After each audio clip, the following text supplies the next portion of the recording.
And they said, okay, so can we have a laptop there and another one?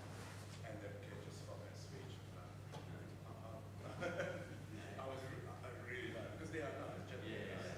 Something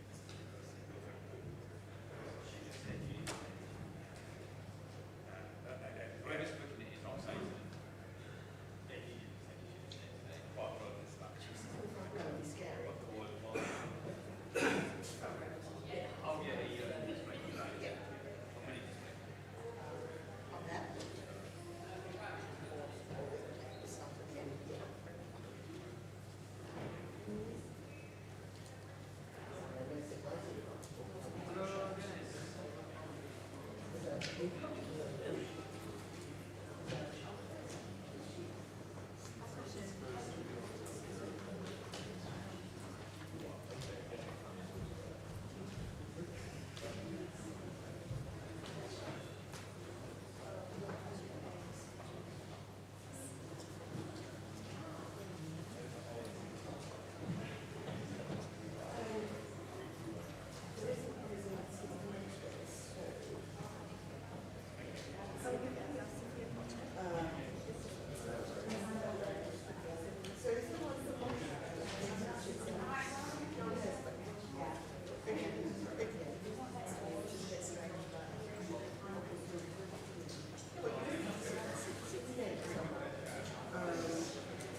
Morning, everyone. I was just saying to Andrea in the green room 2 minutes ago, this is our 6th annual conference at UK in a Changing Europe, and was reminiscing about the first we held at the QE2 Centre around the corner, which was, I think, about 8 days before the referendum.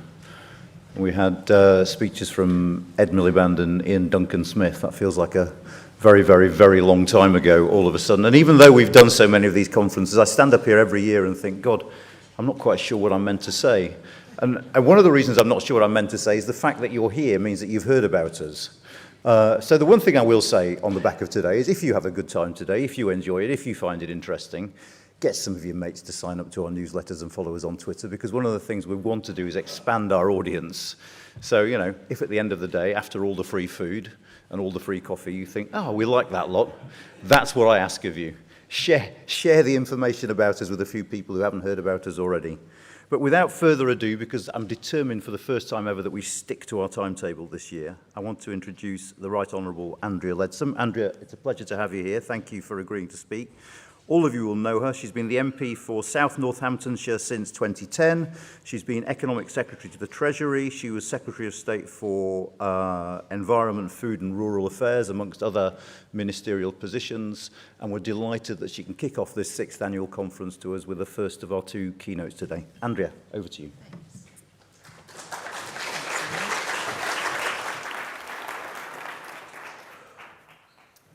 Good morning. Not to beat about the bush, I think the United Kingdom is the best country on earth. From being home to the mother of all parliaments, to our values of tolerance, generosity and support for the vulnerable, today the UK punches well above our weight on the global stage.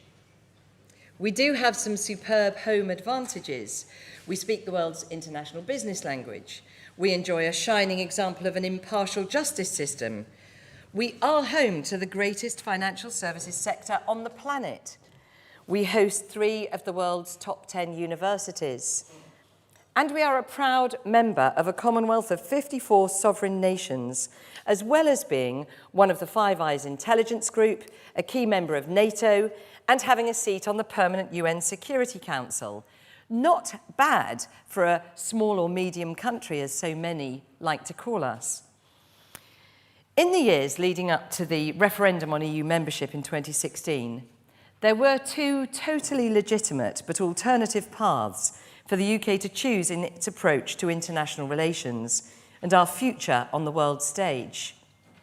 One was as a core member of a reformed EU, focused on strong unity in key global issues, but with a much greater respect for national sovereignty when it came to the well-being and direction of a nation's citizens. The other path was for a future outside of the EU, focused on both existing friendships and new relationships across the world, but where the buck would stop with our own nationally elected government.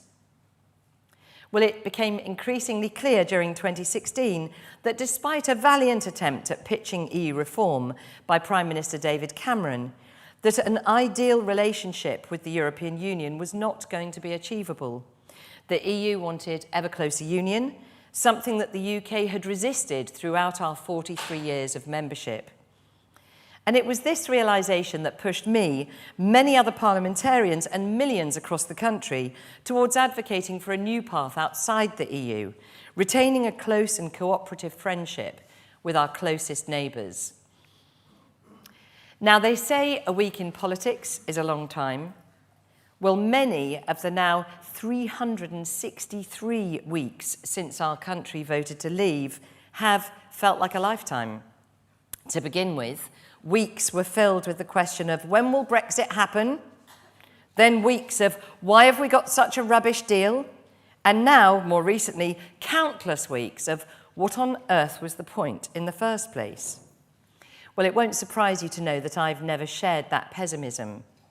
From campaigning for the UK to leave the EU, to serving in government during times of huge political division about how Brexit would happen, to helping shape the journey towards the Brexit legacy, I have always believed the UK has a new opportunity to be a global force for good. And I'm going to explain that it's not just good for the UK, it's also good for the EU. I want to explore the challenging reality that the world is fundamentally changing, and that recent global shocks and the underlying concerns of climate change and mass migration will have lasting consequences that we must all work together to address. But first, has Brexit been good for the UK? Many saw leaving the EU as a practical way to avoid burdensome regulation, free movement, and additional cost. But for me and for many others, it was actually about a more philosophical consideration of the vital importance of being able to make our own decisions about the governance of our nation. Nevertheless, the big challenge from those who regret Brexit is always, what was the point of it? So I'm going to set out just a few of the tangible benefits that have come since we left the EU. There are countless excellent examples I could flip through, from cheaper sparkling wine to better protection of our fishing waters, but here are just 5. Number 1 is trade. There was a great amount of work and energy put into securing the rollover of more than 60 trade deals the UK had access to as an EU member. These deals were a powerful benefit of the bloc, and we've been able to roll over all but 3. In some cases, such as Japan, Singapore, and Ukraine, we've improved the breadth and benefits of these deals, and we're in negotiations to enhance deals with Canada, Mexico, and Israel. And since we're no longer committed to future billions in contributions to EU budgets, these improved free trade deals come without the significant cost of EU membership. And we haven't just maintained and improved the deals we were part of before, we've now able to pursue entirely new ones, including trade deals recently signed with Australia and New Zealand, 2 economically and culturally important partners. And a big win is the Comprehensive and Progressive Agreement for Trans-Pacific Partnership, the CPTPP, which we formally joined at the end of March. This deal means that 99% of UK goods exported in the CPTPP, that includes a population of more than 500 million people, will now be tariff-free. We will have powerful access to the Indo-Pacific region, where 60% of the world's population lives, and where more than 50% of global economic growth is expected to come from in the coming decades. Being the first European nation to join this £11 trillion trading bloc is a direct benefit of leaving the EU and demonstrates how the agility of being a single sovereign nation allows us to tap into dynamic and expanding markets earlier and faster. And all the hard work we've done on trade means that we have risen up the trade barrier index from 8th place as a member of the EU to now 4th place. The second major benefit is our international soft power. Many said that leaving the EU would change this, that we would slide into irrelevance on the international stage. Well, that doomsday scenario has simply not happened. The UK has, in fact, risen in the global ranks of soft power and is now second only to the United States. Soft power is a crucial tool for any modern liberal democracy. It's the ability to influence and persuade rather than coerce through military or economic strength. To be the highest ranked European state and second globally after leaving a large trading bloc is no mean feat, and shows that progressive British influence globally is on the rise, not the decline. Our influence, and specifically our leadership, has been powerfully displayed during the war in Ukraine. From day one of the conflict, we've not only shown our own unwavering commitment to Ukraine's defence of its lands, but we've also influenced allies around the world to demonstrate their own commitment to peace in Europe. As the second largest aid provider to the nation and the largest in Europe, we've shown membership of the EU is not a prerequisite to standing up for the sovereignty of the nation state, for peace and for freedom in Europe. Third in my beauty parade is the power of levelling up. It's true that much positive work was done in the EU to provide grants and subsidies to underfunded projects and areas. But the variety of schemes the lack of integration they had with national programmes, and the huge number of bidders made it inefficient, so great project proposals in the UK very often lost out. Additionally, EU rules meant we weren't always free to pursue the most logical or beneficial national subsidies and funding, stunting our own ability to unlock potential across the country. Our independent policy of levelling up much better serves the British people, no longer paying into EU schemes in perpetuity, and without legislative restrictions, we have far more freedom now in how we design our local and national subsidies. The 4.8 billion Levelling Up Fund and the 2.6 billion UK Shared Prosperity Fund simplify our grants and subsidies policy and will deliver real, meaningful development in a way that just wasn't possible within the EU. From the 10 free ports to trade and investment hubs, to theatres, science and engineering hubs, levelling up in a sovereign Britain will be truly transformative. Fourth, leaving the EU has allowed us to go further and faster on environmental protections and animal welfare standards, and even on food labelling. Our world-leading Environment Act creates a powerful new framework for environmental protection, with independent powers to ensure the government keeps pledges made under the framework, as well as with clear targets for environmental improvement. The reduction of VAT on green energy, such as solar panels and heat pumps, would not have been possible under the EU. And the Agriculture Act, replacing the EU's common agricultural policy, has removed red tape and lets us reward farmers and land managers who protect the environment, produce healthy food, and improve their animal welfare. On animal welfare itself, we've banned the export of live animals for fattening and slaughter. We've legislated to recognise animal sentience, and we're exporting our high animal welfare standards globally by building them into trade policy and pressing for them in WTO rules, where we once again have a seat as an independent trading nation. Alongside this, Parliament is considering bans on the sale of fur, shark fins, and traditionally made foie gras, as well as the import of animals killed for trophies. To be clear, none of these policies would have been achievable on a national level within the EU, certainly not at any reasonable pace. Post-Brexit Britain has raised expectations for what is necessary and possible. And a fifth Brexit benefit is our success in the research and life sciences sector.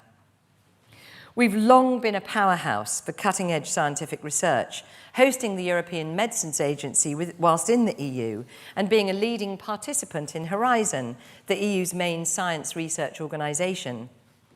Our work in the space sector leads in Europe, including Launch UK, which is helping to grow our small satellite and suborbital flight market. Since leaving the EU, our life sciences are driving superb innovation. The development of COVID vaccines in the UK was world-leading, and the AstraZeneca vaccine has and will continue to protect millions of lives. Alongside developing the vaccine, it was the rigour and pace of our vaccine authorisation through our newly formed British Medicines and Healthcare Products Regulatory Agency, which allowed us to safely vaccinate our population more rapidly than most neighbouring countries. This speed of deployment would not have been possible inside the EU. But I want to turn now to how our departure from the European Union has been good for the bloc itself. It is important to recognise that some consider there are few benefits to the EU of Brexit. We were a big part of the European project, and our seat at the table, as well as our financial contribution, is missed by many. In the years leading up to the 2016 referendum, I spent a great deal of time with cross-party MP colleagues, visiting many EU countries to meet with elected representatives and discuss reform of the EU. It may surprise you to know that there was a desire from EU colleagues to see reform, from removing the monthly trip to Strasbourg with all its associated costs, to developing a more bespoke farm subsidies system, to introducing a pause on free movement. But ultimately, what was clear from our trips is that the EU's goal is ever closer union. It has been on this path for decades, from demands from some for a single tax system and a European army, to the highly valued shared currency and free movement. So it was always the UK at meetings of the EU Commission and EU Parliament that would be pushing against that ever closer union. Now that we've left, the EU is free to pursue tighter integration without our reluctance. To be clear, if ever closer union is the will of member states, then the UK will always celebrate and endorse those endeavours. The UK will always be an avid supporter of the EU, with its vital values of cooperation, democracy and freedom. The EU may have lost a difficult housemate, but it has certainly gained a friendly neighbour. And I have myself, as a passionate Brexiteer, been fortunate to play a tiny part in building the new relationship between the EU and the UK in a post-Brexit world. The trade agreement between us established a parliamentary partnership assembly designed to make recommendations for future trade and cooperation between the EU and the UK. It's made up of half British MPs and peers and half members of the European Parliament. Being a member of the PPA has been a real pleasure, working alongside EU colleagues to navigate our future as separate but mutually important entities.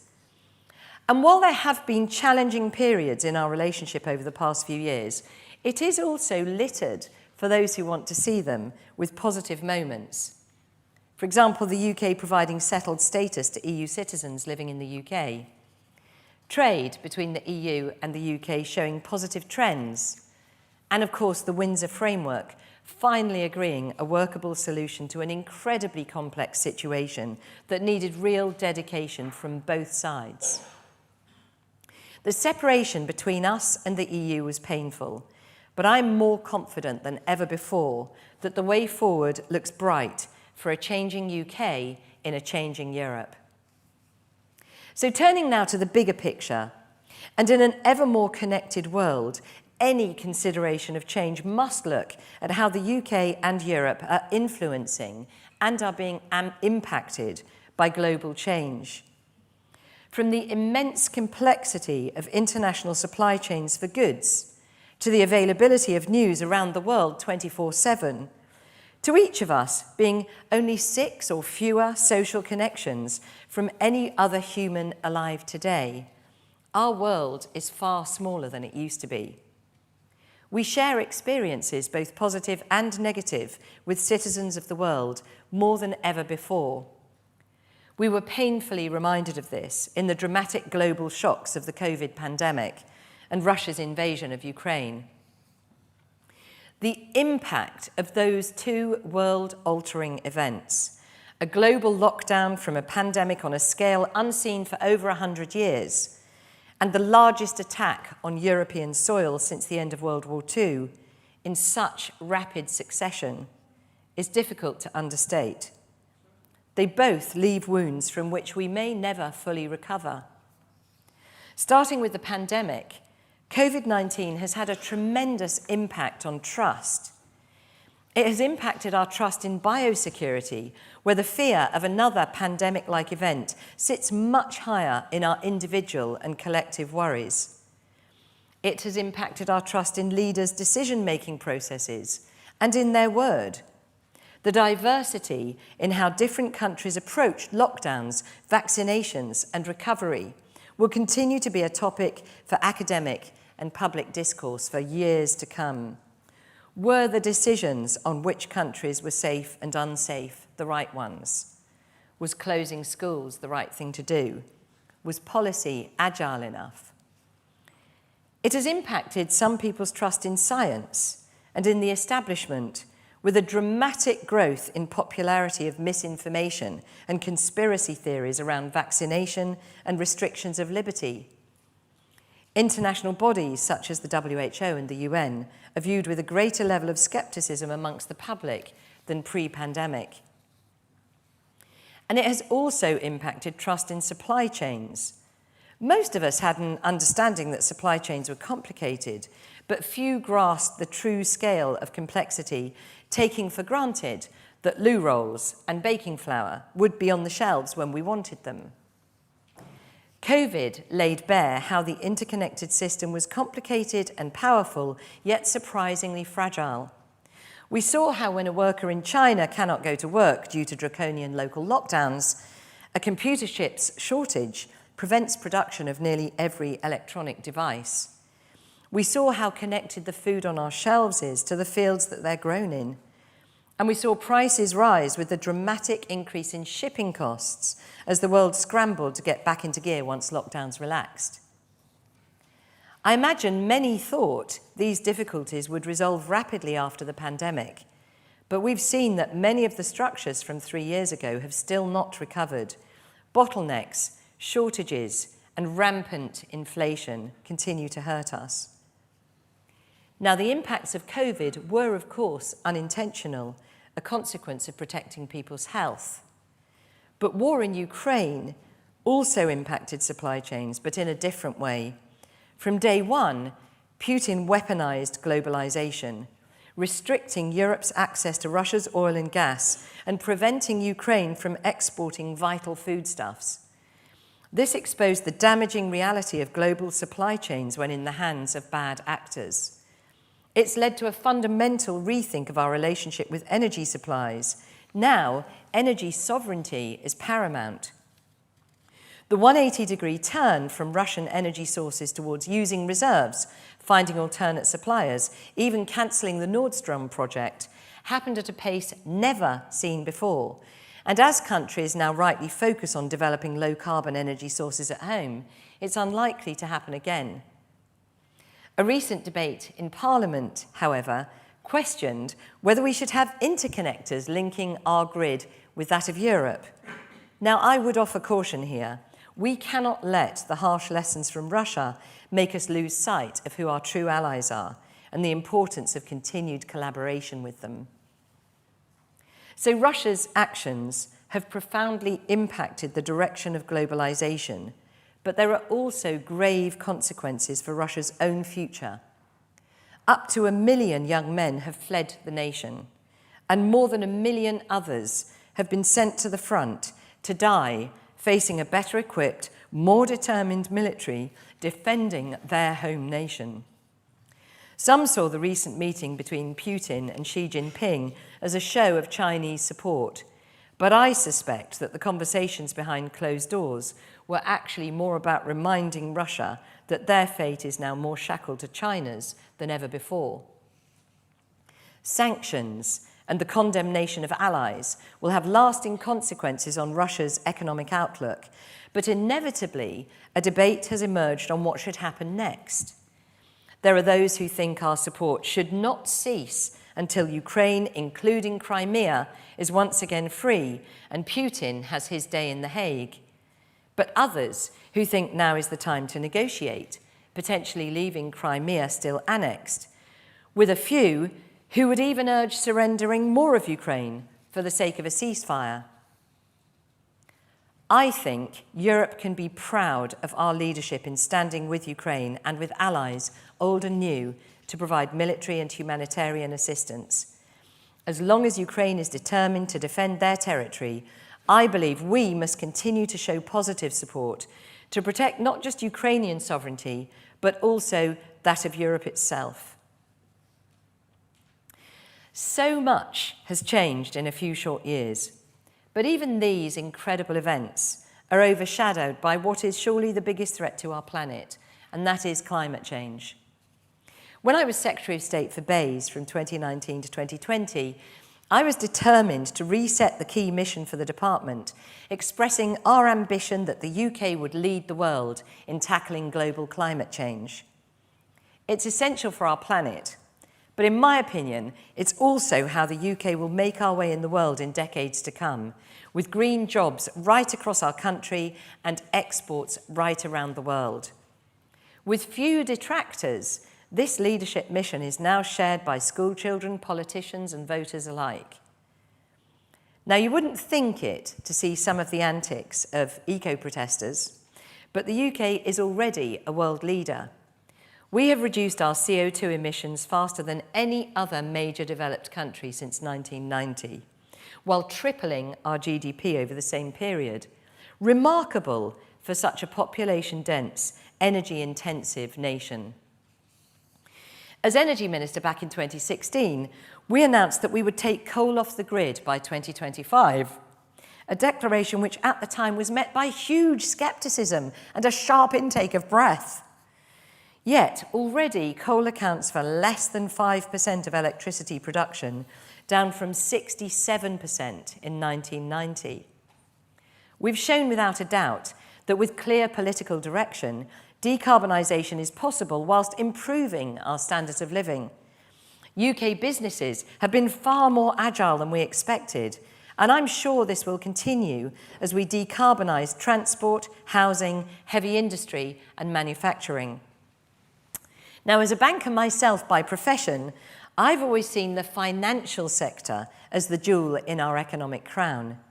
But I now believe that the green sector could become our greatest asset as we navigate a post-Brexit world. There are already more than 300,000 jobs in UK green industries, and this could rise to over 2 million by 2030 and become truly transformative. But while the potential of the green economy is a positive game changer, on the other hand, we are already seeing the devastation of climate change. From brutal wildfires in Australia and California, to floods in India and Pakistan, and rising sea levels threatening to put nations like Vanuatu underwater, our climate and weather patterns are becoming more erratic and more extreme. And as natural disasters become more frequent, with droughts longer and floods larger, great swathes of our planet will be increasingly inhospitable to humans. Without the essentials of food and clean water, and with few economic prospects, millions who were already facing persecution under autocratic regimes are leaving their homes in search of safety and better life chances. And the numbers doing so will only rise as our climate changes. So addressing the global challenge of mass migration will need governments across the world to work closely together. Ending the dangerous proliferation of human trafficking and organised crime, which has sprung up to exploit both refugees and economic migrants, is an urgent priority for developed nations. Cooperation on returns policies and on catching and stopping the people smugglers is urgent. The UK and the EU must collaborate more closely on this burning problem. So, to conclude, right now, many see a gloomy outlook for the world.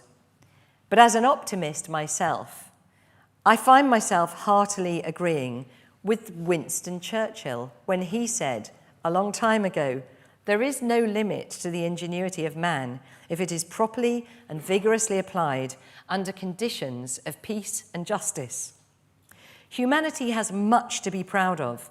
Absolute poverty is falling, infant mortality and deaths from disease are declining, and innovation in green technology, artificial intelligence, medicine, and even space exploration is paving the way to us living longer, healthier lives.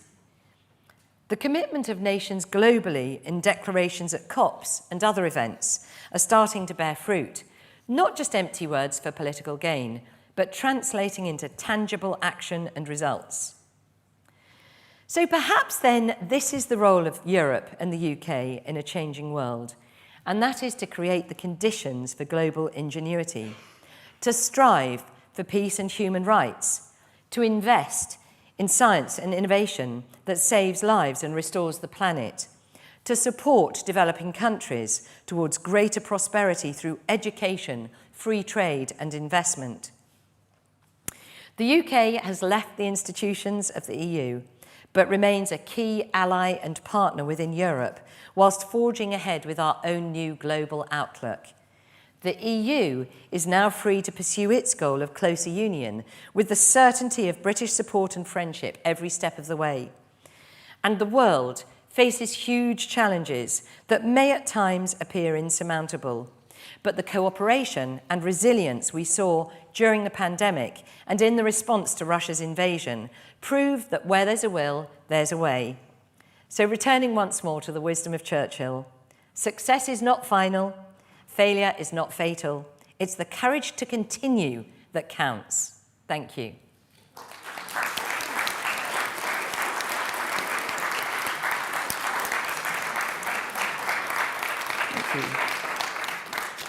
Andrea, thank you so much. You covered an awful lot of ground there. Before, I'm going to kick off with a couple of questions, just to say what I forgot to say at the start, which is, for those of you with smartphones, if you scan that QR code, you're taken to a page that allows you to pose questions.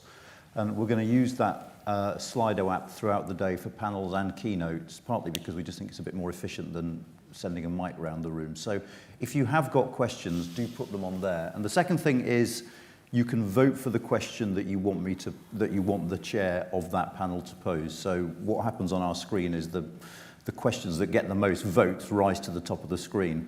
Third thing I should say is, throughout the course of today, all of us are going to hear things that we disagree with.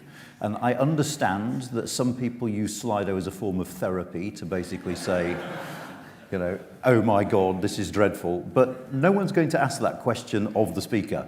So if you can think before you write and actually put down questions that you think have a reasonable chance of actually being posed, that would be very, very helpful indeed. I was very, very struck by what you said about COVID. And given the slightly inauspicious start to the COVID inquiry, are you confident that we will find the answers to some of those questions that you were posing there? Definitely. I mean, it's inevitably there's going to be toing and froing for many years to come, and there will no doubt be PhDs written on the subject of how to manage a pandemic.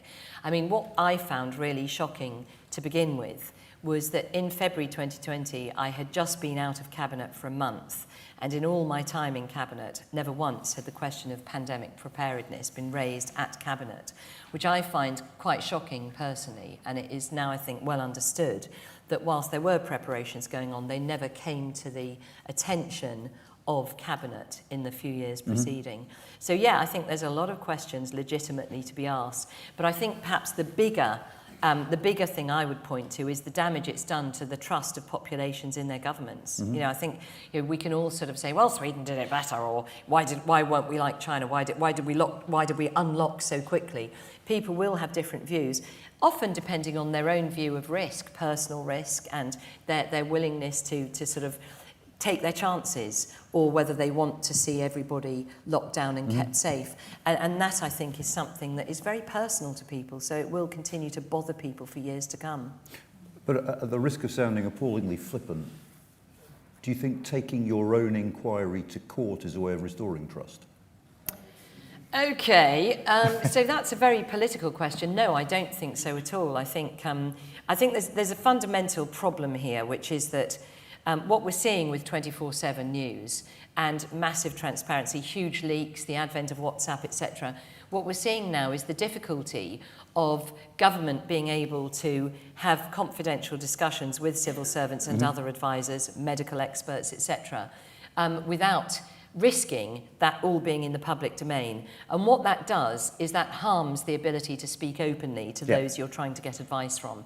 So I think that the principle behind saying, no, you cannot provide all of these WhatsApps, the principle behind it is a very sound one. Obviously, for many people, they muddle the principle of you've got to be able to govern, so you've got to be able to talk frankly behind closed doors with, well, I want to know what he said in those WhatsApps. So those are two conflicting views. Absolutely. In my opinion, being able to talk openly with your advisors and disagree with them is absolutely crucial. So I'm of the view that we need to keep those barriers in place. Okay, and I mean, there's quite a lot of questions about what you said about Brexit, and if I could just sort of start off on... Oh, you surprised me. Yes. I mean, I don't think anything you said was inconsistent with the belief that Brexit might lead to short to medium term economic damage. That's to say you didn't address that question. And so I suppose the first one is, do you accept the fact that leaving the single market in the customs union is going to have negative economic consequences for the UK?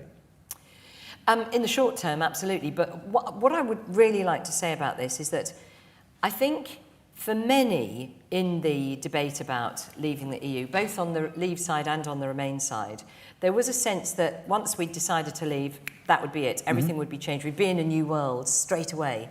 And the reality, for many who decided, I'd rather leave, but I'm going to vote remain, it was because they had the foresight to see this is going to be a journey. It could take some time to create that separation in a way that works for all of us. And therefore, I don't want to go through that upheaval.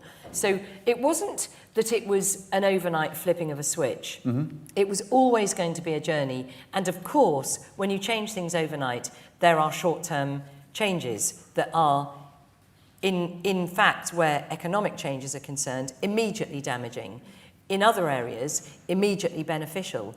But the journey that we've been on, what I was trying to say today is that 7 years on, I do believe we've turned a corner. And the reason I gave the example of the Parliamentary Partnership Assembly is because, actually, just to expand on that slightly, at the first meeting we had, which was just over a year ago, there was a real sense from Maros Sefcovic of, well, you made this decision, you suck it up, you know, whatever happens, it's your fault. That was the real subtext.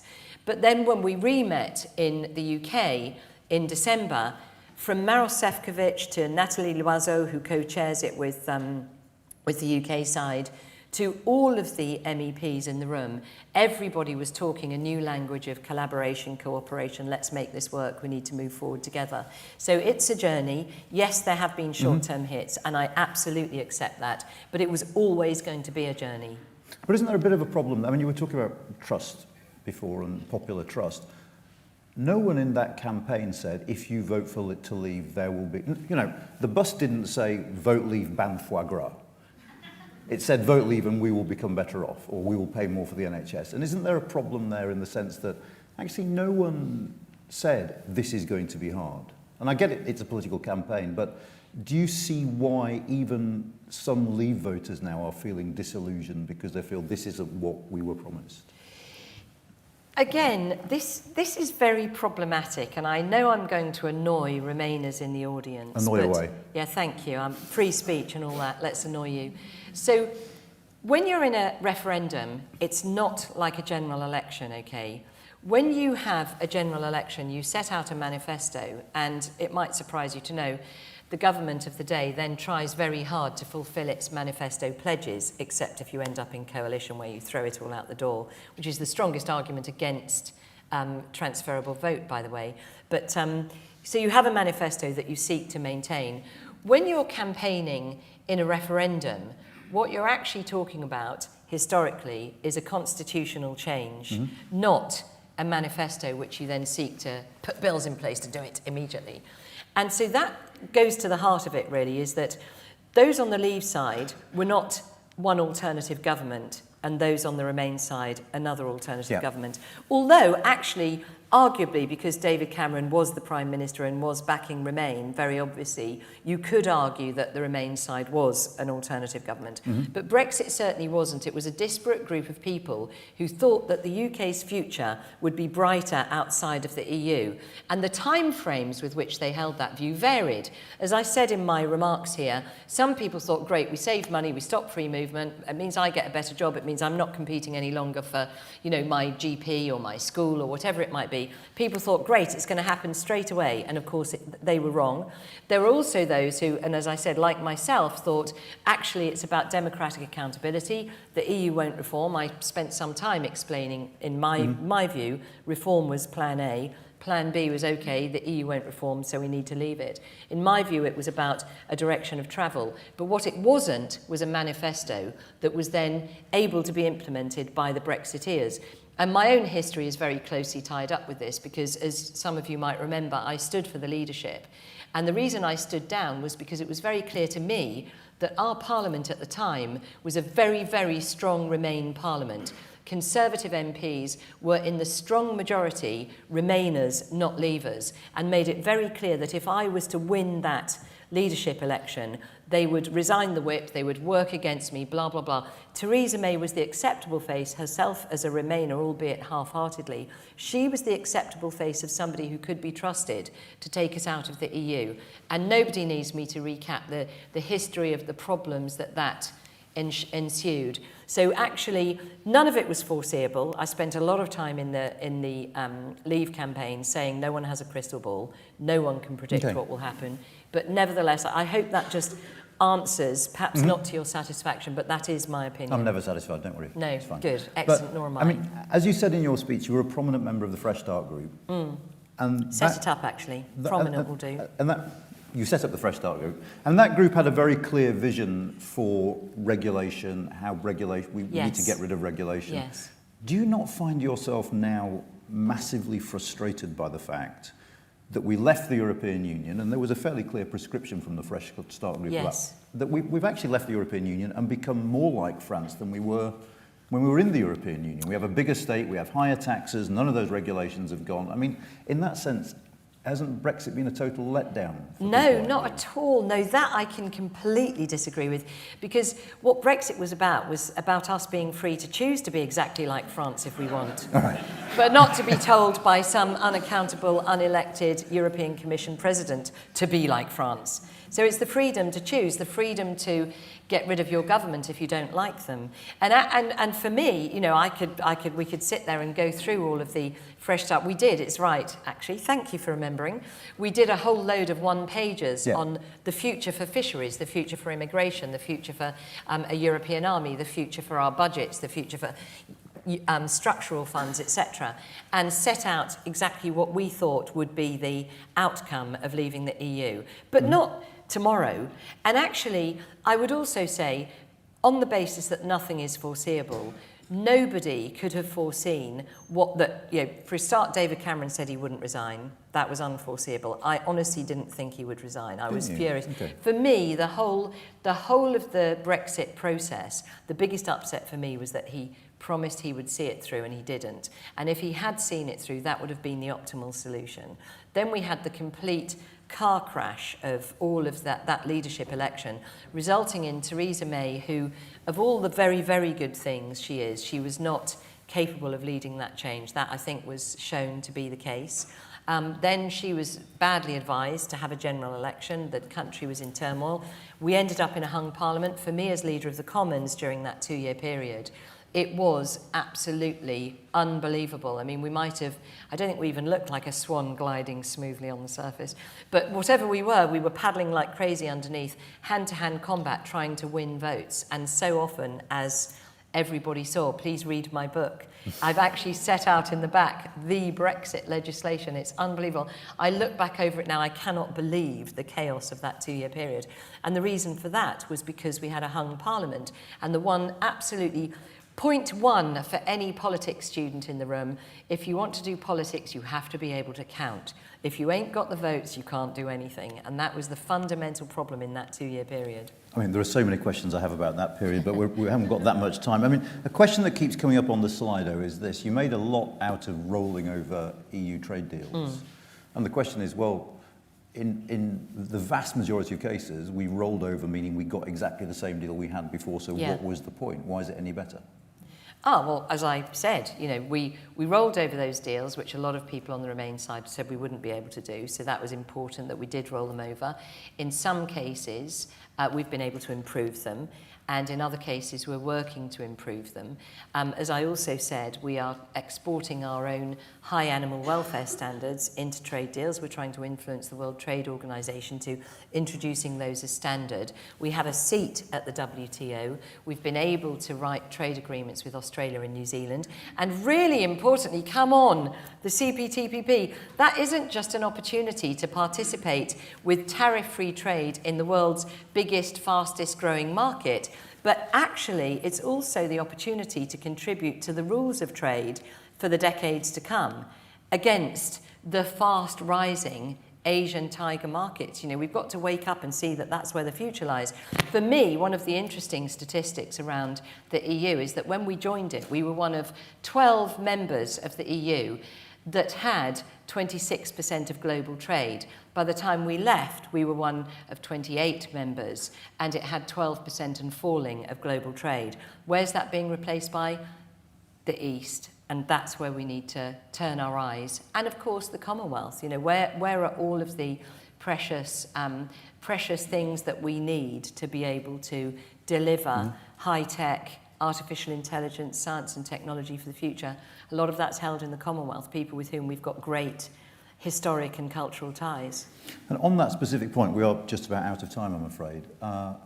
Do you think the UK will be able to retain its leading position as a science and technology power outside of Horizon? Yes, I do. And this is something, so as Bay's Secretary of State, I spent a lot of time trying to negotiate. So as part of the EU free trade deal, it was agreed that we would be a part of Horizon. So the issue with Horizon, something that this PPA I've mentioned, this Parliamentary Partnership Assembly, has focused on big time. There's two things. One is us being back in Horizon, which was agreed that we would be, and it's only because the relationship's been difficult that the EU has dragged its feet on that. But now, under the PPA, there is a push to get that agreed. And the other one is the visas for touring artists, for touring whatever it might be, engineers and so on, to be able to get access to all EU countries on one visa, not on 27 visas. But coming back to Horizon, the UK has spent a great deal of time and trouble coming up with an alternative to Horizon if the EU absolutely flat refuses, which it has signed an international agreement. Let's be clear about this. It is in an international agreement that the EU has signed with the UK that the UK will be a part of Horizon. So that actually, we'd make a lot of, well, you're breaking an international agreement. Well, the EU is doing exactly the same. And what we're hoping is that via good diplomacy and good efforts and a better relationship going forward, we will be a part of Horizon. However, if we're not, I think we can hold on to the fact that we have more Nobel Prizes than any country outside of the United States, that almost all great European and global scientific research includes UK scientists within it, that UK space sector is world leading, UK life sciences is world leading. We're not to be written out. It's not in anyone's interest to write us out. And I think we need to actually hold our shoulders high and our heads high and recognise that the UK is a force for good in the world. Andrea, I'm sorry to say we've run out of time because I've got loads and loads more questions from the audience and from myself, but can I just say thank you for kicking us off so fantastically today and for taking the time to come and talk to us. It's great to see you. Thank you. Keep in touch. Can I just, before we move on seamlessly to the first panel, can I just ask people, A, if you can, and you're sitting in the middle, if you can shift over to that side of the room, because latecomers are coming in that door and eventually they're not going to find seats because everyone's clustered over there. And can I invite, hopefully they're here, the speakers on the first panel up. Looks like you and me, Margaret.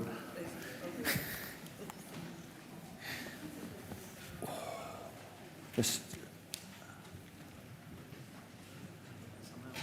some steps there. Oh, thank God for that. Here, we're actually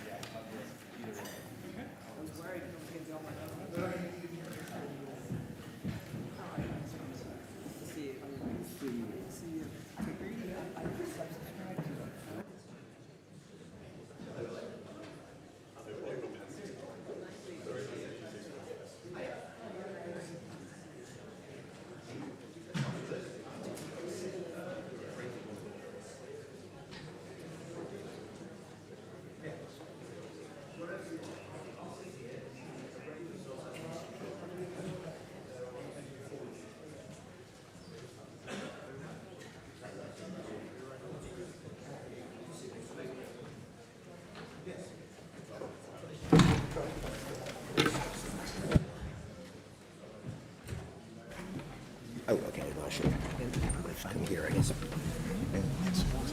Oh, is it fizzy or? Yeah, I was going for the physics. Check phones, I think. Not everyone calls me, thank God.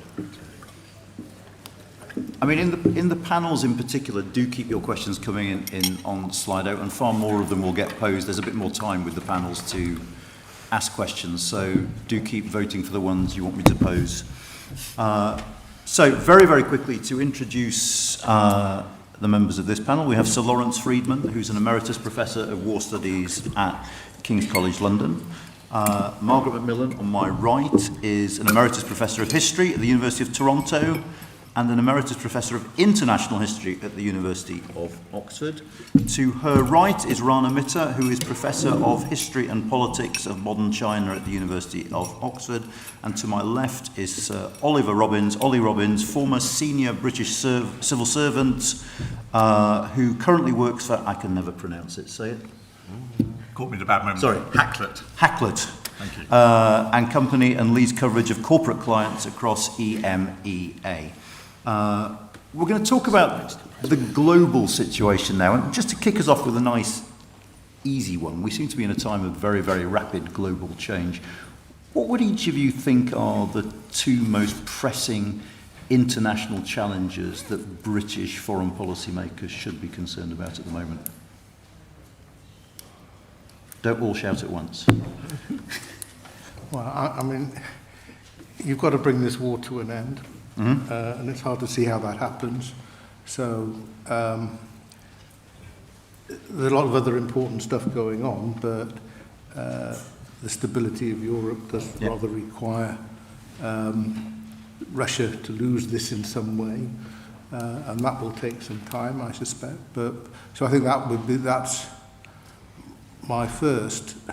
I mean, then there's any number of sort of things that are going on. I mean, leaving aside the sort of geopoliticals like China and so on, with climate change, coming to terms with artificial intelligence, which is one of those issues that can get hyped very quickly. Whereas, in fact, there's a lot of here and now challenges that are as interesting as the hype. So I would want to have a combination of a sort of big pressing geopolitical problem, which Russia provides us, and a sort of a longer term, although the climate change one is also with us as a here and now problem, a sort of theme as well. Okay, Ollie? I mean, do raise other issues. I mean, it's not, don't all agree with each other. You don't have to agree with me at all. No, well, obviously, as I suspect we all will cumulatively, I agree with everything Lauren said. But, hello, everyone. Very nice to be here. Two extra things, perhaps a little bit more deliberately off beam. I personally think there is a big job to do in British political leadership to try to square resources with ambition. And if you're talking about more sort of systemic challenges for British foreign policy, and I would put that well up there. And secondly, in a similar vein, rather than talking about specific issues and international situations, I honestly think, as someone who used to kind of travel for their country, that the kind of strength of the British economy is a major sort of systemic issue for British foreign policy and British foreign policy influence. For most of the time, as I sort of started out as a civil servant who dabbled with international things, you could rest on the fact that the British economy was at least interesting, if not envied, by other countries. And I think at the moment that's a much more questionable assumption. Okay, thank you, Margaret. Well, again, I agree with my predecessors, like a good Canadian. We go for consensus. I see the UK partly from outside, and what strikes me is that two things. One, that you seem to have lost confidence. I mean, I think the last few years have been very hard on Britain, British politics, the British public. I think there's a real sense that perhaps you haven't had very good leadership. You've had chaos at the centre. There are worries about the future of the Union, which I think may be, with the implosion of the Scottish National Party, it may be less than there were. But I do think there's that. There's also, you haven't yet figured out your position in the world. I mean, I think it's sometimes very hard to have a great past. And I think there's a lot of rhetoric about how we will be world-beating and we will do this and we will do all these. I mean, I started making a list of all the descriptions that were coming out about what Britain would be. Singapore in the North Sea, technological superhub. Dominic Raab said that Britain will go from being a whale to a dolphin. I'm not quite sure what that meant. But dolphins tend emitting a strange noise. Brighter. Yeah, brighter. We'll be doing tricks in an aquarium. Yes, and then they get some nasty fish at the end. So I think there needs to be, I hope, a serious discussion of what Britain can be, what it can do, and I think some of the inflated aspirations simply don't make sense. I think, and the idea that Britain won't work with Europe. I mean, I know it's working with Europe on Ukraine, but it does seem to me, and also the United States. I mean, we see the revival of the special relationship idea, which I don't think ever amounted to much. I was looking at the New York Times and the Washington Post on the train coming up. There's not a single mention of Prime Minister Sunak's visit to Washington. So I think two related things that follow on from all those, I think, very appropriate comments.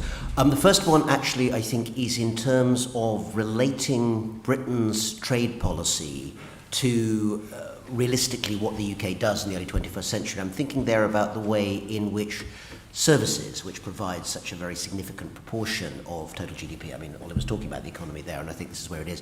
Whether it's banking, whether it's finance, whether it is actually higher education, which, much though we often don't think of it that way, is not only something that continues for the moment to carry values, both with people studying here and indeed its exporter abroad, but also, of course, is a tremendous earner for the UK when foreign students have some consistent idea of the terms and conditions on which they're admitted to the UK. And that consistency, of course, is partly to do with changing domestic priorities on the question of migration, perfectly legitimate in a democratic society, but there's often not much attention paid to the fact that this is part of Britain's global proposition, which is the idea that I think Anand was putting up there as well. I'd also add, of course, media and soft power, one of the areas where actually, again, British services have a great deal to offer in the wider world, but generally tend to get discounted because, at least in some cases, the messages that those media put out are ones that, for domestic political reasons, aren't always comfortable for an incumbent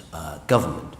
The other point that I'd make that links to that is that in terms of the world's most economically dynamic and politically turbulent region, which we may say something more about later, which is the Asia-Pacific, right now the UK is in the middle of trying to balance a whole variety of things without having yet, I think, had either a full public debate or indeed sufficient private debate about what the balance of interests are. Without going into the details now, because it's just an introductory comment, I would say working out what we actually mean as the UK by being in the CPTPP, the Comprehensive and Progressive Trans-Pacific Partnership, an important trade agreement, but one that by all consensus isn't necessarily most important actually in terms of the trade it brings to the UK, but rather because of the security implications in the Asia-Pacific region, needs to be discussed. It needs to be discussed in the context of the fact that the Taiwan question will certainly be a very pressing one for all liberal countries, including, but especially those allied to the United States and indeed Japan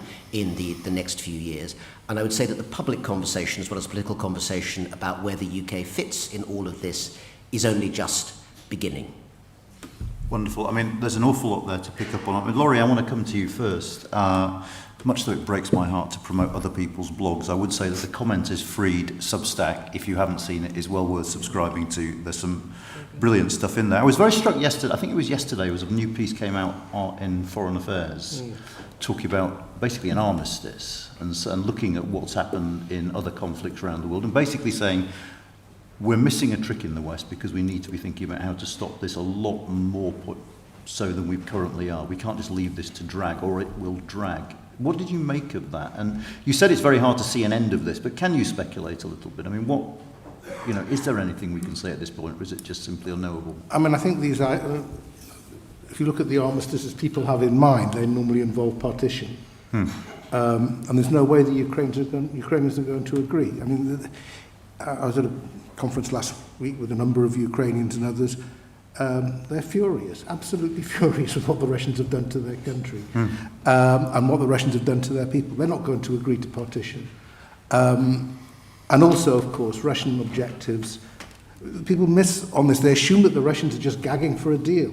They've given absolutely no indication because Putin's dissatisfied with what he's got. He hasn't got either Donetsk and Luhansk under his control, let alone the two others, one of which is being washed away at the moment, that he claimed to be annexing last September.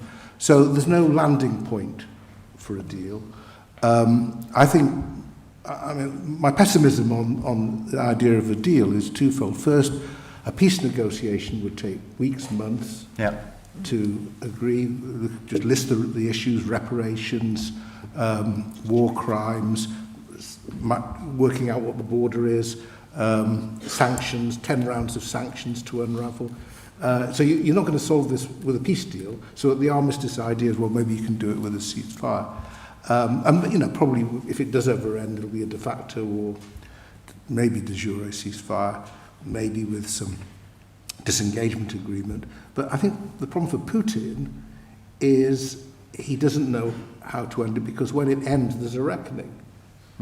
And I think it actually suits Putin to keep this war going in some shape or form. Now, whether he can, whether there are political forces that we don't quite understand in Moscow that will say, this can't go on, there's all sorts of things happening that are undermining our long-term position, I don't know. So, sure, we need to think about these things. We need to think about security guarantees for Ukraine, which is also difficult. We need to think about how, the reconstruction for Ukraine, which is also difficult. There's lots of issues. But frankly, until Russia looks like it can see it as being defeated, I can't quite see a way forward. And even then, it's not going to be easy. I mean, this is the biggest thing going on, even in my lifetime, because so much depends on the outcome. And we're left with this problem, which is one of the things that a lot of these writers worry about, is how do you integrate Russia back into the European security framework? You can't with Putin there at the moment. It's just, there isn't an option. So we're dependent on some really momentous things happening before we're going to see a clear end to this. I mean, any of you chip in if you want on this, or not if you don't. What are you about to? Just one of the things that's so worrying about Ukraine is that it will give encouragement to others who want to break international agreements, invade each other's countries. We are seeing already the rise of strong, mostly strong men actually around the world, who are playing on nationalism, pulling on history to argue that they have been victimized or they have an entitlement to the land of others. And I think the example of what's happened in Ukraine is really terrifying and potentially terrifying. It does continue, though, to provide diplomatic difficulties for China in particular, because China is now stuck in a position where, on the one hand, despite stated neutrality and objectivity, it's very clear that Beijing's sympathies at the top level are with Russia. That's not necessarily true, actually, of the wider middle class in China, but that's a different question. But at the same time, when asked directly, even now, certainly in the last few weeks, Chinese diplomats have had openly to have to stick to the position that they respect Ukraine's complete and absolute sovereignty. That is a very difficult set of positions to maintain simultaneously. And China is the only major country, it's not Russia itself, that is having to dance that particular tightrope. And if I may, just a couple of things. One, to build on something Laurie said, a couple of misconceptions that trouble me when I see them. Firstly, that sort of Putin is the worst of Russian politics. And if only he were to move on, suddenly a sort of liberal intelligentsia would take over Russia. There is the persistent critique of him domestically is that he has not pursued this war aggressively enough. And we just need to kind of be clear-eyed about that.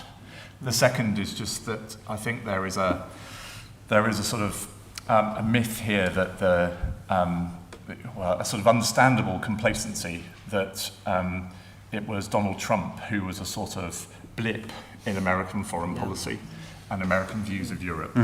I fear the reality is that Joe Biden is a relatively, sort of from a European point of view, likeable blip in the direction of American domestic views on foreign policy, and therefore we all need to use Ponzi language, we all need to be thinking about our sort of 2024 US presidential hedge, because we can't count on the American position remaining as solid as it has been, and that, given what Lawrence says, who's much more expert than me, we need to be thinking about our plans and strategy well beyond 2024.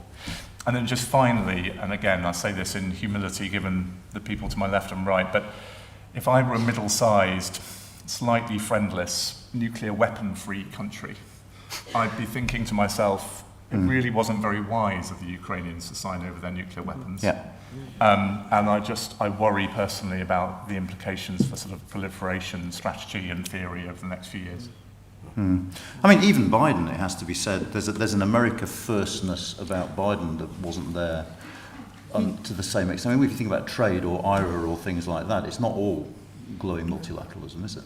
No, it isn't. And you're absolutely right, Anand, but I think specifically on views of European security and Russia and Ukraine, he has been a welcome but coincidental, timely kind of refocus on that. And I don't think we can depend on that, even in the Democratic Party, without him.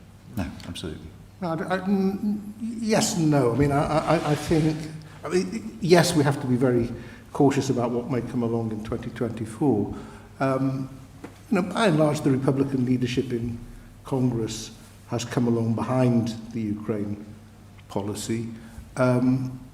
The money keeps on flowing, the assistance keeps on flowing, and it's a minority that wants to let Ukraine hang. So I'm less bothered about that in the short term. I think there are issues about, which is a European-wide issue, about how you prepare for your security when we've shown we're not very good at doing it by ourselves. Talk to Eastern Europeans, let alone Ukraine, and then they want the Americans to stay. They really don't trust anybody else to do as good a job. So we have a big issue here. We may feel that wouldn't it be better to have more, and it would be better to have more European capacity, but we don't as yet. And so we are caught in a bit of a bind there. And I think, just on Ollie's other point, I agree. I mean, the critique of Russia war policy comes from the right, comes from the nationalists. That's partly because everybody else has been shut up or is in exile. The people who keep Russia going are the technocrats. Without the people who manage the economy, who've done a remarkable job for Putin, it would be in an even worse state. So it's not that they're a liberal intelligentsia who are embracing Western values, but there's a sort of technocratic, pragmatic group in there who are desperate to see the end of this, but don't know how to do it, and are patriotic, and therefore keeping the show on the road. I mean, I'm asking the question this way just because it's very hard to look both ways at once. So, there's been a lot of self-congratulatory rhetoric around Europe about the unity shown over Ukraine, but it strikes me that one of the sort of massive flaws in this has been the failure of the West to rally what I think we still call the global South behind them when it comes to the position on Ukraine. Now, firstly, would you agree that this has been a major failing of Western diplomacy? And secondly, is there something that can be done about it in terms of rallying those countries to our positions, or is that a battle that we've lost? Well, I'll start if you like. I mean, I think there was an assumption that it was so clear-cut that Ukraine was in the right and Russia was in the wrong that everyone rallied around. And I think there was a laziness or just a lack of attention paid by Western powers and an assumption that the rest of the world would see this so evidently. I have a certain sympathy for the position of countries in Africa, for example, who say this isn't our fight. And we've had dreadful wars going on in Africa, which no one seems to have worried very much about, and why, just because it's Ukraine, we're all meant to get upset about it. You can understand, even if you don't agree with it, but you can understand that argument. It is a worry. I mean, I think the argument has to be made, and was made too late, that we all suffer when a rules-based international order breaks down, which it is doing. And so, yes, I do think it's been a problem, but Rana probably... Well, I think following on exactly, I think that's a really excellent point. Anyone who's been involved in looking at, say, the kind of civil wars and actually cross-border wars around the Great Lakes in Central Africa will, have exactly that point that's made. It was an irony, but I think quite an interesting one, that one of the actually Chinese-supported peace delegations within the last few weeks to Kiev was of 6 African presidents, I think, and I think that was done not just on the grounds one hopes of trying to achieve some sort of resolution, which clearly isn't happening, but also I think symbolically as well, that was made very clear. I think, taking that point even further, the problem is that the belligerents involved just have a very different meaning for the major global South power brokers. So, for India, Russia is not a security menace and invader. It is a long-standing Cold War ally. I mean, India famously was the only real major democracy in the world that was quite Soviet-aligned during the, well, not aligned technically, but nonetheless, during the Cold War period. Even now, I think something, and Laurie will know, between 49 and 51% of India's armaments come from Russian suppliers, and that means also the supply chain, the maintenance. In other words, this is an ongoing relationship.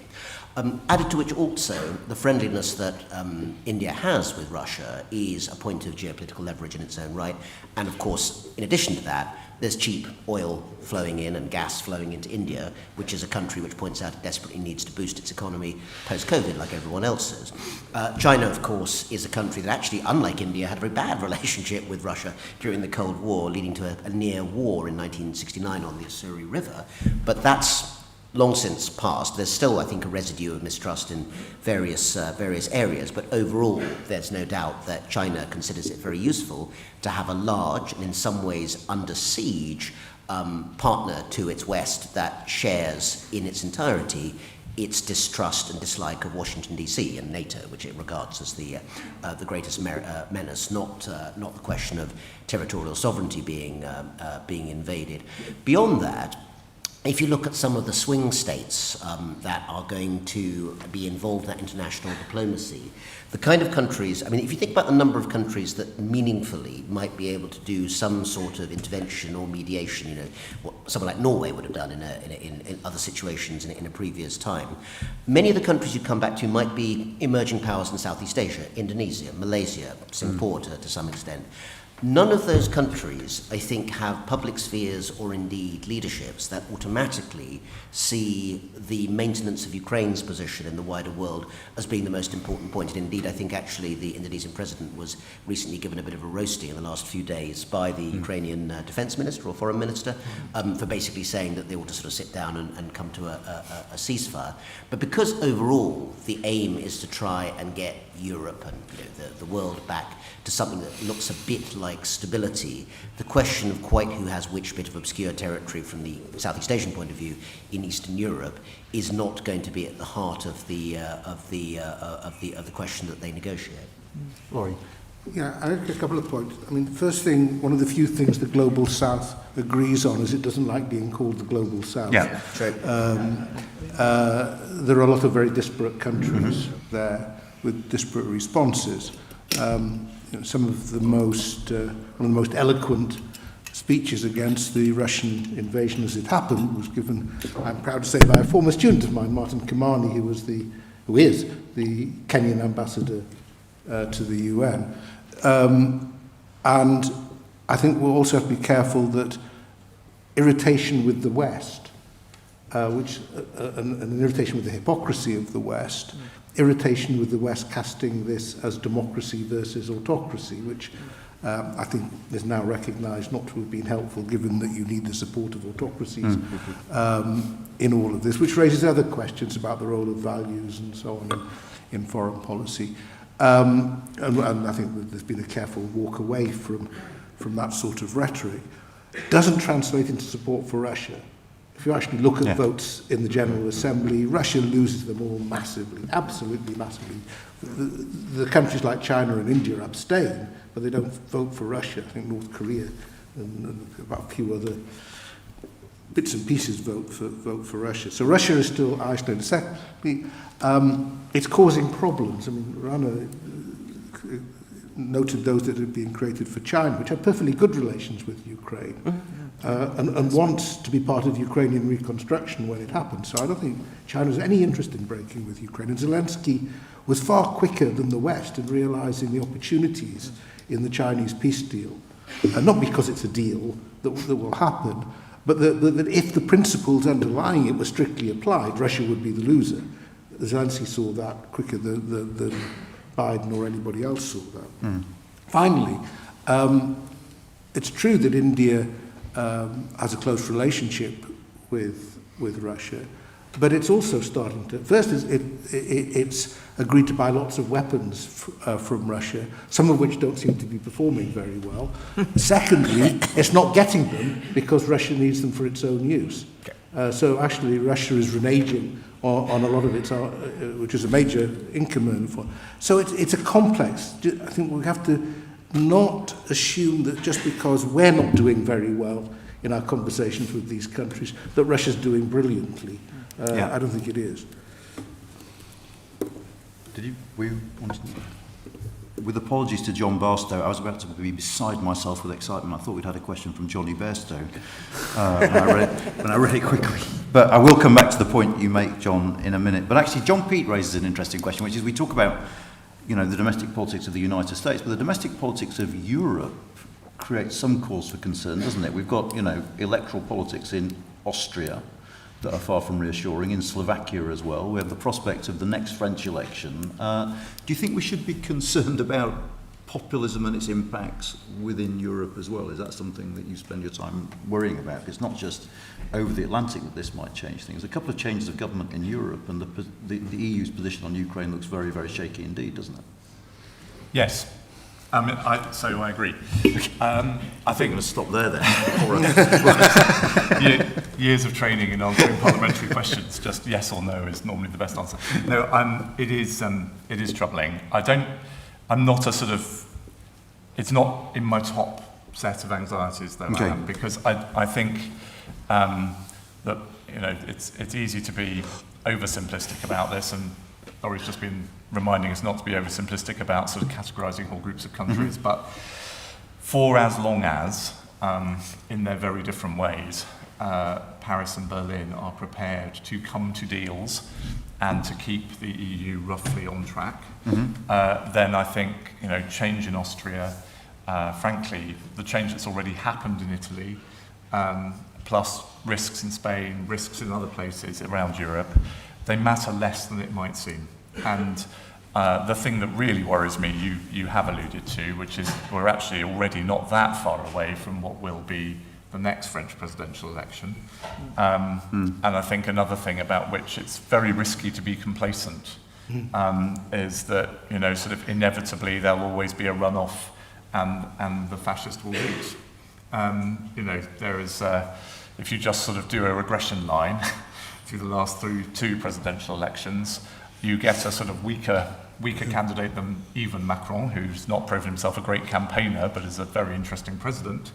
And you end up with a Front National president. And I think the sort of implications of that for European unity, well, across a range of issues, are profound, but potentially including, of course, relationship with Russia. So that, I think that one kind of dwarfs all the others, honestly. And for as long as that risk doesn't eventuate for EU foreign policy, you can sort of afford to be a little bit more relaxed about domestic political change in some of the medium-sized countries. Though I suppose Italy tells us that they don't always do what you might think they're going to do once they get into power, but absolutely. But also, also a very, very useful reminder that weight around the European Council table is not related to population or GDP necessarily. I mean, I would argue that Prime Minister Mitsotakis of Greece is a more influential figure than Prime Minister Meloni of Italy at the moment. Interesting. No. Yeah, well, just on that particular point, that of course Poland, which is one of the more authoritarian-oriented states within the EU, is nonetheless, for obvious reasons, a great supporter of Ukraine. So the two don't necessarily, of course, go together. I think that one of the ways in which, by the mid-2020s, we're increasingly going to have to regard exactly this question is through the weight of three continents, North America and Europe and East Asia, because I think events in all of those are going to reflect on each other more interactively than has been the case up to now. If you put forward the following, you basically sort of play one of those sort of Jenga-type games, sort of substituting different outcomes. But don't forget that one of the elections in 2024 is the Taiwan presidential election at the beginning of the year. And if you insert, for instance, a series of combinations such as an isolationist Republican, there's more than one, winning the US presidency late 2024, coming off the back of the DPP being re-elected to the presidency in the early part of that year, then by the middle of the decade, as was being said, President Le Pen appearing in France, I think that this is one of the things that would certainly give cause for reconsideration in Beijing. I don't think that, contrary to some of the slightly sort of overwrought discussions that have been seen both in public and in private, that a kind of military confrontation or even a naval blockade on Taiwan is very imminent in the near future. One of the simple reasons for that being that China's economy is still absolutely focused on trying to raise growth off the back of the COVID disaster in China, and everything from youth unemployment at 20% in cities to retail sales being extremely sluggish to the demographic crisis that means that there's going to have to be a lot more spent on pensions and healthcare because China's getting old fast, like Japan or South Korea. All of these things mean in the next few years that launching a major military offensive is actually, I think, a less likely outcome. But the combination of all of those perfectly plausible events in Washington and in Paris and in other parts of the continent, combined with a sort of anomie about the idea of either continuing what will no doubt be a rather sort of fragile situation in Eastern Europe, even if there's a ceasefire or an agreement, and an increasingly volatile situation in East Asia might be a lot more dangerous than we recognise right now. Margaret. Actually, I just want to add, I mean, I agree with what Ran has said, but what worries me is the possibility of overlapping crises happening at the same time. And we haven't talked about Pakistan, for example, which is a nuclear power which looks more and more in danger of meltdown or some real bust-up, and I think that is absolutely terrifying. But there's also always the danger of accidents, and I don't think history teaches any lessons, but there have been an awful lot of accidents in the past when things have gone very badly wrong. And I worry about, for example, a Chinese and an American ship bumping into each other, which they've come close to doing in the seas around China. What would that do? And then you get in a very interconnected world, but also with the possibility of mass mobilization of opinion, you get public opinion getting seized of these issues, and governments will find themselves, as they have found in the past, under pressure to show that they're strong, they're defending the interests of their nation. So those are the sorts of things that worry me. Not a single crisis, because I think those can be managed. And I agree. I think a lot of the rhetoric about China and the United States is completely overwrought. And when we get talk of a second Cold War, this is not helpful at all. But I worry about the possibility of accident and coincidence. God, this is turning into a really cheery little panel, isn't it? Sorry. I realise I'm also chairing this really badly without any shape. We're just having a chat rather than, we started on Britain and drifted. And we will get back to Britain, I promise. I'll try and sort of think this through a bit more clearly. But Rana, I want to just, everyone in Europe at the moment is saying they're Indo-Pacific powers. The EU were sort particularly of Slovenia. Well, yeah, and I suppose my first question for you on that is, what do countries in the region make of this, if they notice it at all? Actually, countries in the region have different reactions. So if we're talking about, well, first of all, there are some countries which actually have rather welcomed the idea that European powers, particularly European powers, want to be involved in the region. I think Japan is the case study of that. There's plenty of evidence that Japanese diplomacy, Japanese, wider influence and power are being used to encourage those European powers that want to have a presence. That's clearly, as so many things are, about the rise of China. I think in Southeast Asia, apart in ASEAN more broadly, an organisation which is more concerned with keeping regional stability and trade links going and almost steps away from much commentary on security matters, the attempt to try and bring through warships into the seas around the West Pacific is less welcome. But there, of course, you have actually the other element, which I mentioned briefly, just bring it back here again now, which is the changing trade environment in East Asia. I mean, right now, there is a very weird situation, certainly compared to 20 years ago. 20 years ago, pretty much every one of the major Asia-Pacific powers had the United States as its major trading partner, and also most of them had the US as the major security partner. It's still the case that the US has, at least officially speaking, far more security partners and formal alliances in Asia than China does. The only one China has formally is with North Korea, and that one hasn't worked out fantastically well so far. But there's no doubt that in the 20 years since 2000, the trade relationships that China has, both bilaterally with all of the Asia-Pacific powers, are the single largest that any of them have, because of the size of China's market and also its growing role both as a source of exporting capital, which is what the Belt and Road Initiative was about, and also its capacity, because it's got such innovative technology now produced indigenously, to actually export that. So if you're a Malaysian automotive manufacturer, Proton or whatever, you're very interested in Chinese electric vehicle batteries, for instance. And that's being done through trade networks, all of which, the major ones, and again, feel free to contradict me on this, with the single exception at the moment of CPTPP, have China either at the heart or as a major signatory, so RCEP and all of the ones around there, which basically will write the regional trade rules. China is at the heart of that particular set of discussions, and that's where the European powers again have the potential for influence, because the Chinese would like to try and separate Europe, more broadly speaking, from the priorities of the United States. And they see, possibly with some justification, that trade rather than security might be the way to do it. Interesting. Does anyone else want to come in?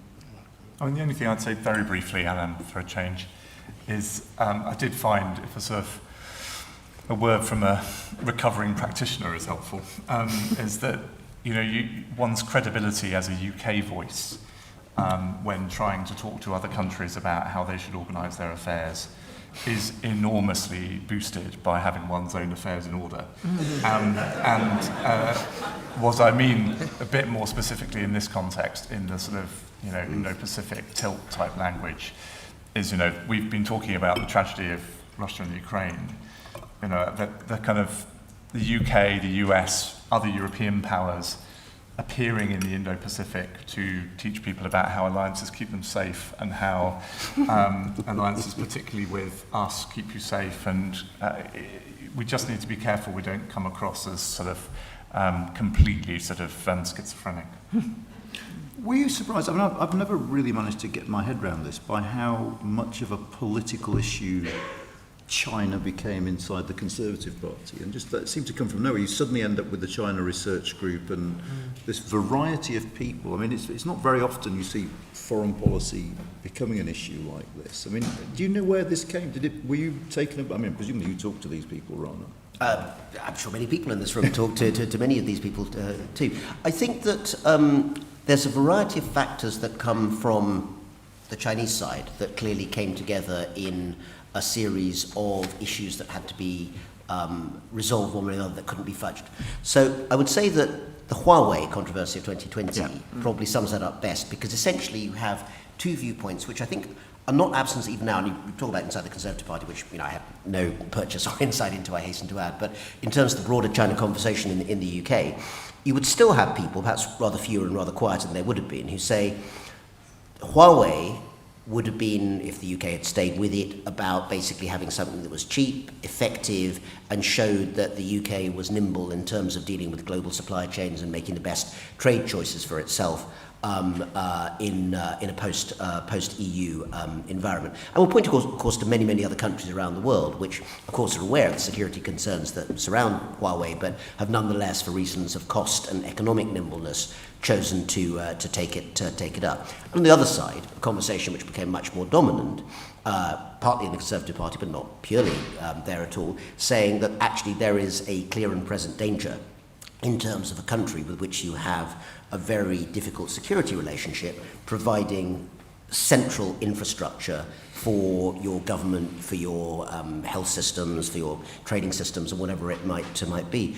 If you add to that the COVID crisis, which of course was very strongly linked to its outbreak in China, and of course for Britain specifically, although US was involved with this too, the Hong Kong crisis, where actually in the end a consensus was reached both within the government, actually I would say broadly without, that actually the breach of the joint declaration, which ended with a national security law, which essentially shut down many of the freedoms which Hong Kong had been assured, meant that the temperature, the atmosphere around discussing China had suddenly to move on very swiftly and very radically from what it would have been just 5 years before in the Cameron-Osborne golden era. Just, I mean, one of the things we sort of touched on a little bit and skated around, I mean, I suppose, Ollie, you talked about resources and foreign policy ambitions. I suppose one question, there isn't an easy answer to this. what should the UK aspire to be is the overarching question. And the initial sub-question, I think, which is coming up a lot in the Slido, is, you know, should the UK really try and work more closely with the Europeans if it wants to have weight and heft in international? Is it only a matter of time, basically, before we coordinate a lot more? Because that's the only way collectively Europeans can have the sorts of influence they want to have. So old habits die a bit hard, and so I'll give you two options. I think, And then a third. The May way or the highway. and one of them isn't war with France, so you have to pick the other one.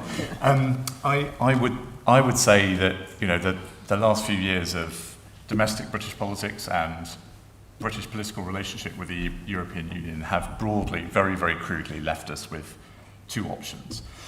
One is to try to find ways in which we can develop a new role as a differently interesting bridge on both security and economic issues across the Atlantic.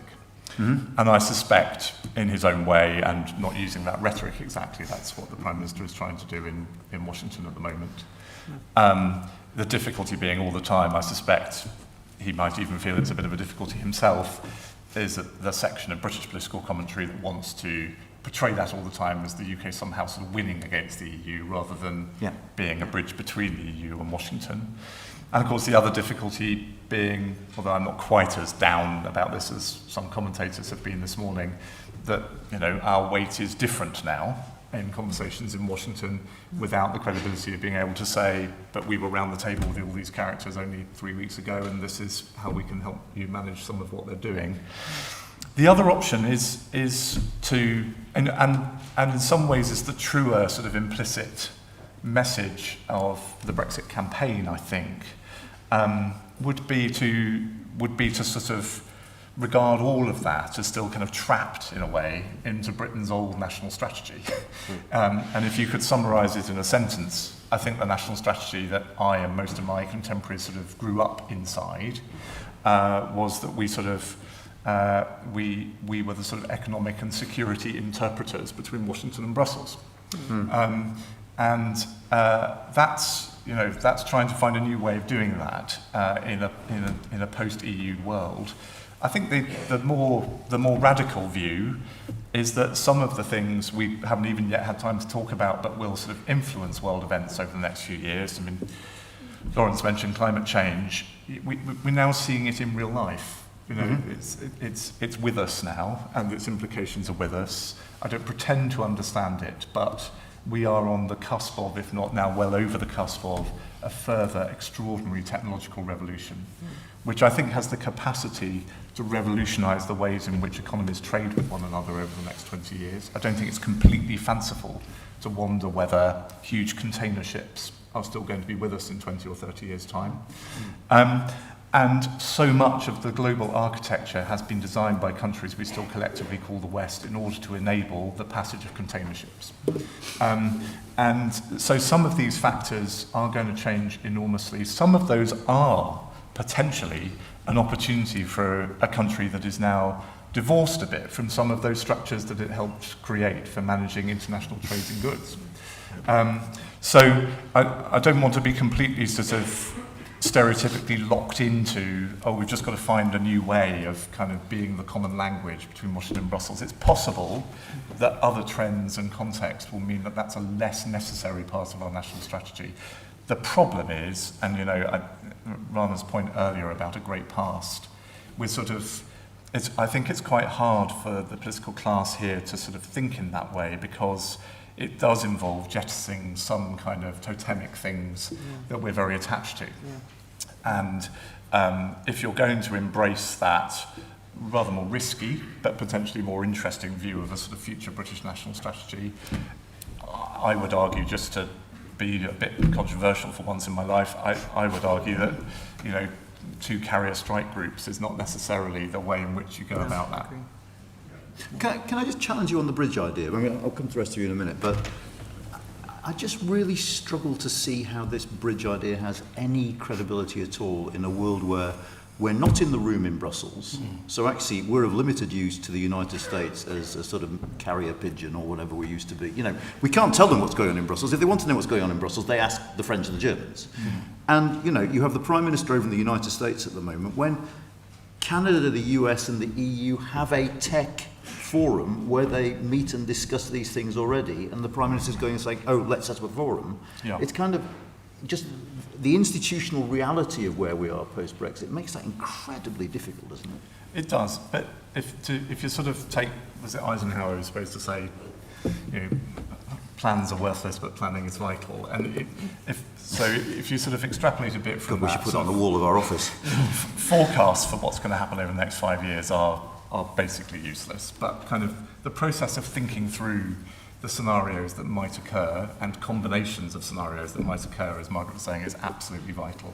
And I don't think it's ridiculous to think that a consequence of the security crisis in Eastern Europe is over the next 5 years to drive particularly London, Paris, Brussels and Berlin much more closely together again. I don't necessarily mean within the institutional structures of the European Union, but of course a way would have to be found of relating that conversation to the institutional structures of the European Union. I don't think that's ridiculous, and I do think when the chips are down, there are still some, for all that I agree with Margaret, that sort of the language of the special relationship, if it ever had a day, has slightly had its day. There are still some cultural and legal similarities of approach between Britain and America that are closer and enable a conversation more quickly and more instinctively about some of the huge challenges facing our civilization over the next few years around technology and privacy and how societies and polities work and talk to one another, that I think is an easier, quicker conversation than it is necessarily between Washington and Brussels. And so I don't want to overstate this, Anand, but I also think it would be a mistake to be completely sort of pessimistic about our chances of being able to be quite innovative still in that space. Did you want to chip in on it? Yeah, I mean, I thought one of the worst things that ever happened to British foreign policy was Dean Acheson's speech in '62, where he said that we'd lost an empire but failed to find a role, and ever since then people have been trying to find a role, a distinctive, unique, special role for the UK, and it isn't there. And the bridge idea is, for all the reasons you give, Anand, it never made any sense. People want to talk to each other, they can do. They don't need us as an intermediary. And on trade and regulatory issues, obviously, we've diminished our impact. But on security issues, we haven't. We really are still a major player in the security sphere and in the intelligence sphere. And this is a world where these two things have become much more important, sadly. And you know, if you look at what has made, if you look at Ukraine, the UK has taken a forward position on Ukraine. It has had influence. It has made a difference.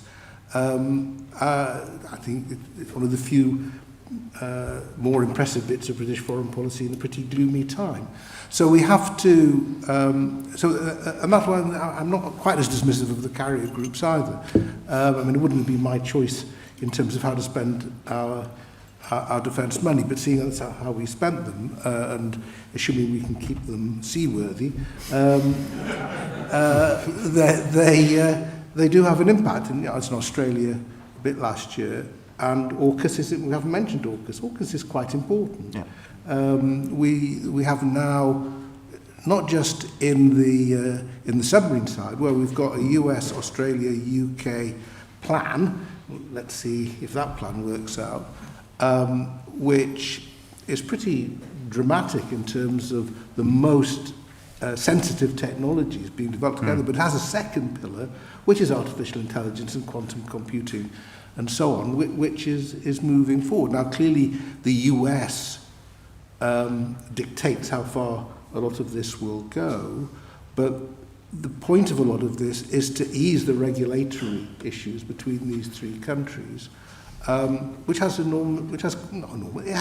potential. So I think there are areas where the UK has clout and does make a difference, even while we've made life much more difficult for us in the trade and general regulatory. Just on the artificial intelligence, everybody's sort of mocking how the UK can even believe. The UK's got a very strong AI sector,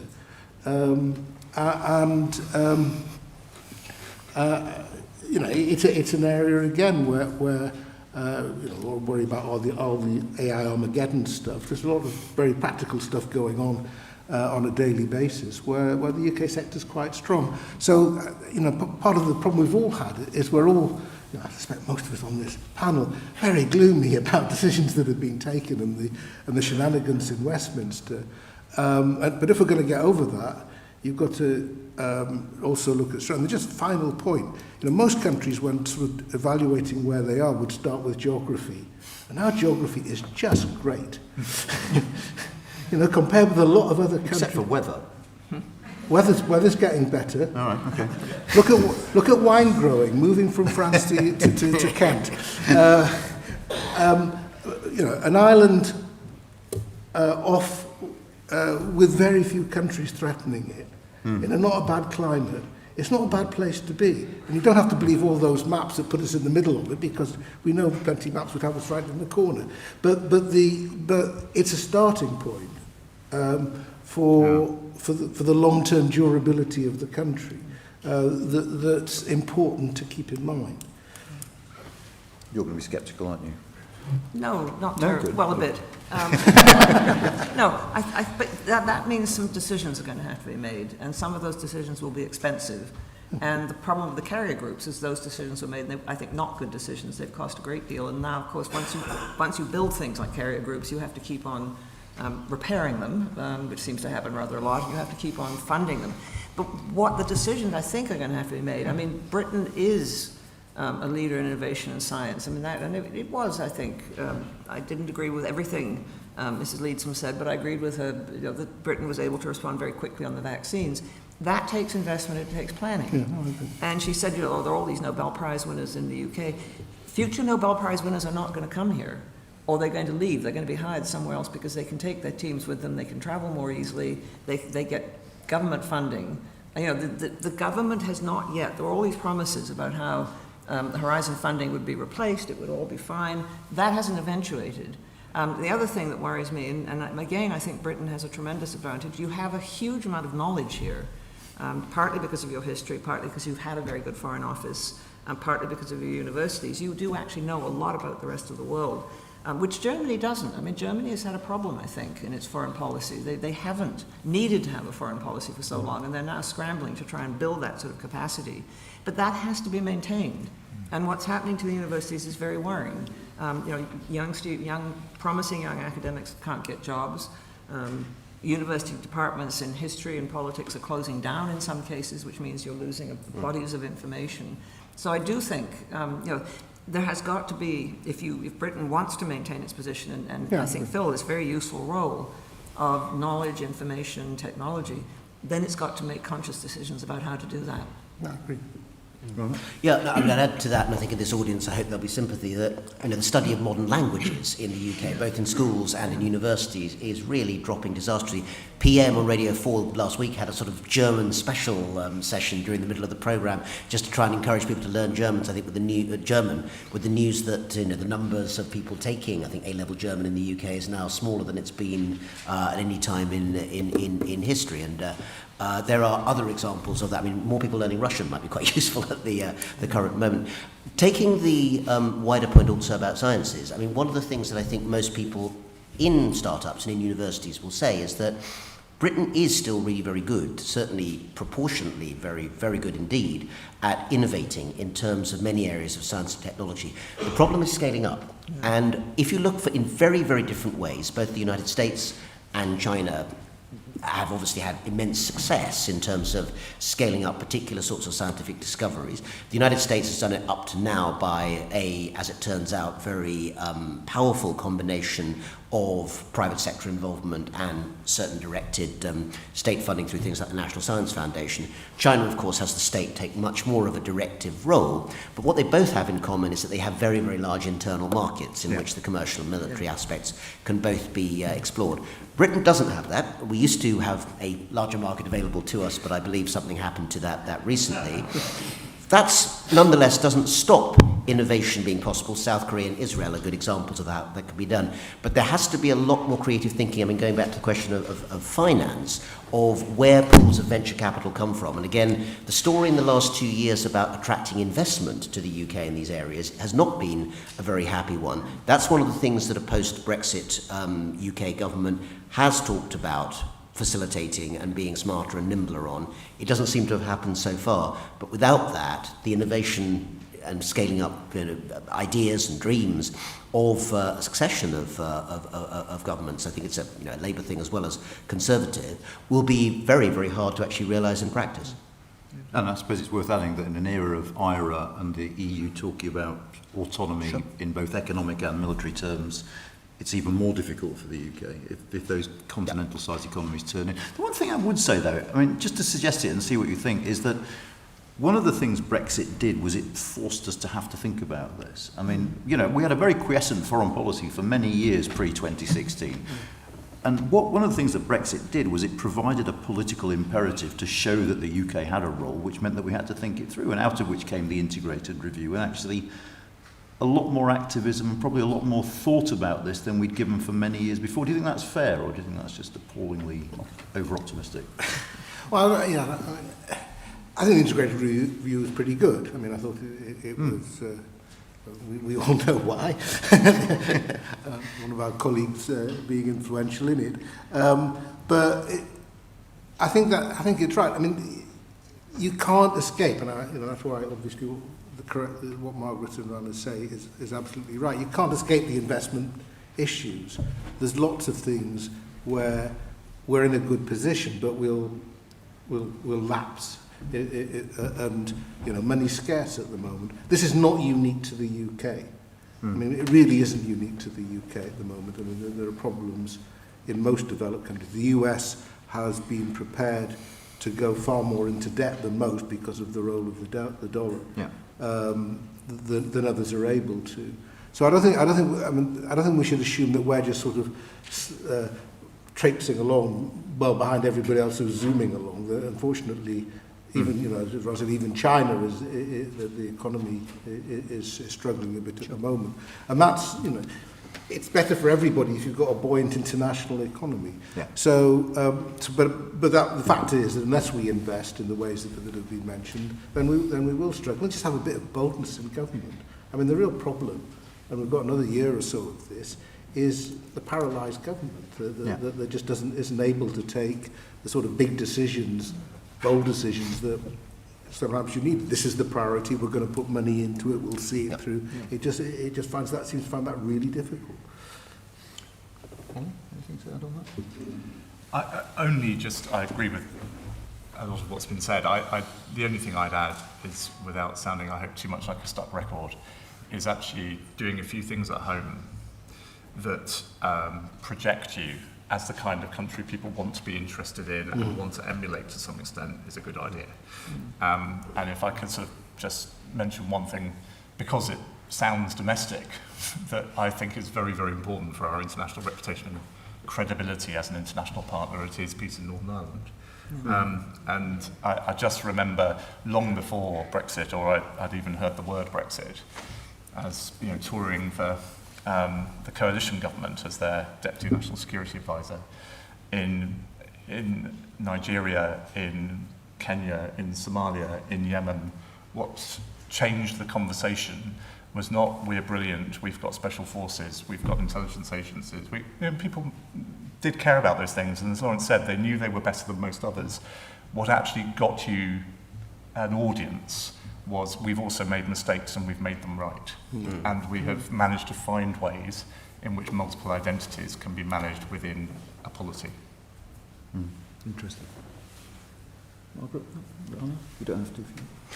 Just say, actually, I think if I had to pinpoint very briefly, one thing which makes Chinese diplomacy not as effective as it might be in the wider world is that the inability so far of China really meaningfully to talk about mistakes made and amending those mistakes, which As you say, you know, the UK on occasion has got good examples of that.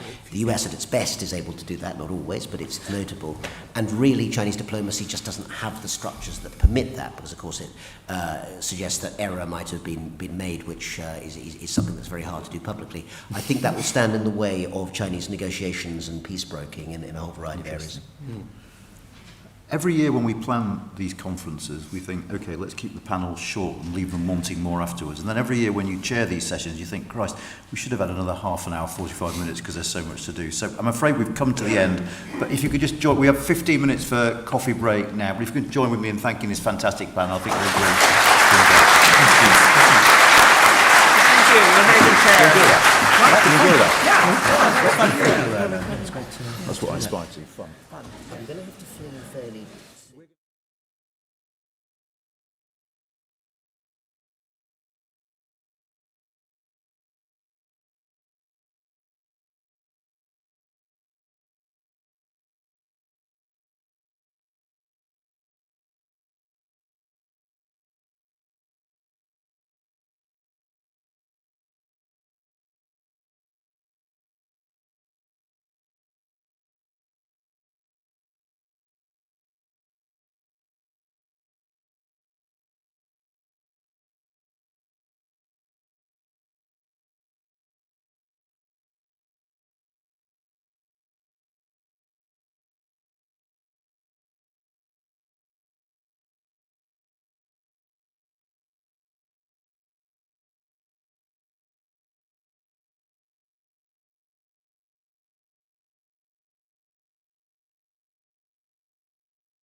Ladies and gentlemen, it's very nice to see so many of you here.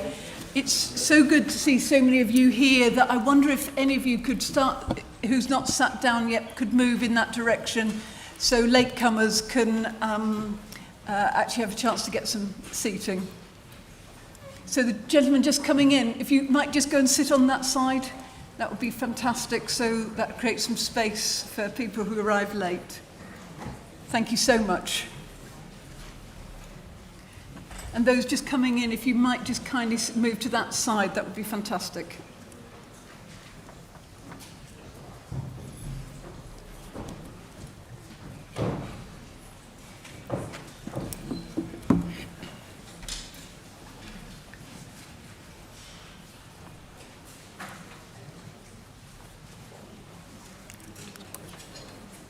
Katie's. Oh, I position it up here. I hope she just appears. It's Katie's online.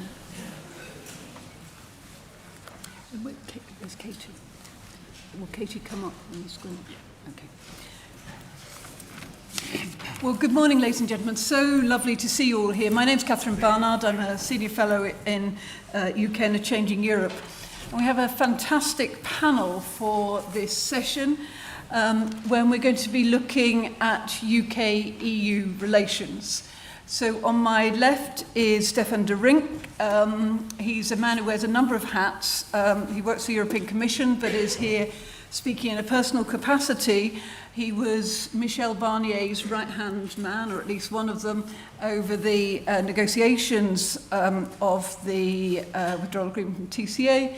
And he's written about it in a fascinating book called Inside the Deal, How the EU Got Brexit Done, so you get a fair idea where he's coming from. On my right is Simon Usherwood, who's Professor of Politics and International Studies at the Open University and a Senior Fellow in UK in a Changing Europe. And to his right is Tom Harwood, Deputy Political Editor of GB News. And online, I hope, is Katie Hayward, as we speak, as if by magic. There's Katie.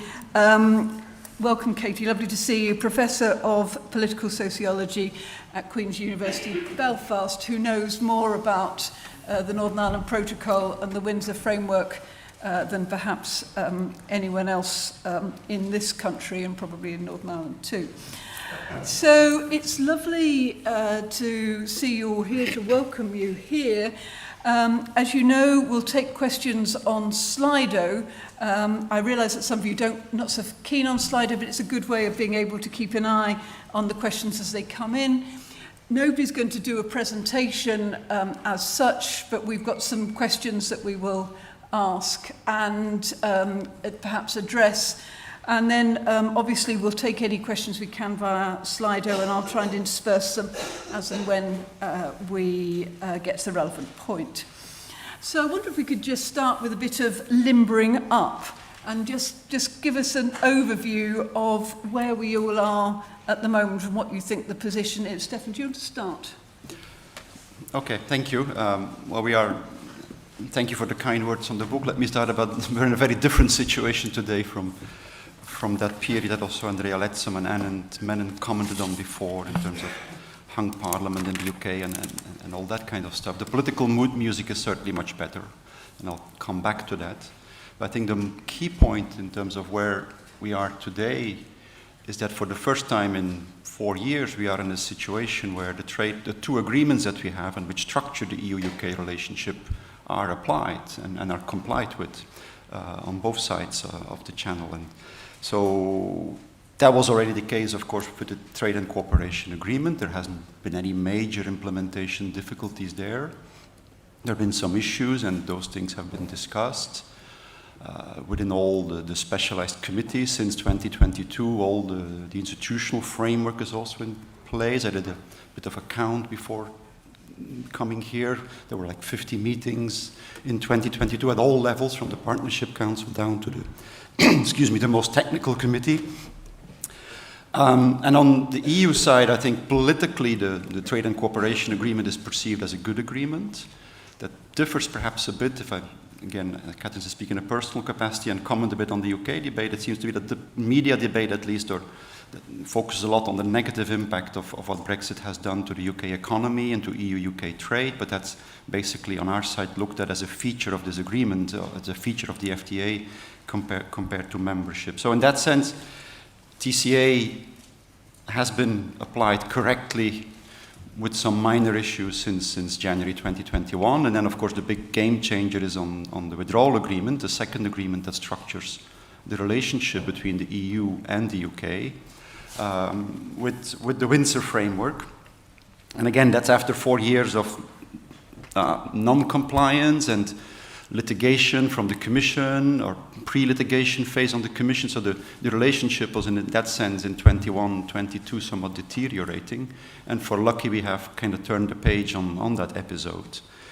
I see 3 reasons why Windsor, early 2023, was possible, and perhaps only then possible. One is that the situation, the incentives have changed. There's no longer that whole discussion as I have in the book and as we discussed with Andrea Letson before on no deal, no Brexit, sabotage, second referendum, cliff edge. All those issues are gone, and that creates the structural environment for a much more fruitful relationship. In my view, time has passed by, and so real-life concerns of communities in Northern Ireland, unintended consequences of what was agreed in 19. So that led us to use that Article 164, and it says that 4 years into the withdrawal agreement, we can still correct omissions, deficiencies, and errors. So that's the legal basis for that Windsor deal. And finally, it's a political choice, I think, from both Rishi Sunak and, on our side, Ursula von der Leyen, to create a kind of relationship based on an honest conversation of where we are, also based finding common ground rather than looking for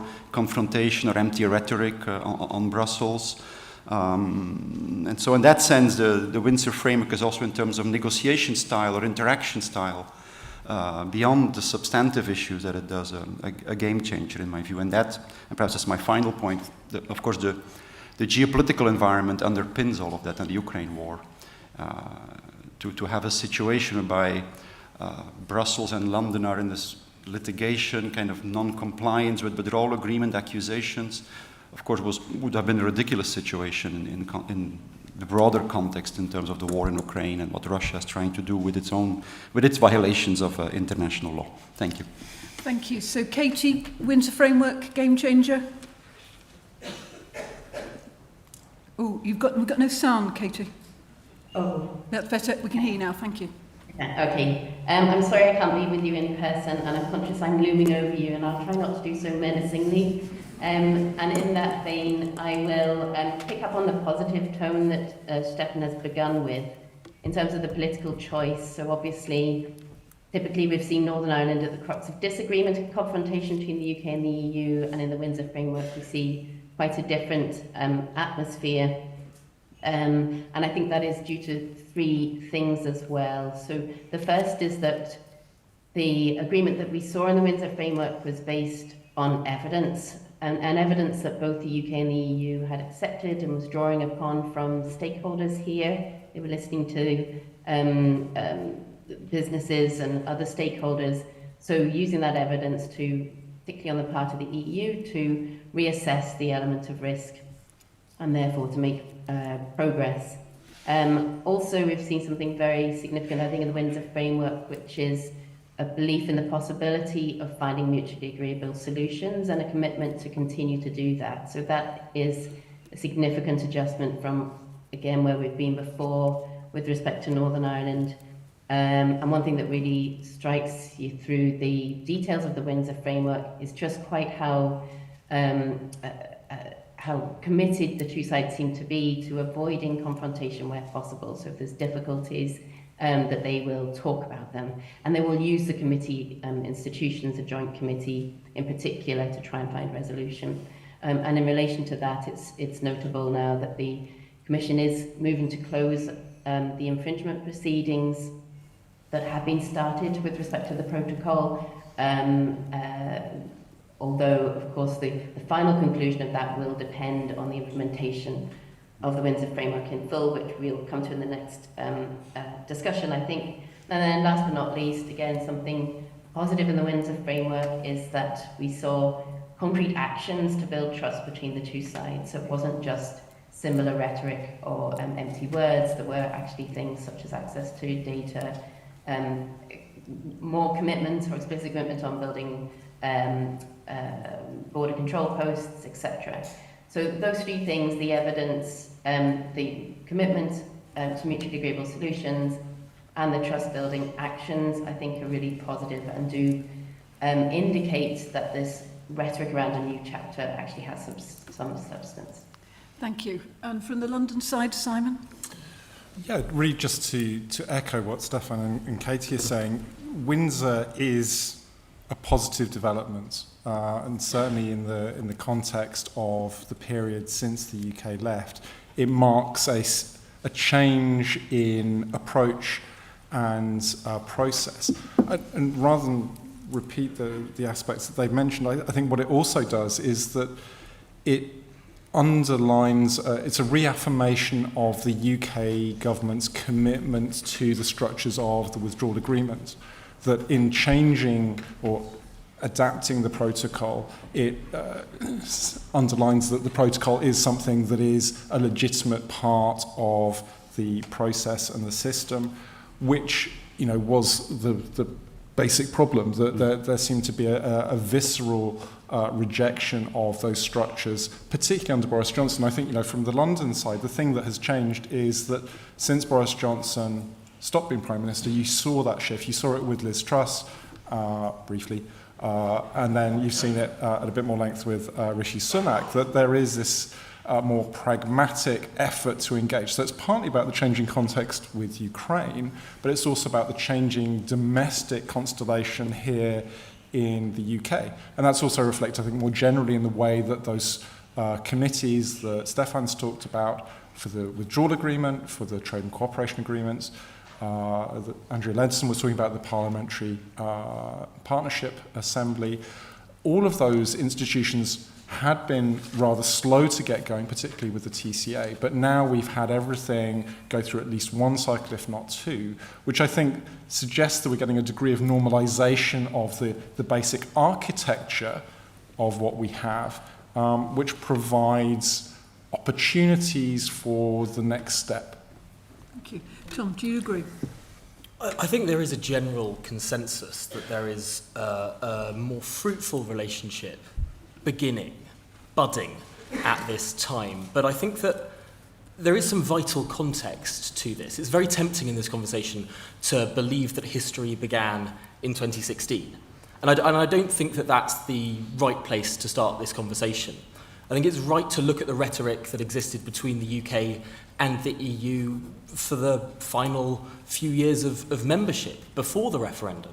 It's right to look at how little David Cameron was able to achieve on his grand tour of all the European capitals in the run-up to the referendum. It's right to look at David Cameron's failed attempt to block Jean-Claude Juncker's candidacy and indeed eventual ascent to the Commission presidency. It's right to look at the British vetoes that were deployed during the Eurozone crisis and to look at the Conservative Party leaving the European People's Party. Indeed, the rhetoric from senior politicians, prime ministers who time and time again in the years, even decades leading up to the United Kingdom's withdrawal from the European Union would often blame the European Union for many domestic problems. And there's debates to be had in terms of how much the European Union may or may not have been to blame for those issues. But I don't think it's right to imagine that there was sort of a panacea of European relations before 2016.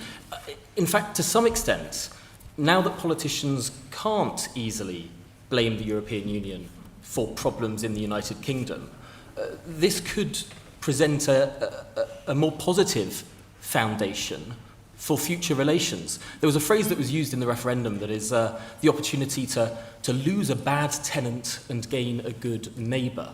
And potentially, that's sort of what we could be starting to see. Of course, it's early days, and we have had a bit of a torrid period over the last 5 or so years.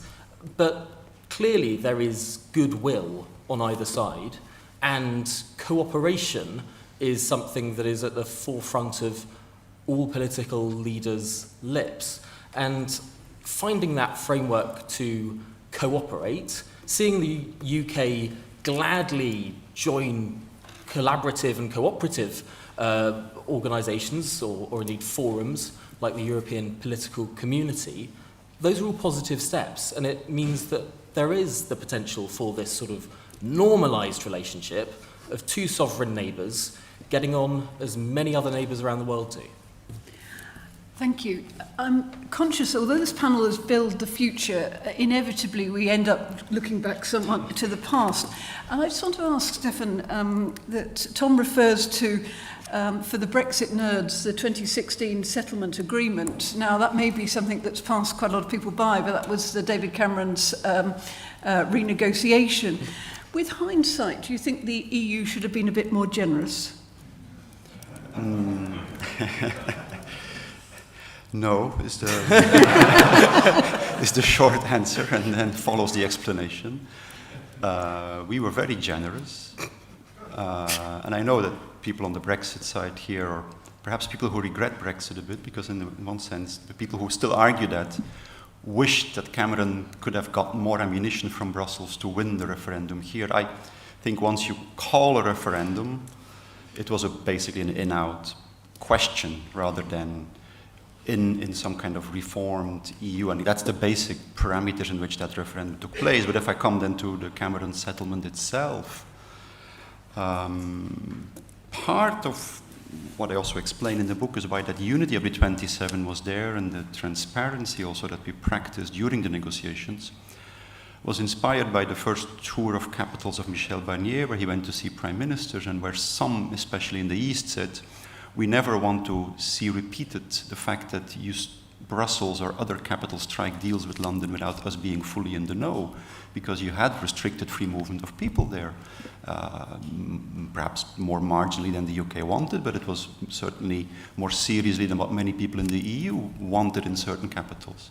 And so that indivisibility of the four freedoms that Merkel immediately put forward after the referendum happened, the fact that Cameron's deal was no longer on the table, there would be no cherry picking of the single market. That's not hindsight, I think, that's also foresight where we are today. We can come back on that. But there is cherry picking, isn't there? Well, Northern Ireland is cherry picking. Absolutely, because of the Good Friday Agreement. And people tend to forget that when they say there is cherry picking, there is a Good Friday Agreement and a very unique circumstances in terms of the peace process, avoiding the hard border, the all-island economy and all the rest of it, and then squaring that with protecting the integrity of the single market, which I should say to the benefit of 3 different prime ministers in the UK, in terms of the agreements we struck, perhaps not always in terms of the compliance in one prime minister's case, but in terms of the agreements we struck, all 3 prime ministers committed to these 3 parameters, protecting the integrity of the single market with Ireland's place in it, avoiding the hard border and protecting the all-island economy, Theresa May, Boris Johnson and Rishi Sunak. So those 3 prime ministers have subscribed through the withdrawal agreement and then through the Windsor framework now through those parameters. And well, and that's then, but that's again history. Then Ollie Robbins was on the previous panel. He worked very hard in October, November 18 to make sure that that was kind of soft, and there was a UK-wide customs union, but that's all water under the bridge right now. No? So let's not rehash the past too much. I think we need to look forward to a more positive future.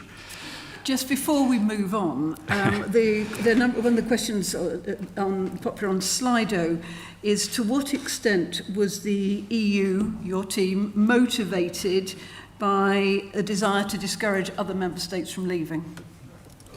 The fear of contagion was in the minds of some national governments a live issue, I think. Contagion of Brexit, therefore, all the neologisms we had at the time in terms of Nexit, Frexit, Italexit, Swexit, and a few others. Don't remind me too much of that period, please. But the contagion was certainly the first 4 or 5 months a live issue that disappeared after that. I mean, what Brexit at heart allowed the EU to do was to rediscover the fundamental principles on which the European integration project is built, and reassess and rediscover for some the value of what is it to be in a customs union, what is the single market, how much benefit does that give to us. And that, I think, was an important political process as well on the EU side, to rediscover, kind of renew our vows, so to say, or to renew the commitment to that project. And and its economic importance, but also its political importance. And I think the latter aspect has been underestimated by some on the Brexit negotiation side, not all, but some in this country. So, I know there's a desire to look forward rather than backwards. I wonder if we could start to think about, given that the Windsor Framework has opened things up and it's become more positive, does this mean that all is sweetness and light, Katie, in Northern Ireland? You probably don't need me to answer that.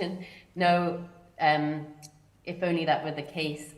So there's two challenges. So first and foremost, there's the practicalities of the Windsor Framework. And one thing that we've had is this ongoing question, I think, with respect to the particular arrangements in Northern Ireland has been, is it a lack of capacity in the UK in terms of implementing these things? And indeed, when I say UK, I don't just mean officials, I also mean businesses and authorities. Or is it a lack of will? And now I think if we're clear that there's not a lack of will, there is the intention there on the UK side to implement this. The question of capacity comes in now. And what the Windsor Framework requires is very significant in quite a short space of time. The first test, if you like, being labelling. So this is where we get to the nitty-gritty of things. So on milk and on freshly packed meat products, for example, by the 1st of October, we're going to have not the EU labels being evident on goods being sold in Northern Ireland that have come in with trusted traders that don't necessarily that aren't include those that aren't going through the red lane. So that's an immediate test. And then there are there's this trusted trader, the two trusted trader schemes that upon which this Windsor Framework will rely, so-called green lanes rely on this. Those are very complicated arrangements to set up. And the time frame for those, again, that's quite tight, even though we've got a period of time for implementing them. So I sort of mention these because there's a question as to how this is going to happen, not least given that the UK Border Target Operating Model is also meant to come into force in October. So there's a lot of challenges there practically. On the political front, not quite sweetness and light. We know that the majority of parties have accepted the Windsor Framework, cautiously welcomed it. They have some concerns about some elements, but the DUP, which was of course the intended, basically a focus in the negotiations of the Windsor Framework, remains unhappy. And this is where we come back to a fundamental challenge for Northern Ireland. How can you make potential adjustments or interpretations or spins or modifications, whatever it might be, of the Windsor Framework or the environment for it, or indeed of Northern Ireland's place in the Union, in a way that will reassure the DUP sufficiently without putting the cat amongst the pigeons and causing negative ramifications for the rest of the community here. That balance remains very difficult to achieve, and it remains a sort of a live issue for the UK government, even though I readily acknowledge it probably isn't a very pressing issue of concern now. There is a sense that maybe the UK government has moved on in its attentions. Thank you. And Simon, it's all going swimmingly here too.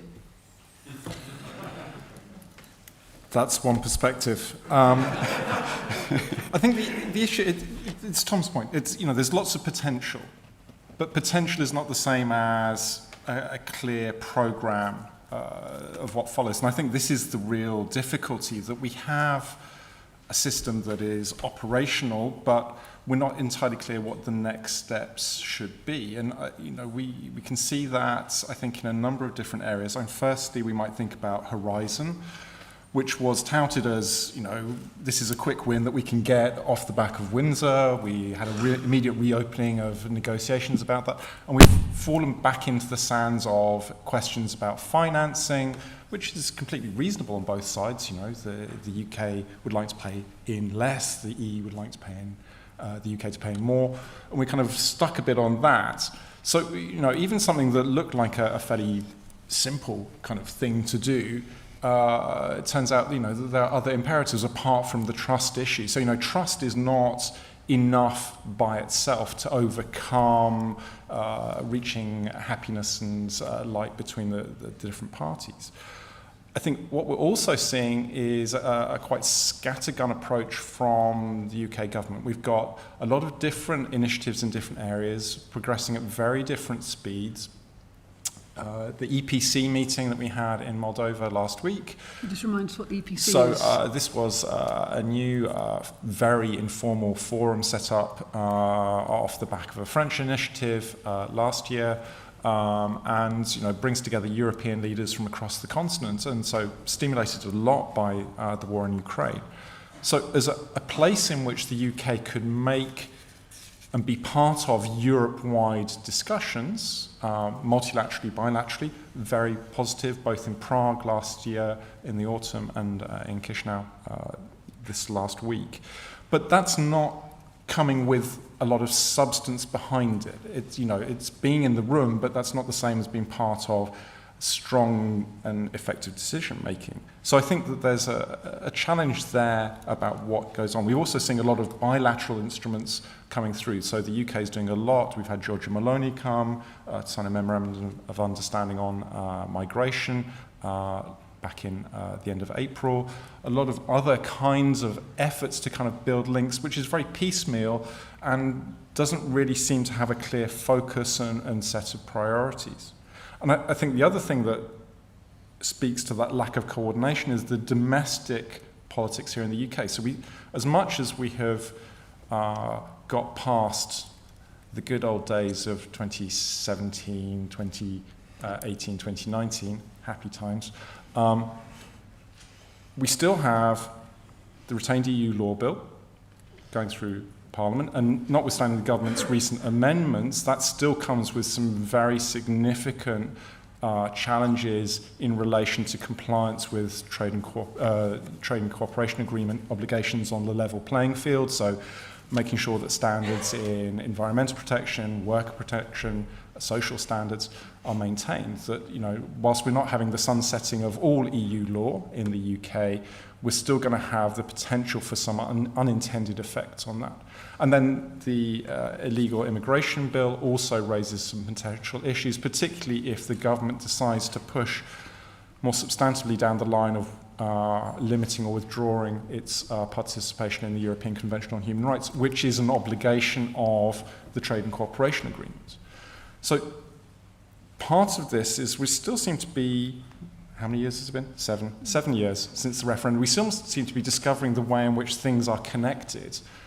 And we don't have a clear strategy or coordination around this issue. So the European policy is shaped by domestic policy in ways that aren't immediately appreciated or particularly taken account of. So I think we have a lot of challenges ahead. And again, it's that question of potential for what that I think is the challenge here.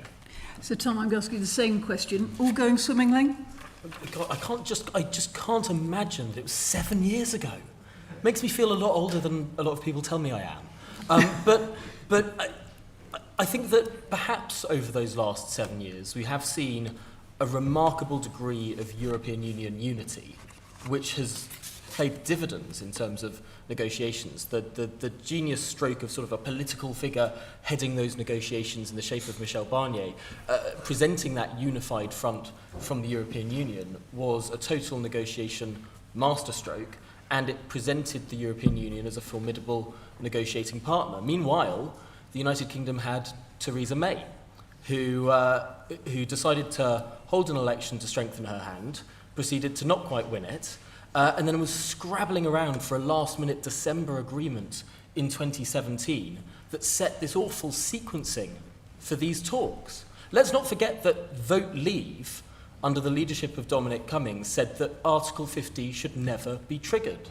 The Vote Leave plan, if you want to call it that, was to have lots of discussions and find a way to collaboratively talk this thing through without that famous ticking clock.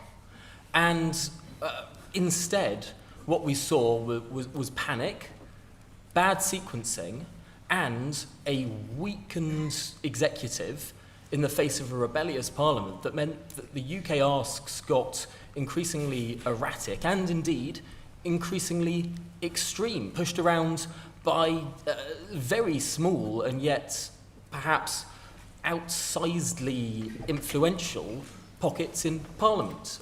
It was a disastrous few years between the 2017 election and the 2019 election.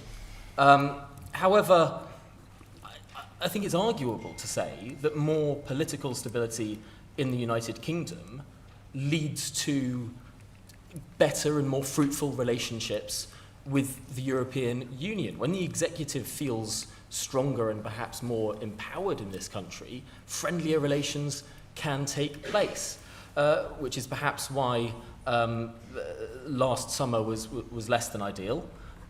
Maybe why things are looking up in terms of the next decades or so. But I think it's hard to overstate how internal divisions in the United Kingdom have led to perhaps an uneven set of negotiations, confused asks, and a less than ideal, again, I go back to 7 years of all of these talks.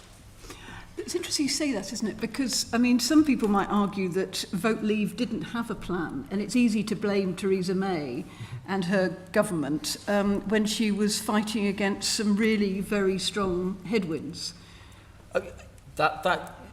It's right to say there was no command paper for this, but there were clear instructions or clear ideas for what Vote Leave wanted to do. And the great tragedy of this is that the Brexiteers were never then left in control of Brexit. The people that sort of seized control of the executive afterwards were the quote-unquote sensibles within the Conservative Party, which led to this big problem of, number one, domestic instability, whereby you had the repeated refrain, where's that 350 million for the NHS? Well, of course, had Boris Johnson or Michael Gove or one of the Vote Leavers become Prime Minister, that would be one of the first things they would have done, and they said so repeatedly. But also, frankly, it would have been for Vote Leave to answer the questions that were had on it. The big refrain was, you didn't elect Vote Leave, but a lot of people felt like they sort of did.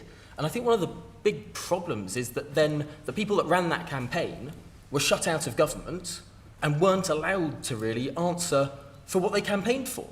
And you had this mess. Of course, I mean, Boris Johnson has since negotiated a deal, and we were told it was not a revenue deal. So, when he was on the put in terms charge, of Theresa May, I mean, he tweaked Theresa May's deal.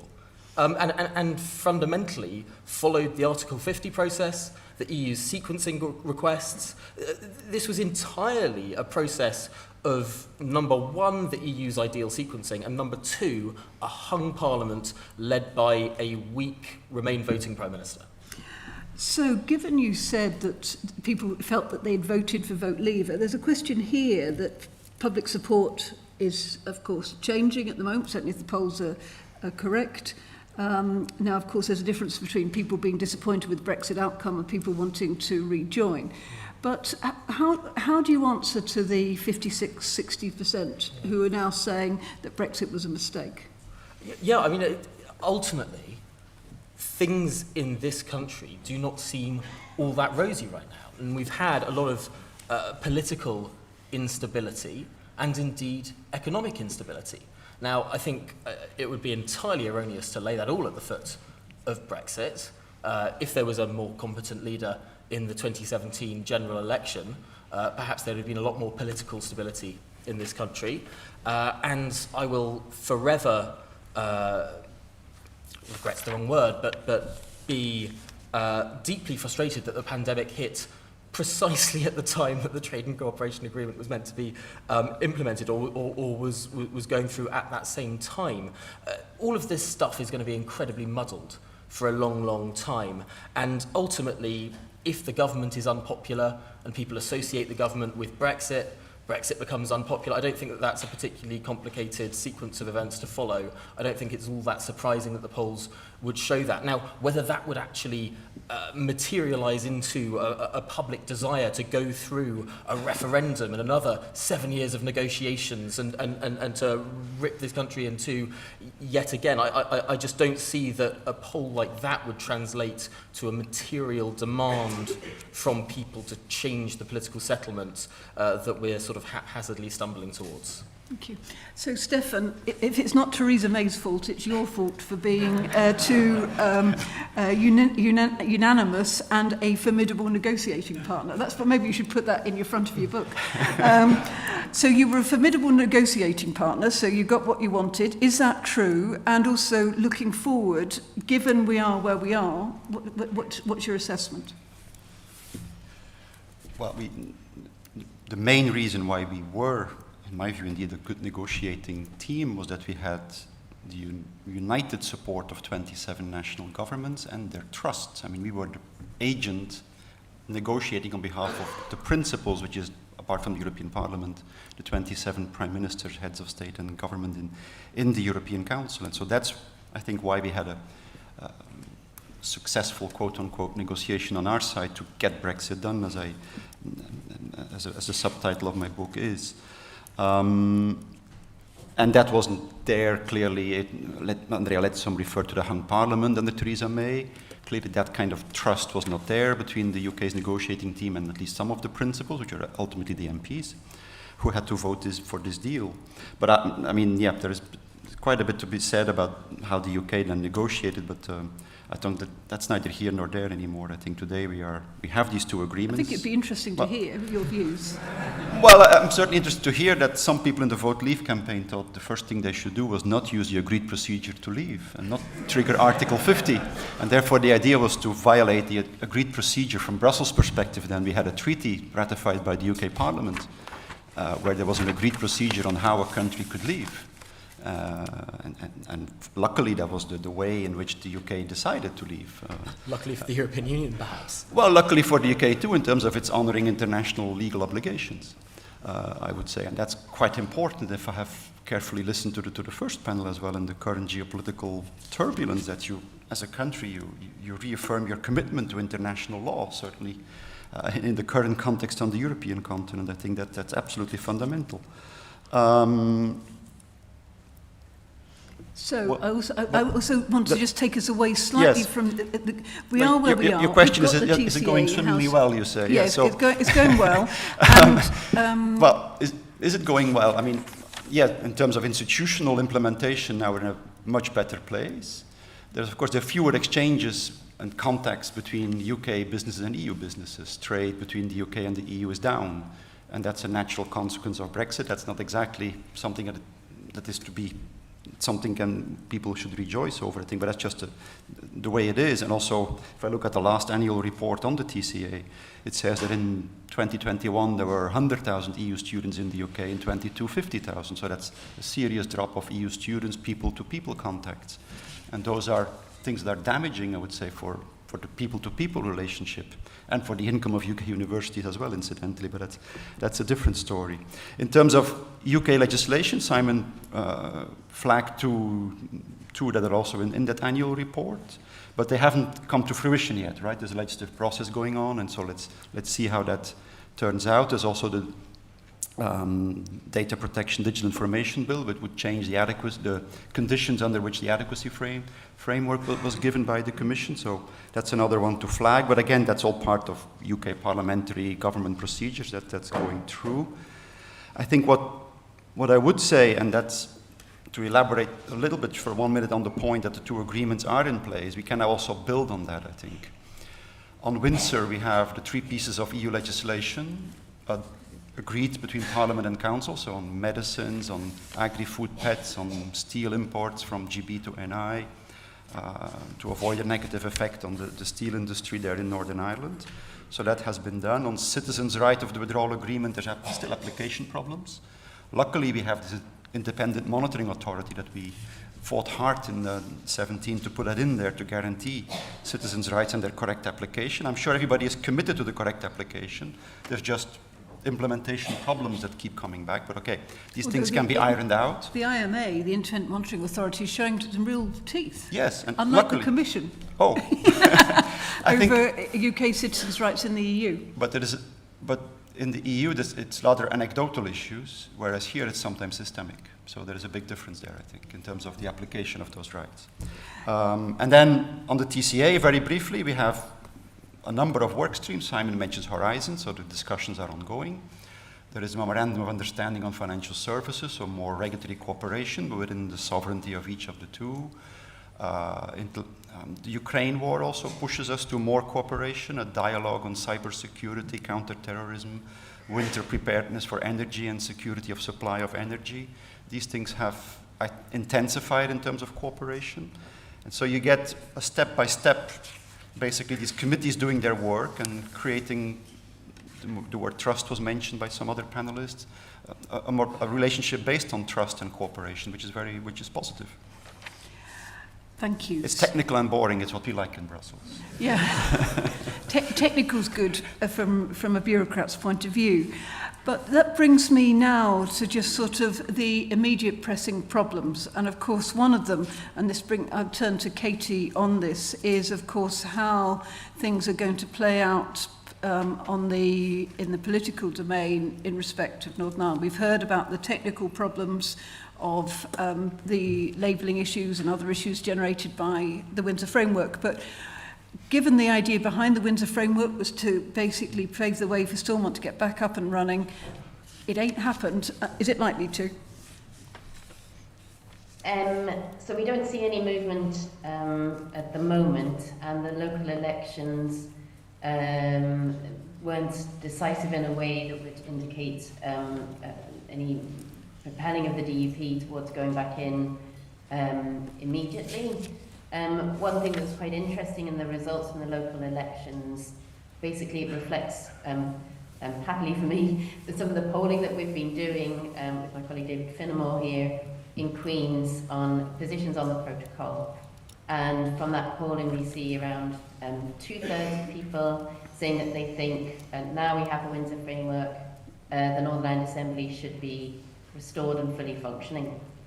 There's about 27% who say no, the DUP should hold out for further changes. And that's broadly reflected in the local elections results, where we saw around 27% between the DUP and the traditional unionist voice. One thing that is worrying from our polling is, which obviously they probe a wee bit more, is the question of, well, what do people expect to see, what do they want to see with respect to adjustments? And this would indicate that those supportive of the DUP staying out want the protocol / Windsor Framework to be gone altogether. So that's obviously not a prospect that either the UK or the EU are considering. This goes obviously right to the heart of the debates around Northern Ireland and its unique position, etc., through all of the Brexit process. So there's a real challenge for the DUP if they are ultimately a devolutionist party and they do want to get back into power sharing, eventually at some point how they manage to tie that all up, which goes to the next question, which I sort of hinted at before, which is what the UK government could possibly do. And the expectation would be there'll be some secondary legislation to try and enable the DUP to be convinced that there have been some adjustments made. Would that come in relation to Northern Ireland's case in the UK internal market, or would it come in relation to such broader things such as the prospects for a border poll, something on the Northern Ireland Act? We don't know. But as I say, the more they tinker with that, the more concerned there'll be across the wider community as to its implications. Fundamentally, even if we do get the Assembly up and running again, the question is how it will manage this very challenging environment, possibly made more challenging by the Stormont break, which is a unique element brought forward in the Windsor Framework, intending to give MLAs a voice in the application of EU law in Northern Ireland, but its exercise could be politically quite contentious, as you might imagine.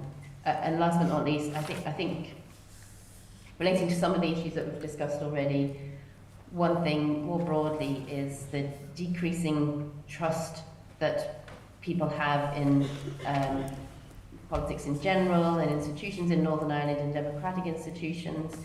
The lowest amount of trust that we see here is in the Northern Ireland executive. Even though just about it retains the support of the plurality in Northern Ireland as part of its long-term future, there's increasing sense of a lack of confidence that it can actually function in a way that benefits Northern Ireland and is in Northern Ireland's interests. And I think that's a consequence both of what's happened in the last few years and also widening sense of disillusionment about politics in general, post-Brexit, post-protocol, and so this sort of fits into these wider debates that I don't think we can understand Brexit without understanding those wider challenges for democracy and trust in institutions. Thank you, Katie. And Simon, I don't know whether you want to reflect on that from the Westminster side and whether we can see things getting better. Keep on asking me if things are going to get better. No, it's the short answer. I think what strikes me about the Sunak administration is that the model seems to be one of problem containment. So, and I think the Windsor is a good example of that. You know, there were clearly two objectives around Windsor. One was resolving the protocol issues and the relationship with the EU, and the other was to get the Assembly up and running again. And whilst one of those has been successful, as Katie's been saying, we haven't seen success in the other. You haven't seen the same level of London government investment in trying to make the second aspect come around. You know, the kind of level of engagement that you saw during the run-up to the Good Friday Belfast Agreement 25 years ago isn't there. You know, you don't see a lot of attention to the issue from London. And it's similar across different areas of policy. And, you know, in a way it's rational that, you know, for a party that is in government after a long period in power, a long way behind in the polls, an exciting summer last year, all of those things, you know, that's steadying the ship seems to be the kind of model, and, you know, being able to have some wins to show that we can actually get past the mistakes of the past. So that model isn't going to change ahead of the general election next year. So, you know, that's going to be the next model. So we're not going to see this government put in place big steps. And again, from the EU perspective, and I think this kind of touches a bit on what you're talking about, Tom, you know, that as much as the UK kind of constrained itself and had internal debates, this is a relationship that has two parties, that the EU also has a voice in this negotiation. So whatever the UK had reached as a settlement or a consensus after the referendum, it still would have had to have negotiated that with the EU, who clearly have a stake in that process. So I think we have that kind of tension from the EU perspective, making new commitments with a government that might be out of power in 12 months or so is a problematic kind of sell. At the same time, and maybe we'll hear differently this afternoon, you know, that Labour doesn't look like a government that would be coming in with a radically different kind of agenda. You know, the basic parameters look very similar. So saying we won't have the UK rejoin the single market or the customs union actually leaves a very limited space in which to do things. And, you know, it's the kind of language we've heard this morning from Andrea Leadsom, from the panelists this morning, you know, that a positive, constructive relationship where cooperation takes place on issues of shared interest. But what cooperation actually practically means isn't really closely inspected. You know, we kind of got some kind of flagship kind of things that, you know, here's an issue that we can work on and something like that. But in terms of a European policy that coheres, we don't really see that coming through. And, you know, for Labour, who are as ahead in the polls as they are, they've done that without having gone big on a European issue. So if we're thinking again about that willingness to go down the road of a revisiting of the relationship, I'm also not confident that that's something that people are willing or going to do. That, it's one thing to say people are unhappy with how Brexit has turned out. It's another thing to say, well, we know what the thing is that they want in response. And so, that was the thing of 2016, was this unhappiness about a situation without necessarily saying we agree about what the replacement is. And I think we're likely to find that as we go through. And also, most people don't sit down and think about the intricacies of the Trade and Cooperation Agreement every day. They have a general some of us sense. do, I assure you. I hope I'm not offending you or any in this room when I say that perhaps isn't the most representative room of the general country.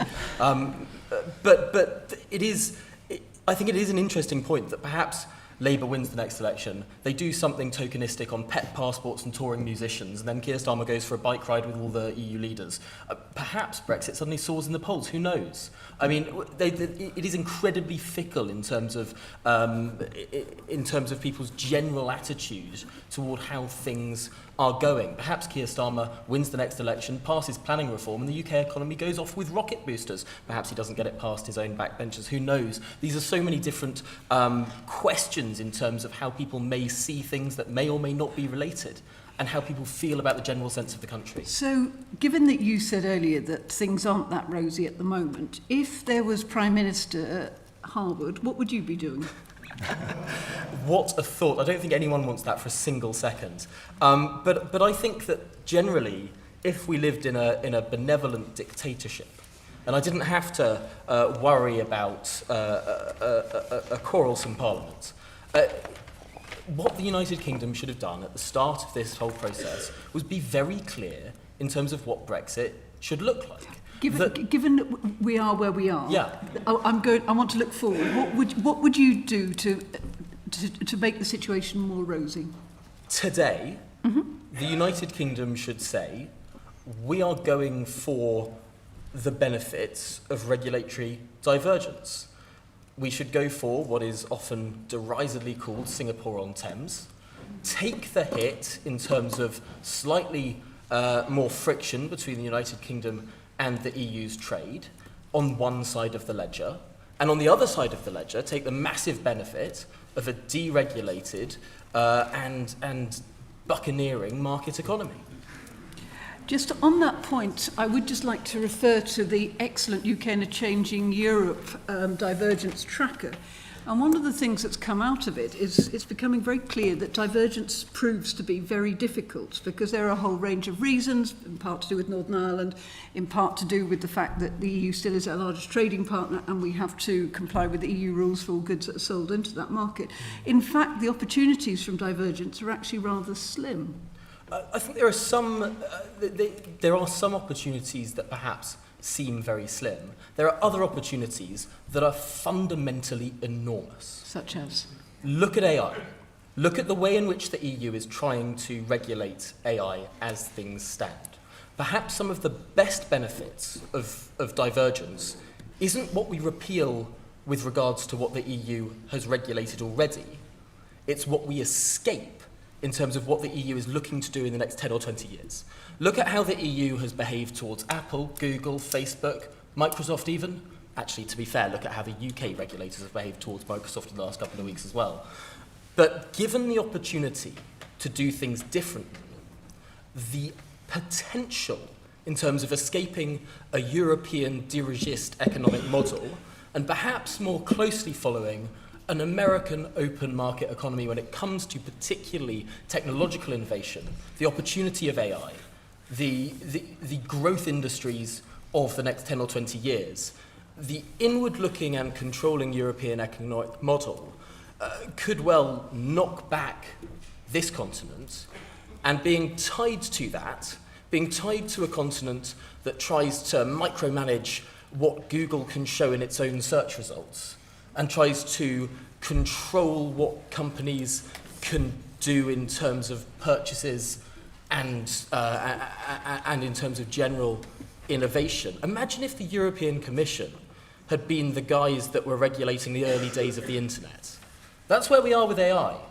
Potentially, what we're going to see is a firewalled world, and I'd much rather be on the free and open internet than being on the firewalled European internet, the great firewall of the EU. Right, thank you. So, Stefan, could you might want to say something on that, but Yes, I'm please. particularly interested in hearing your view, as many people in this audience will know, that there is due to be a review of the Trade and Cooperation Agreement 5 years after it came into force, that's sort of 2025, 2026. Is this, and I want to bring together a number of questions that have come in on Slido, is there any interest in the EU to be able to have some sort of closer relationship and a reset? Is there the possibility of having a free movement of persons deal? Is there what Labour is talking about, which Simon's just referred to, as John Peter asked, is this about essentially a different form of cherry picking? Right. And two very quick points on Tom's interesting remarks. On the Singapore-on-Thames, OBR figures seem to suggest that the UK has 40 billion less tax revenue a year because of the negative hit of Brexit on the economy. So how then to fund public services and go to that model puzzles me. On AI, next week the European Parliament will vote, and then the Council and the Parliament will get together, and then we'll see what comes out of that. But our goal, to be clear, is to attract AI to Europe, to the European Union, and to develop it, and to create a regulatory framework that allows it to develop it, and regulate the high-risk elements in line with fundamental rights, data protection, ethics standards, and all the rest of it. And I don't think that that's a bad thing. And hopefully we can be one of the first powerful economic blocs in the world to accept that, to adopt that regulation and also set standards. So we're working with the Americans on the code of conduct, and that probably will need to work with the industry to make sure the legislation, which hopefully will be adopted soon, can kick in a bit earlier on a voluntary basis, given the rapid developments there. But I just wanted to flag that. And on the review, I find it that one of the hardest questions to answer. I mean, for sure, the integrity of the single market is something that is there in terms of the questions and will not be questioned.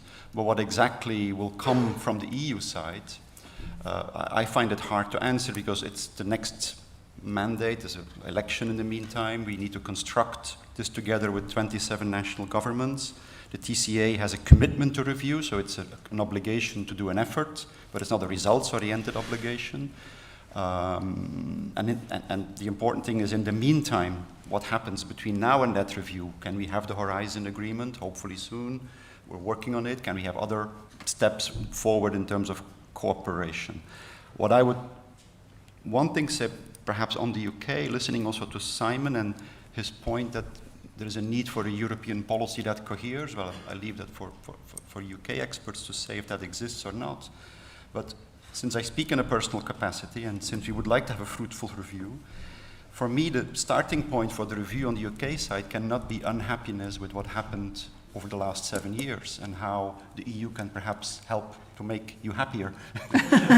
That's not the role of the EU. And put it more seriously in terms of the barriers that were created and to trade and the new equilibrium that was found, I think it would indeed be much more fruitful to start from, okay, these are the negative impacts of Brexit. What is the country here going to do domestically in terms of economic, industrial strategy or not, to tackle those issues, and from that starting point and come to that review, which I think is the way the EU will come to that review. What is in our interest, basically? Is there anything in our interest? And if so, what is it?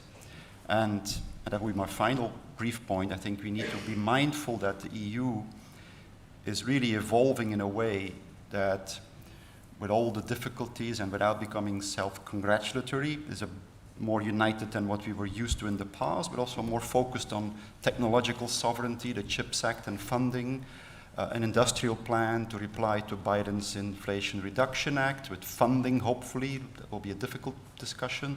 Regulation, trade with reliable partners, including UK, more investment in skills, more domestic production of critical raw materials, Net Zero Industry Act, so more support also for manufacturing in the EU, which is a big concern of many of the national governments today. Building up clearance capacity to have a more integrated capital markets union. That's a very slow process because that's years and decades that the EU is working on that. Some of it's going faster, some of it's going slower, but it all goes into a direction where the EU is more confident and forceful and has more policy tools as well as it's centrally available. And also then is more in a mindset of what is in our interest and how do we defend that in terms of realpolitik, so to say. Since Kissinger became 100, you can maybe quote that. But how do you defend your own interests beyond the values that you want to defend? And I think will that continue? I think so. It's a bit difficult to predict, but I think this is something that will continue. It's certainly a new discourse in terms of that open strategic autonomy that the EU and the Commission is working on. Thank you. We're coming to the end of our time. But I want to conclude with one question. It's the same question for all of you. Cast your mind forward to 2050. What will be the UK's relationship with the EU by then? Will we be members? Will the EU still exist? Or what? Katie, do you want to start? I think the question there is whether the UK itself will exist.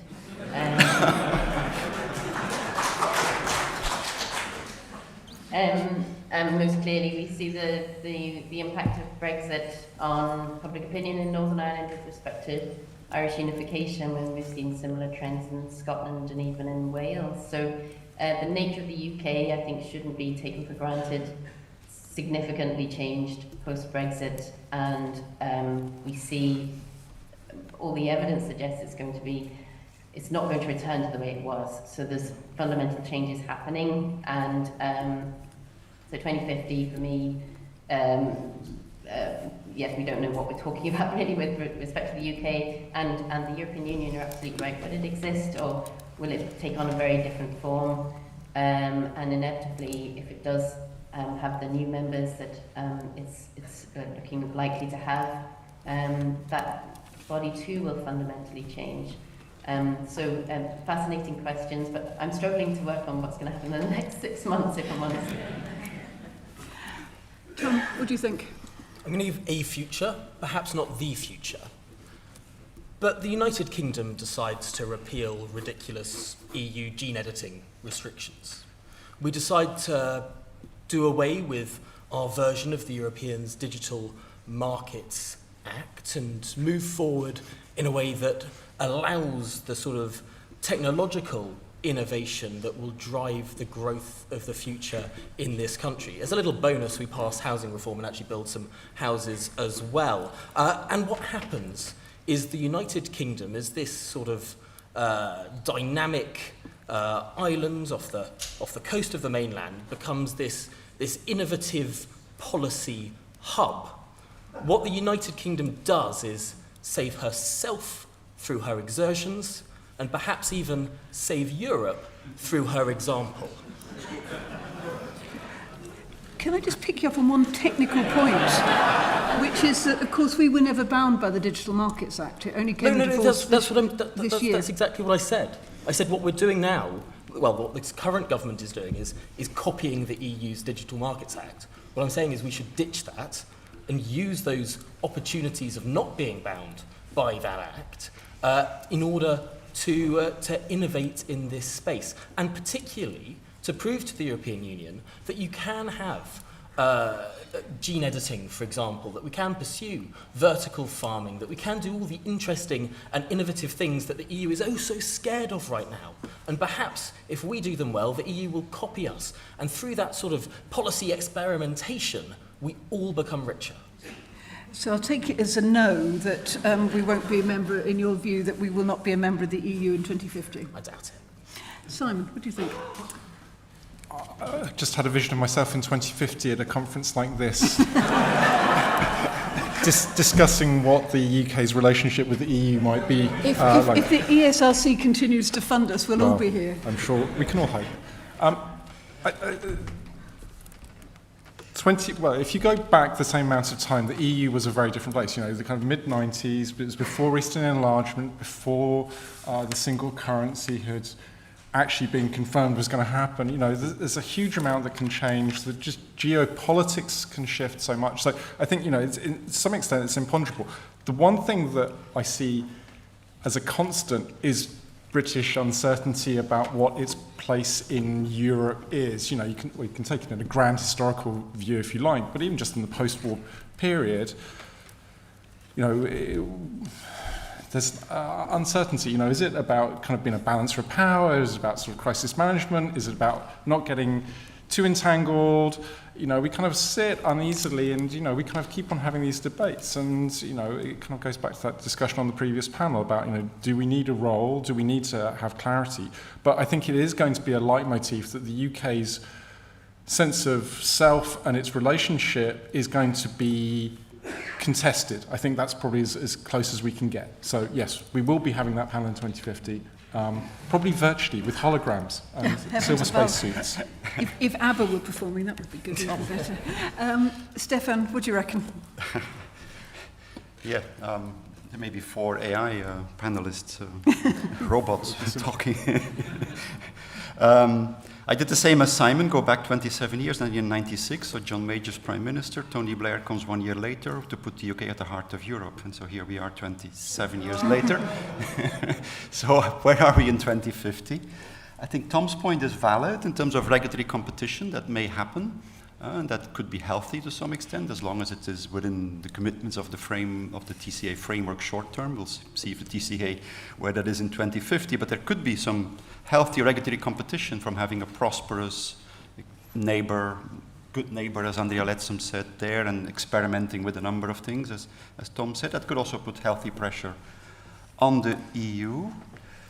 But in terms of where we then will be in 2050 with the UK or not, be more than 27 members for sure. Not for sure, but I think there will be more than 27 members. It will depend on how we react to shocks, wars, climate change, China perhaps, migration, refugees. If you look at the last year, now we are cooperating extremely well with the UK on sanctions against Russia. We wouldn't have predicted that 2 years ago, I would think. So it's very hard to predict, but I hope that when we have these shocks that we come to closer operational cooperation. Where that then will lead us in 2050 in terms of UK being a member or not, that's really something I can't answer. But I think if you look, and that's my final point, come back to the European political community, that's 40 plus members, so we're already 27 EU members today, 3 in the single market with Norway, that's 30, perhaps 9 extra members, that's 39. So it's going to become quite lonely outside of the EU, maybe. So just to conclude, can I just have a show of hands amongst the audience? How many of you think, it's not what your desire is, but how many of you think the UK will be a member of the EU in 2050? So it looks to my, about a third? Yeah, about a third? Yeah. Well, thank you. Thank you very much indeed to all of you for your very lively and thought-provoking contributions. Thank you to the audience for your questions. I'm sorry we couldn't get to all of them on Slido, but I hope I got through quite a lot of them. Thank you to Katie in particular in lovely Belfast. And we're now closing this session, time for lunch. Thank you very much indeed.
And welcome back from lunch, everybody. I've got the task of trying to keep us all awake in the post-lunch dip. I'm Sarah Hall, Deputy Director, sorry, Anand, of UK and a Changing Europe and Professor of Economic Geography at the University of Nottingham. So I'm actually trained as a geographer, not an economist. I'll get that out now. I will take questions on Slido about colouring in and capital cities, but economics is what we're here to discuss. And we've got a great panel to do that.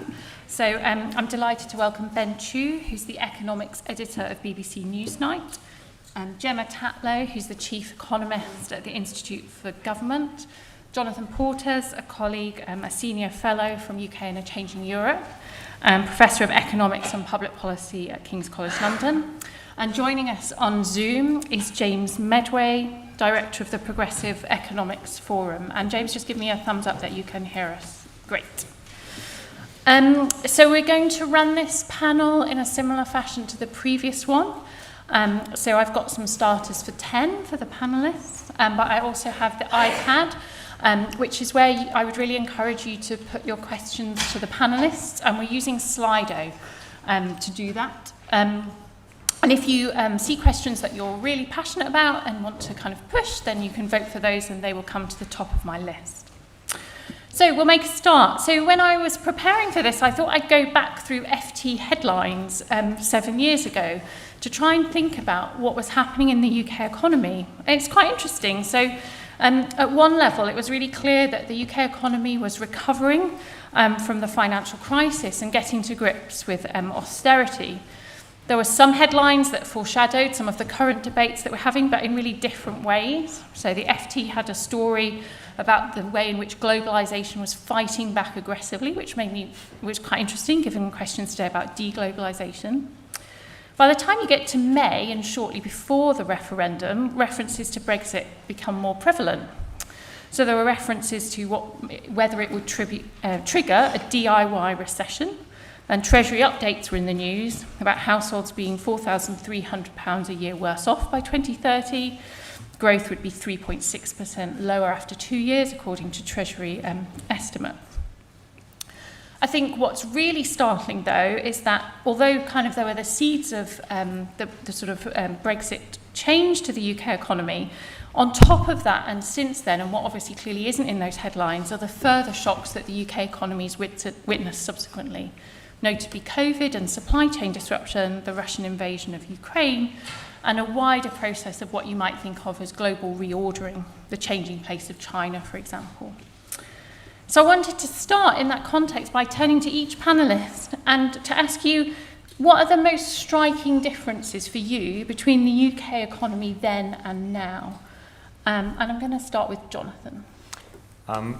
Okay, so I think probably I'd best sum this up. Like 10 years ago, just over 10 years ago, Margaret Thatcher died, and I went on the Today programme the next morning to talk about her legacy, and I said this, I've got it here still. In 1979, a quarter of a century ago, a politician came to power with a radical agenda of market-oriented reform, a plan to reduce state control and release the country's pent-up economic dynamism. That changed the world, and we're still feeling the impact. His name, of course, was Deng Xiaoping.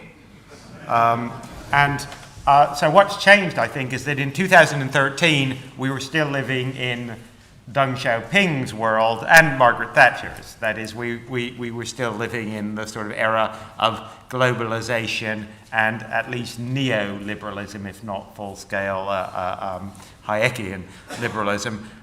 Because the penny hadn't dropped then, that actually something fundamental had changed, and that we were, post-global financial crisis, we were in a new era where that approach could not be relied on either from a political or economic point of view to deliver either geopolitical stability or sustained, non-inflationary and reasonably consistent growth in productivity and living standards. We thought, even in 2013, I fully accept I was, just living in the past still then, hadn't clocked really that we were in this somewhat new era when things were going to be very different. So for me, the big changes, and I'm still struggling with it because I'm old and had been in economic policy already for a quarter of a century when at that point, I'm still struggling to reconcile myself to what the new era looks like. But it is pretty clear that we're not going back to that sort of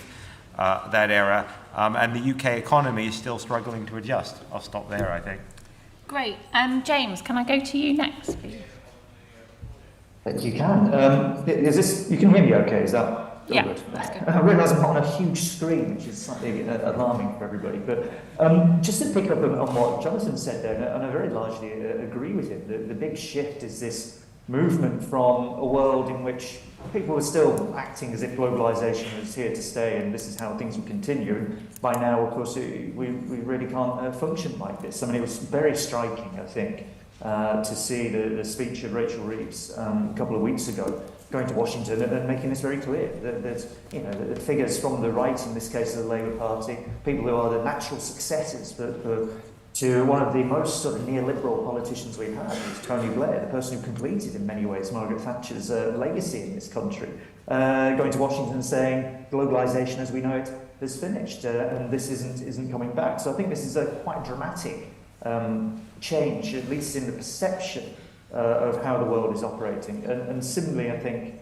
again, agreeing with Jonathan, much of the tendencies were already there. That once you had the rise of China, once you had the tension that was starting to appear in that relationship at the core of globalization, really, between China and the US, and that very intense trade and debt relationship that had developed over a good long period of time there, once that started to get into some tension, as we saw after 2008 with China's continuing growth and much slower growth in the rest of the West, this was always going to, I think, end up something like the world we live in now, where there is a real serious turn across the Western world to forms of government intervention, most dramatically, I think, in the US with the Inflation Reduction Act and the CHIPS Act. But you can see the similar pressures now playing out inside the European Union with the, despite all the talk, at the time of Brexit, I remember state aid was the thing that, a reason to get out of the EU because we didn't want to have to abide by those state aid rules. Well, now you have the Commission talking about weakening these precisely in response to the Inflation Reduction Act. So this is a very dramatic, I think,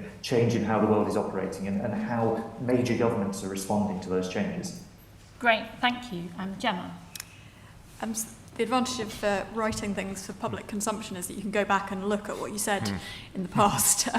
Like Jonathan, I thought the question we were being posed was a 10-year look back, so that was what I did.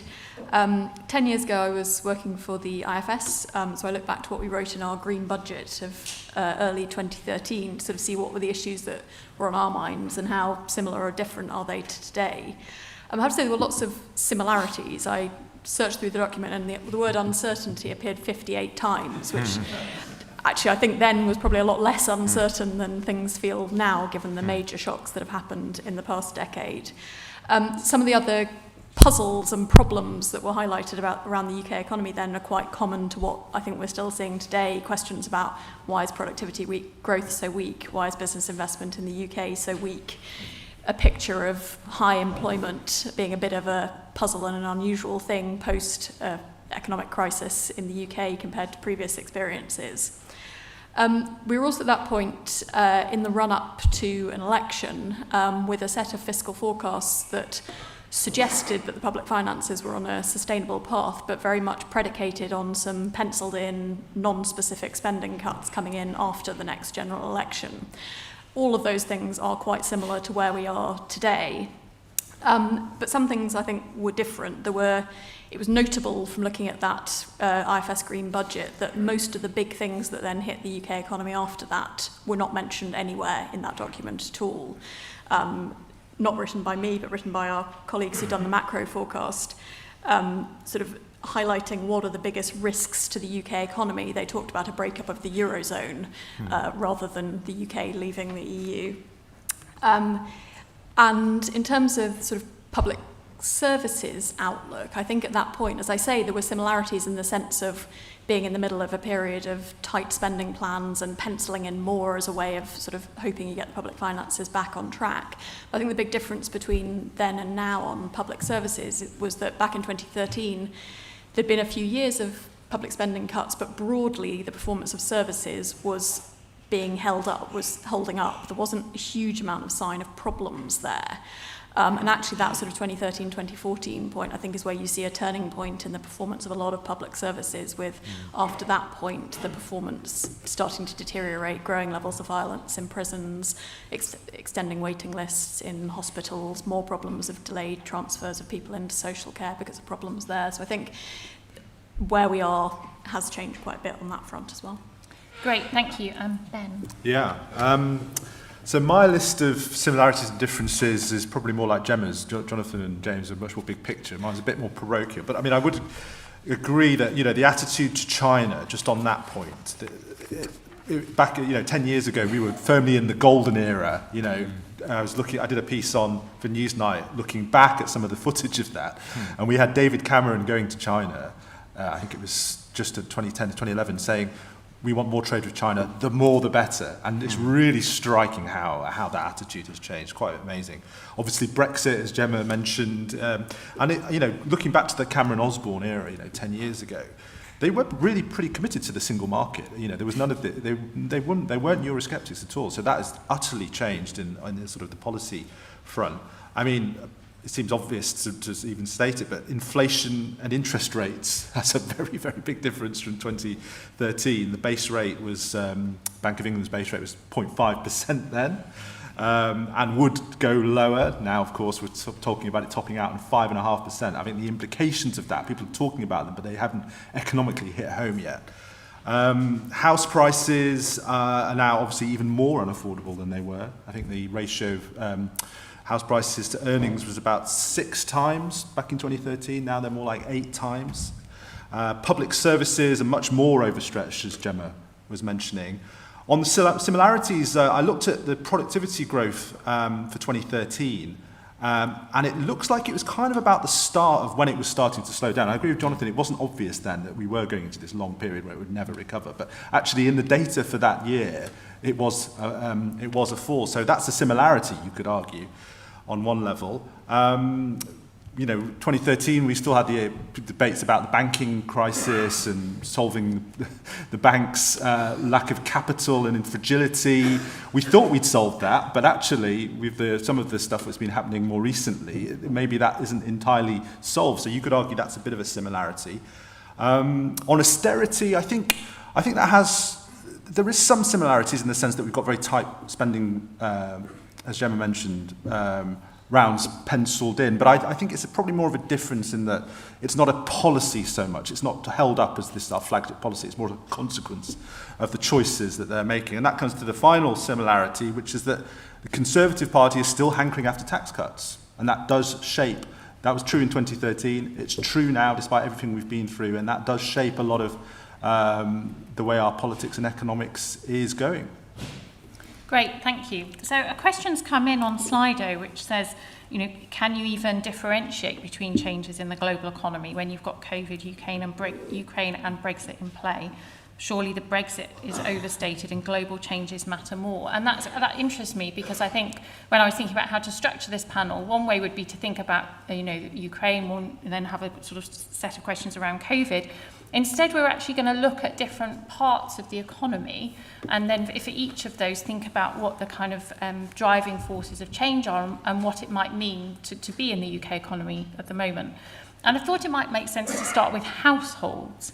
So households at the moment are obviously kind of emblematic of some of the economic challenges that the UK is facing, particularly around inflation and the cost of living, but also around availability and affordability of housing and mortgage and interest rates, as Ben mentioned. So James, one of the things that really interests me is how the inflation situation in the UK and the cost of living crisis compares to other countries. There's some quite interesting figures from Spain. About 10 days ago, I think, they released their inflation figures quite early. So I wondered if you had any thoughts on that. Look, the questioner raises, I think, a very fair point, that disentangling UK-specific parts of everything we've been through in the last sort of, you can say 10 years, but really it's actually the last 4 years or so, from COVID onwards, well, from Brexit, then COVID, then the Ukraine war onwards, is quite difficult. There are some, fairly clearly by this point, some Brexit-related, Brexit-specific impacts. There's some impact on food prices from Brexit over the last few years. But what's really striking is exactly as the questioner says, is that there's this series of big global effects that are playing out, and the question really is, to what extent does an economy and its government respond effectively to those big global effects playing out? I mean, you mentioned Spain. One of the issues in Spain, of course, is actually relatively tight controls on price rises for things like rental prices and a few other elements that feed into the rate of inflation there. Now, this has been raised as a discussion in Britain, floated in the Telegraph a couple of weeks ago by the government, thinking, floating the idea that perhaps we might want to consider some form of regulation of prices of basic food products. And of course, as the inflationary surge plays out, and as we've seen, shifting from energy, where we have introduced actually a degree of price control in common with the rest of Europe and much of the developed world, you start to see playing out also a demand for controls on the prices of basic food products, and some countries actually moving to introduce it. I think Bulgaria is the most recent example there. France actually another month or so ago, the kind of voluntary system which the government here is also apparently considering. Now that's the political impact of this. I think looking ahead, the other bit is that Gemma mentioned uncertainty. The other bit that's really starting to factor now, in a way that 10 years ago wasn't quite the same sort of impact,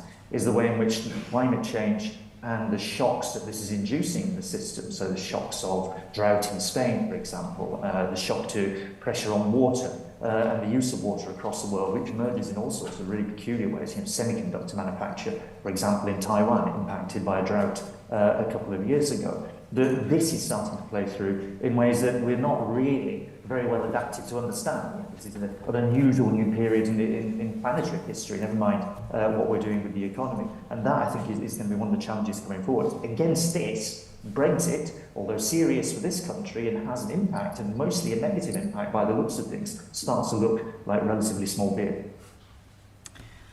So that leads us on to a question that's come through from Slido, which is, do you think that there could be a benefit economically to the UK from Brexit in the future? And if so, when? James, are you able to shed any light on that? I mean, the way things have gone, it's one of those, like, if you stop banging your head against a wall, it starts to look better. It's got that sort of element to it. I mean, the bit that's coming up and underreported, I suppose, at the minute is that the existing trading cooperation agreement is actually open for renegotiation at the end of 2025. So there is an opportunity there to decide that we didn't like at least some parts of it. So presumably, the way the polls look, it will be a new government and potentially one with a different mandate to do this. To look at that and adjust something and maybe try and get a better deal out of this. I mean, it has to be said, it's quite hard pushed, particularly, I suppose, coming from my kind of end of things, particularly once the European Union itself is saying things like, actually, the old idea of state aid and controls and subsidies and the rest of it, perhaps we're not going to be so strict about this in the future. It's really quite hard to tease out what exactly the advantage of Brexit is by this point, once that sort of political changes start to happen inside of Europe. So I'm afraid I can't particularly come up with a convincing argument as to why this will look good in the future, other than the fact we might be able to undo some of the damage that has been done in the past. Great. I want to come to the TCA later on in the discussion, if that's okay. But if we move on then to another part of the economy that's been in the news quite a lot recently, and that's the question of immigration and the UK's labour market. So there's two elements here that really interest me. One is actually really helpfully summarised by a question on Slido, which I think is for Jonathan.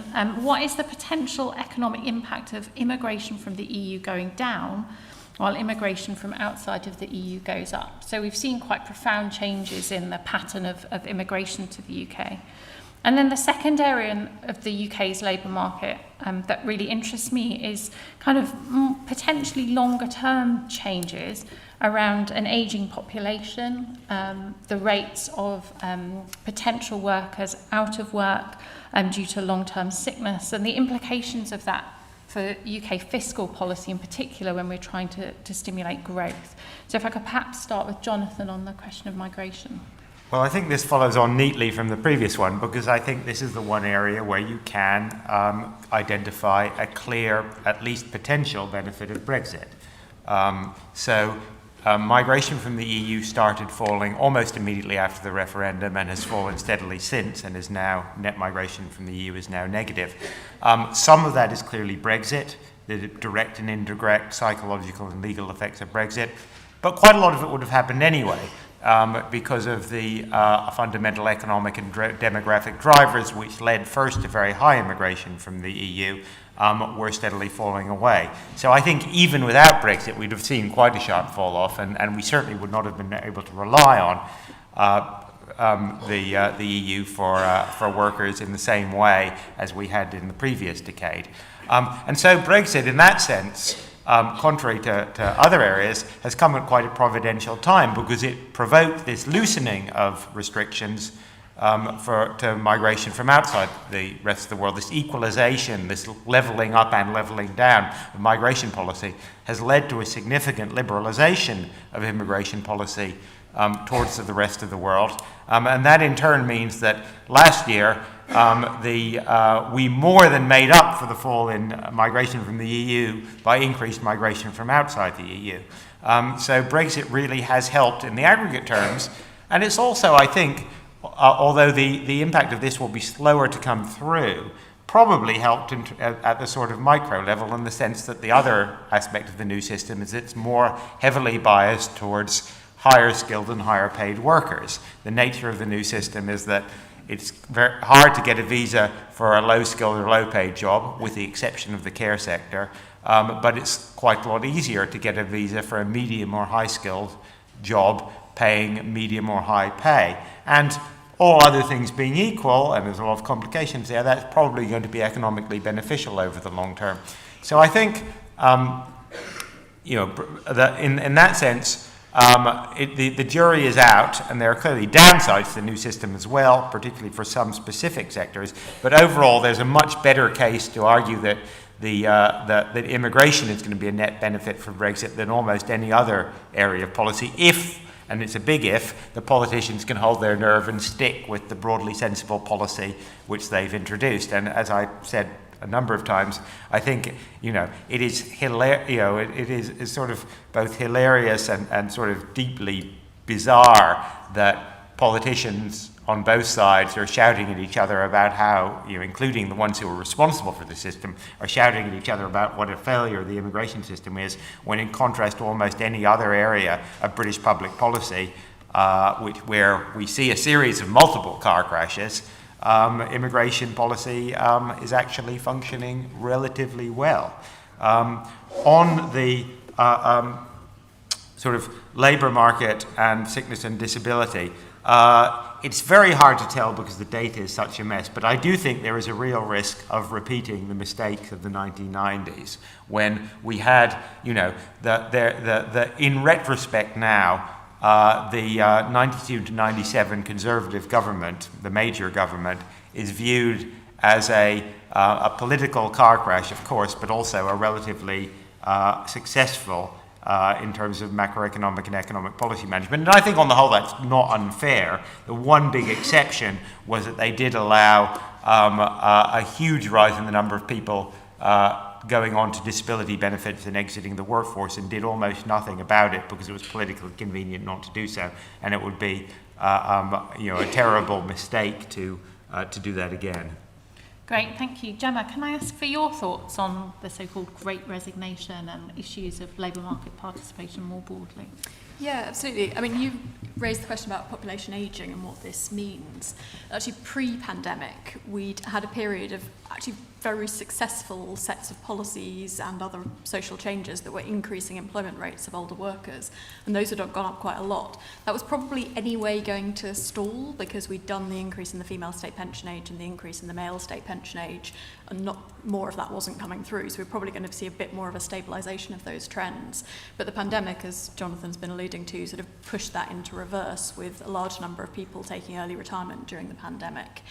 Now, I think a lot of the evidence data suggests that a lot of people who of that older cohort who left the labour market during the pandemic, it seems to be more early retirement financially driven rather than people moving on to reporting being long-term sick. In the budget, the Chancellor clearly did try and do some things to try and encourage some of those people back in. I'm a bit sceptical about how much the government can really do if people went through the pandemic, reassessed their life choices, thought that they actually didn't really want to spend all their hours of the day in the office and felt they were financially secure enough to take early retirement. It seems quite hard for the government to turn that around.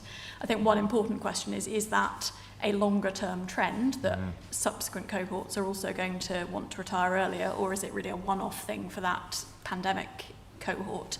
One reason I think it could be more of a one-off is that the pension provisions of successive cohorts are getting somewhat worse and worse as fewer people have defined benefit schemes. So I think actually the cohorts coming through, the silver lining to poorer pension provision may be more incentive to carry on working, which is not much of a silver lining. But I was feeling quite helpful that you were talking about the older cohort and being very clear that no one on the panel was part of that. So I was feeling quite good until you started talking about changing pension provision, and then things started to change a bit in my mind. Ben, did you want to come in on that? Yeah, I mean, Jonathan's written and talked a lot in the past about the sort of the productivity gains of immigration that it can bring, productivity growth gains, not just output per capita. But I think it's interesting in the current context to think about what the implications would be of not having had these levels of migration in recent years. We did an interview on Newsnight with Geeta Gopinath, who's the number 2 at the International Monetary Fund, and we said, what's the fund's view about the UK's position with 600,000 net migration? And her response was that actually that's probably helped, in her view, to keep inflation down relative to where it would have been. We've got a very tight labour market. You can assume that if we hadn't had that level of net migration, we would have had an even tighter one. And her view is that would have helped pushed up inflation in the UK even more, which I think intuitively feels. Well, they're not all working, of course, but it intuitively feels right that they are filling gaps in the labour market. And yeah, absent those flows, we might have had an even worse problem. But I don't know if, Jonathan, do you agree with that? I was quite interested in your perspective. I agree. I mean, other things being equal, and in particular, I think the rise, it's clear that quite a lot of people who didn't come in on work visas are now working, whether they are Ukrainians or from Hong Kong, or whether they are the dependents of people who come on work or study visas. And that certainly has taken some of the pressure off, and I think you could see that in some of the recent slackening of the labour market. But a lot of the work visas, of course, have gone to people in the health and care sector. So there, I think what's happening is not so much reducing inflation, but simply preventing services that were already are still under a huge amount of strain from imploding completely. It's hard to imagine where we'd be in the NHS now if we didn't have those extra foreign doctors and nurses, and indeed in the social care sector if we didn't have an extra 60 or 70,000 people from outside the EU in the last year alone. Great. James, did you want to add anything to this? Only that it's always a bit challenging to say, well, immigration is good because it's going to bring wages down and therefore bring inflation down. I think you can go backwards and forwards on the size of the impact that plays out there. The bit that's striking at the minute is that the inflationary impact we've had over the last sort of 18 months or so is not really associated with what's happened in the labour market. This has come from huge external factors, and those would still be there regardless of what's happening with immigration. So whether you shave off 1 or 2% on inflation because you had 600,000 people turn up, I think is slightly more moot point once you have an inflationary surge from COVID, from the Ukraine war, from various issues that have appeared in food supply over the last year or so. And again, I think it's a symptom of the kind of economy that we're moving into now, just subject to slightly more erratic shocks than we've been used to in the past, and that's what we're going to have to get used to. Great. So we're going to move on to another part of the economy now. We're going to take a look at business and firms. So the thing that really interests me here is a paradox, really, that the trade and cooperation agreement, you could argue, delivers more on EU strategic interests in goods than it does for the UK on its strategic interests in services. And yet actually in the UK we've seen the figures on services look like services are holding up more strongly than goods. And then the picture gets even more complicated and, to my mind, interesting. I'm a geographer. That, you know, this isn't playing out evenly across the UK. So, you know, when you look at the way in which London and the South East is performing compared to other parts of the UK, I think there's some interesting trends there. And this brings us back to the point that Ben made about how, you know, maybe 10 years ago we were at the start of this sort of flatlining and decline in productivity. And that's really intensified. So for me, you've got this sort of long-run change in productivity being overlaid by the impacts of, you know, a new trading arrangement with our the UK's nearest trading partner. Gemma, I was just wondering if you could maybe start by fleshing out a little bit about what this looks like regionally and across the devolve. Sure. I mean, I guess the regional picture in the UK is that we have had long-standing regional differences in productivity and output. That actually had somewhat reversed through the pandemic period, where London and the South East did relatively worse than some other parts of the country. But in terms of the sort of Brexit impact between London, the South East and other parts of the country, it reminds me of one of the pre-Brexit happening, there was various different economic modelling efforts going on to try and look at the regional potential impact of Brexit. And actually some of those came up with very different answers. And one of the reasons for that was depending on whether or not you thought London's economy was nimble enough to adjust to other things. So sort of the first round effect of Brexit, given what you said about the less openness on services and better on goods, you would expect that London and the South East would have been relatively hard hit by Brexit compared to perhaps more other manufacturing parts of the country. But some people, I think, including Jonathan's colleagues, CEP analysis, I think, suggested London and South East would actually do okay, and that was because they assumed, as in the past, that London would reorient its efforts to where the potential were. And I guess part of the question that will play out over the next few years is the extent to which different economies and different workforces are flexible as new opportunities open up, old opportunities close down. And that comes back to Jonathan's sort of earlier allusion to the 1980s experience of when industries shut down in some parts of the country and some areas ended up just languishing and people not reallocating to other things. But I think it's probably what really is going to matter for regional economic growth in the UK. Partly it will depend on what's going on in the rest of the world and our global trading agreements, but it's been one of those really long-standing problems in the UK. Lots of governments have identified wanting to boost regional economic growth, and there's probably an awful lot that could be improved within UK policy making before we even worry about the changes that are going on with our trading arrangements elsewhere to provide greater clarity and certainty about policy that might encourage business investment and sort of getting the levelling up agenda and sort of, I think, pretty cross-party consensus now towards a desire for more devolution of powers is great, but getting that right will really matter. Doing that in a way that's most effective and does generate greatest potential will matter. Great. I'm going to come to Jonathan and Ben. I want to spend a bit of time thinking a bit more about the UK's relationship with the EU. And I think there's maybe two elements of this which are interesting. So one, and it's already cropped up, is the scheduled review of the TCA. And I think that's doing quite a bit of heavy lifting at the moment in terms of, you know, what might be available to the UK. My understanding is that it's for the UK and the EU to determine what that review looks like, and it's envisaged to be more of a technical review rather than an opportunity for the UK to explore things that it doesn't like or doesn't think is working as well as it could, as we heard earlier this morning. So I think sort of your ideas around what might be available in any kind of future TCA.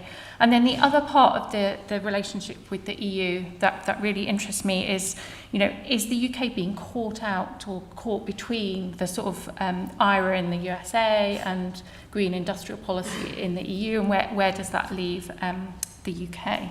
And then there's a really interesting question that's just popped up on Slido, actually, which is, you know, we often talk about what a TCA revision might bring, how that might bring benefits to the UK, but what benefits could any review or closer integration between the UK and the EU bring to the EU, which I think is quite an interesting way of thinking about it. Jonathan, do you want to go first?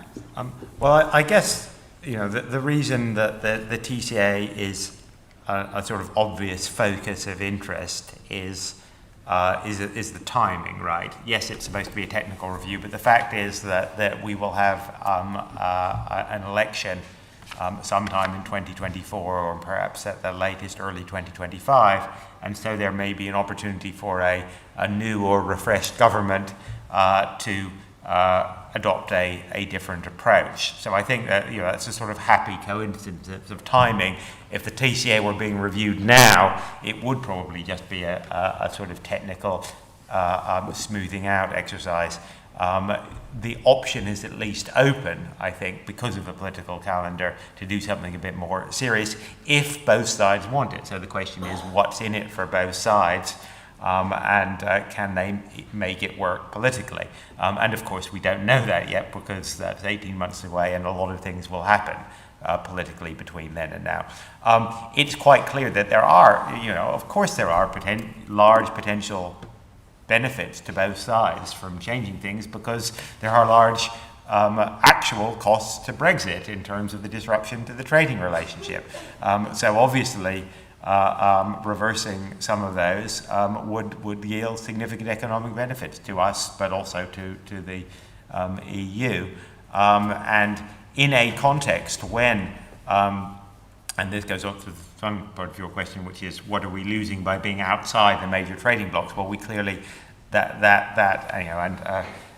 I have an article in the Times Red Box tomorrow morning on this, making this point precisely, that this isn't a great time to choose to be outside the three major trading blocs of the world, but we have done that, and that is rather more, it's rather more awkward doing that now than it would have been in the previous more liberal international order.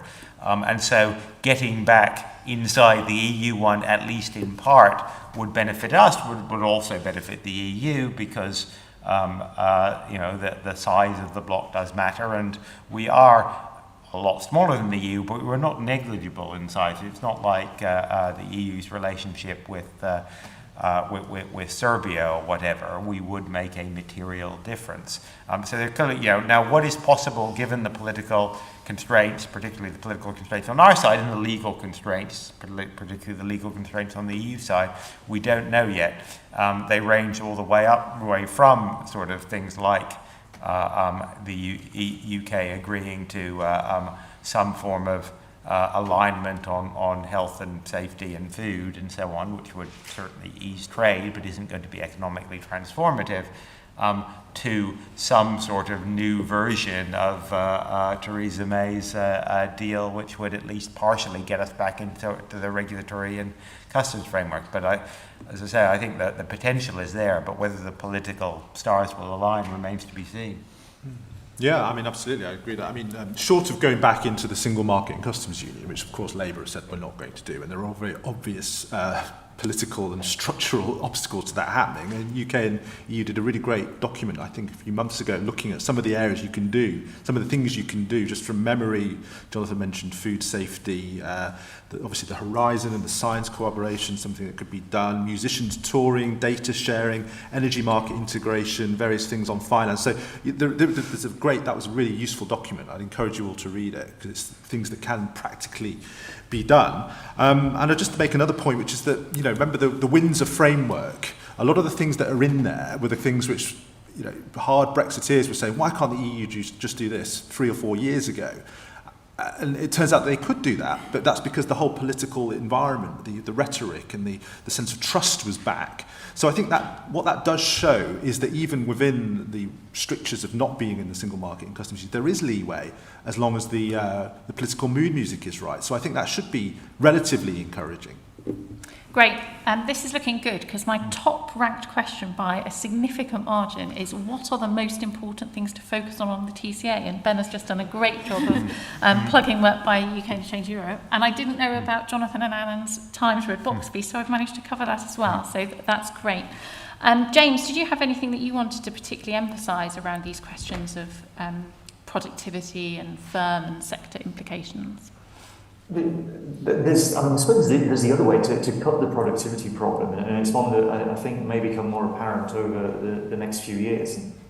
possibly already is becoming somewhat apparent, which is the average productivity in Britain looks bad and has looked quite bad for some period of time relative to sort of obvious peers. The spread and the distribution can look quite good. There are some exceptionally productive firms out there, manufacturing firms and financial services and this sort of thing, and then an enormous long tail of much less productive firms. Now, one reason you might think that these firms are so productive is because they are internationally facing, they're heavily involved in trade, they are forced to be productive because of that heavy export orientation, and things that damage this you'd anticipate to start to knock off that productivity and gains from productivity from their openness to trade. So potentially there's not so much the effect on the average. I mean, most firms don't actually trade that much in Britain, like other countries, the same sort of thing. It's the impact to the top end that I think probably causes the most concern in terms of any productivity losses coming from Brexit over the next few years.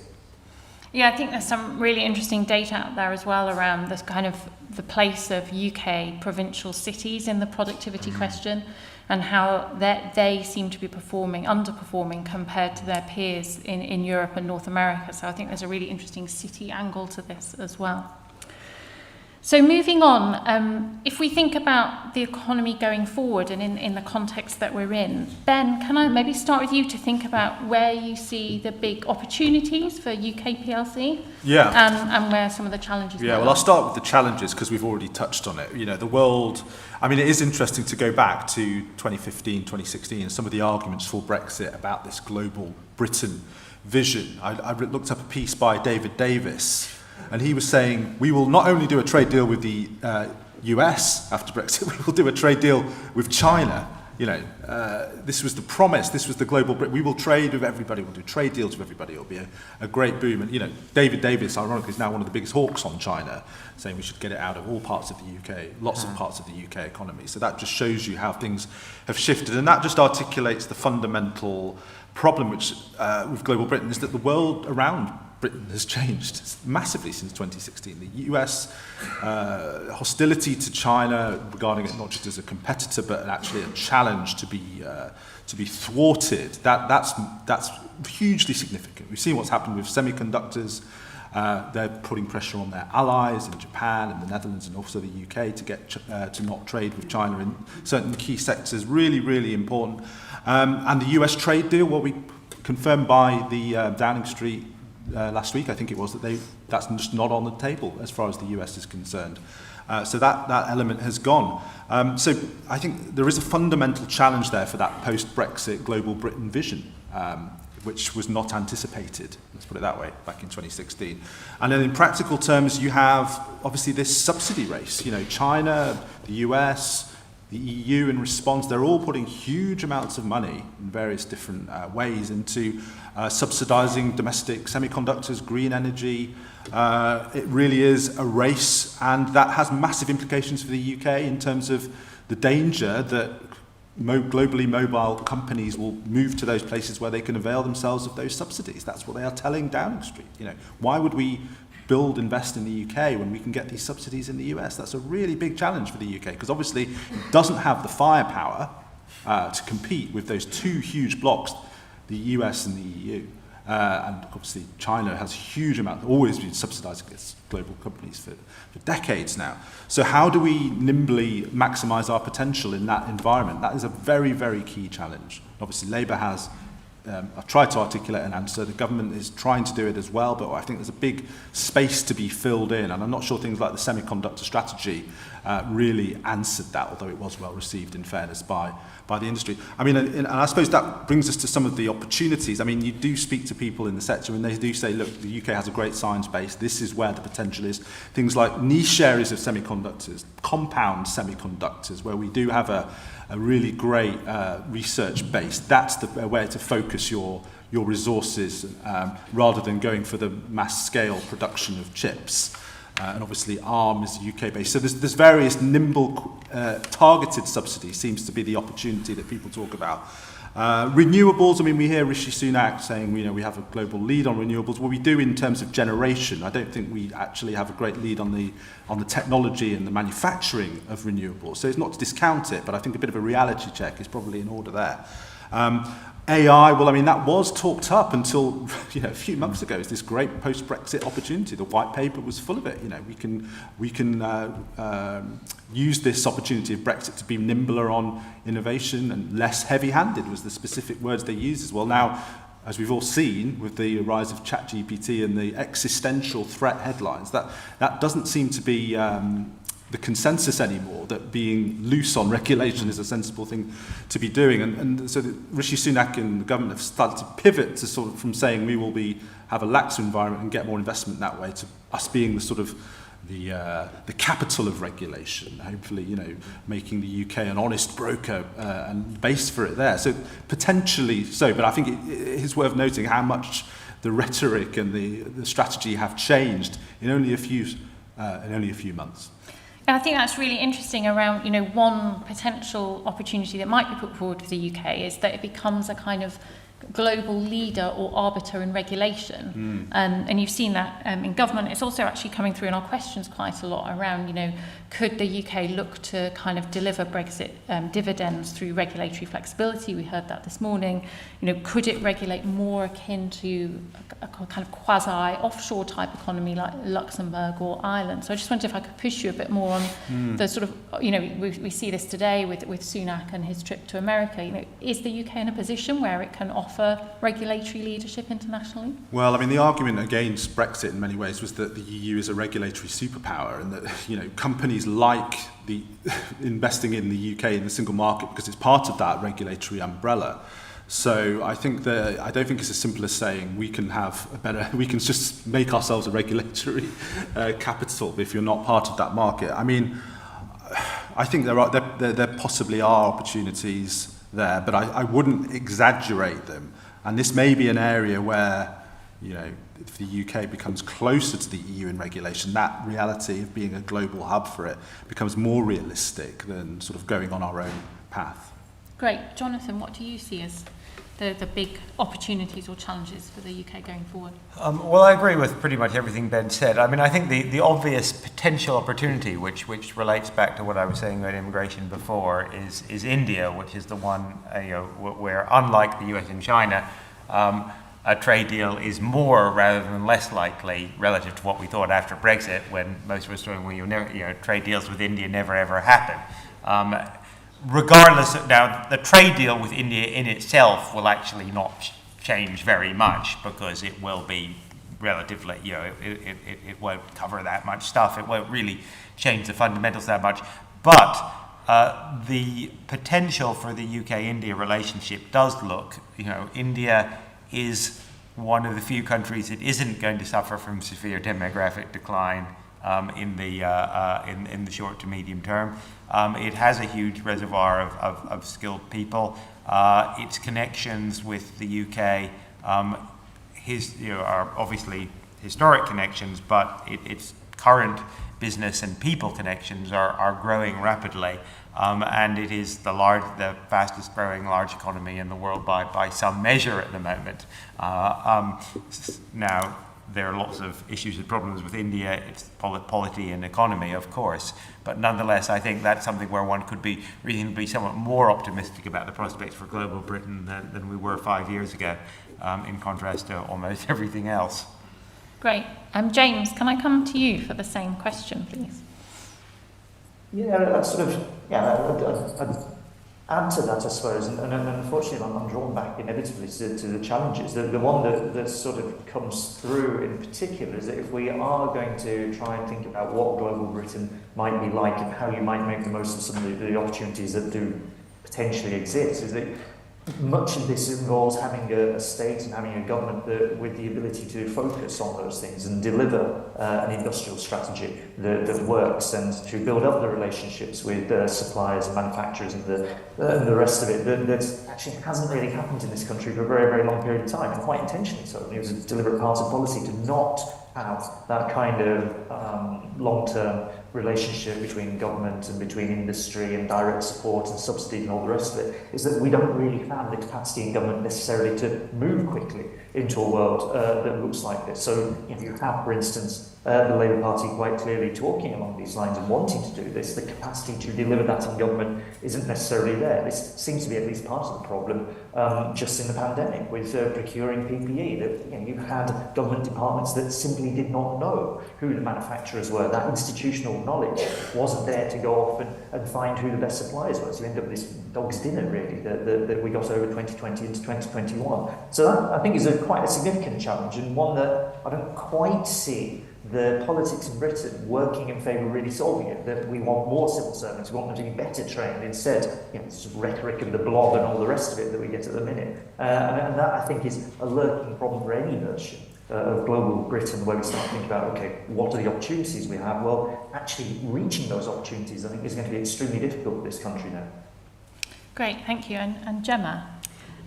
So, add one thing on the discussion of trade deals, then make one more parochial point. On the trade deals, I do think one thing that may need to be brought out more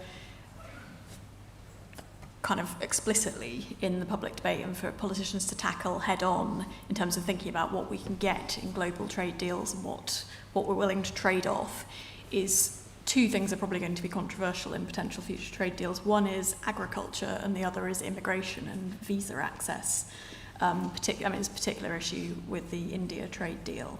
And so I think having a more upfront discussion about what do the UK public want, to what extent are they willing to trade off perhaps some hit on our agricultural sector, greater access to our labour market in return for opportunities overseas may have to come a bit more front and centre in getting opportunities there. The more parochial point, I think, in terms of opportunities for the UK economy would be to come back to the point that you raised earlier around the performance of our second cities. In terms of boosting overall UK economic growth, if you could bring up the output and productivity of the parts of the country that are currently performing less well, that would go quite a long way to boosting prosperity overall. So getting the levelling up agenda, whatever you want to call it, right, will be quite key. One of the major problems in that area has been the degree of churn in government policy, not only between different governments, but also the same governments changing their mind about how to do that. So I think we do need some longevity of the policies in that area. There are some positive signs so far in the sense that the current government's levelling up agenda is probably focusing on the right types of policies to devolve to boost growth, so things like skills, infrastructure, innovation policies are where there is evidence that those sorts of things can make a difference. So that's positive, but it will require some sort of long-term focused effort, consistency, and it's welcome that if the new Trailblazer deals are exploring things like giving bigger, less ring-fenced budgets to local areas to help them take advantage of some of the possibilities that are there for devolution, getting synergies between different policies in a local area. But there's various things you need to get right to really make that work. And can I push you a bit on what the policy levers are that you think would be most valuable for those cities? So you've mentioned Trailblazer deals. Just for the audience, these are kind of enhanced devolution deals essentially for Greater Manchester and the West Midlands. Yes. What sort of policy levers would you be looking at? So we did a bit of a review of the evidence on what works, and the things that we picked out there were transport policy is important, but particularly improving the connections into and around cities as being perhaps where the biggest bang for your buck could be. Skills policies, this is higher level but not university level education, coordinating, kind of matching that up in the local areas to the needs of businesses that are there or want to set up there. As I say, innovation policy, also some potential there. So probably there I'd distinguish between there's R&D spending on sort of basic science, which is probably something that central government needs to do. We don't need every part of the UK having its own basic science research programme, but there are some more sort of later stage innovation policies, kind of taking that to market, getting that into businesses, which would make sense to have more control over that in local areas to match that up to the business needs. Great. So to wrap this up, I'm going to pose the same question to each panellist, which would be your key primary economic policy intervention that you would make to try and address some of the challenges you've identified in the discussion? I'm going to start with Jonathan. I mean, I think the sort of obvious ones are around housing and transport infrastructure, and addressing the problem that we don't, that we don't build stuff anymore in this country because it's the planning system and other essentially political barriers to building stuff are just too great.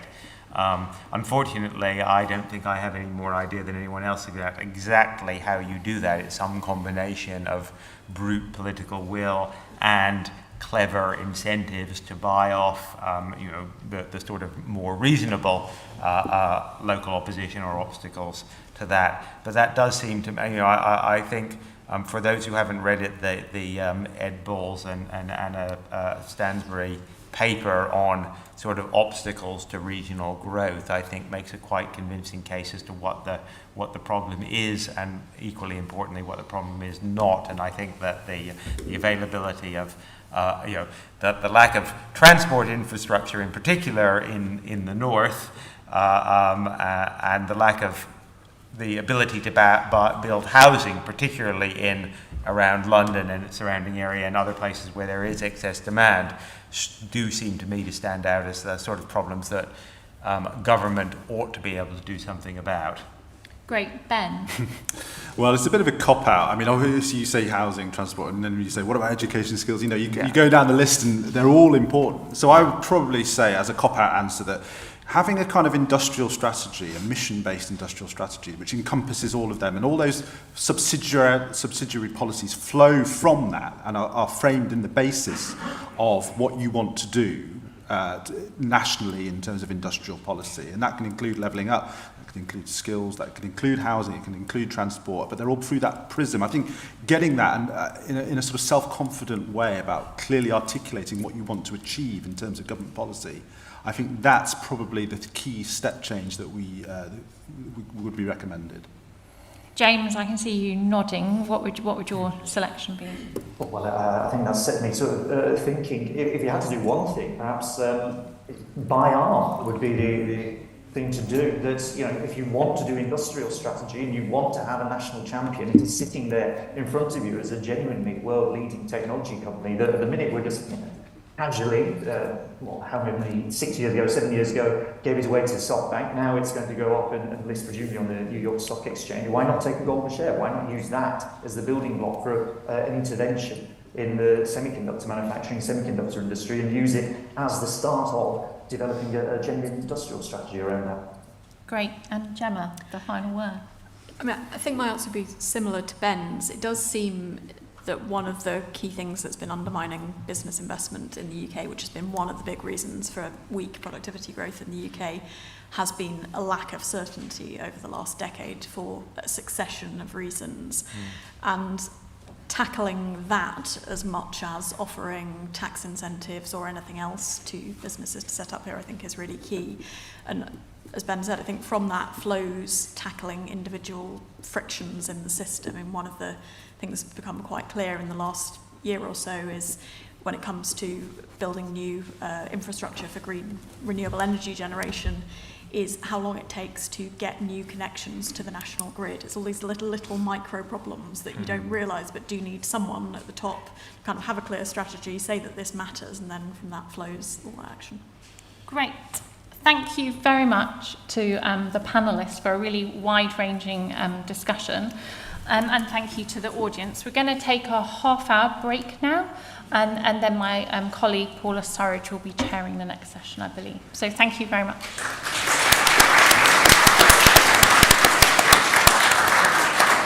It's very efficient indeed. I'm impressed. Is he gone? Hi. All right. How are you doing? Thank you very much. Thanks for coming. Yes. Well, I hope that was useful anyway. Yeah. Try to be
How's it going?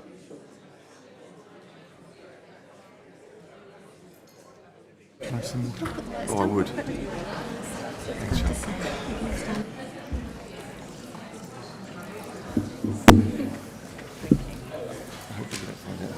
Okay. Oh. Can't see the audience, I just see the lights in my eyes. I know, I don't know. It's not my eyes. I have to go and water my lot. It's a tiny flask. I've got to So, hello everybody. Welcome to our fourth and final panel of the day, where we have been given the task of, I believe, Professor Curtis may be challenging our task, to work out where British politics is going and what the prospects are for the next general election. I'm Paula Surridge, I'm Deputy Director at UKICE Changing Europe, and I am joined by four people who will be excellent to take us on this journey to see where British politics is going. I have Sir John Curtis, Professor of Politics at the University of Strathclyde, also Senior Fellow at NatSen, and one of UKICE Changing Europe's Senior Fellows. Also joined by Kelly Beaver, Chief Executive at Ipsos UK and a Fellow at the Academy of Social Sciences. And when reading Kelly's bio, the thing that I found most interesting was that you were leading the REACT study during COVID. So I did. That was a particularly interesting thing to be doing at that time.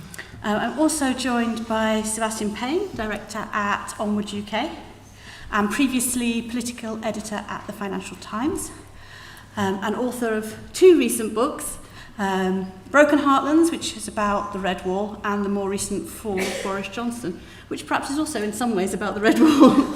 Exactly, it's the rise and fall. I should say I was white editor of the FT. I wouldn't want to upset the great George Parker. Sorry.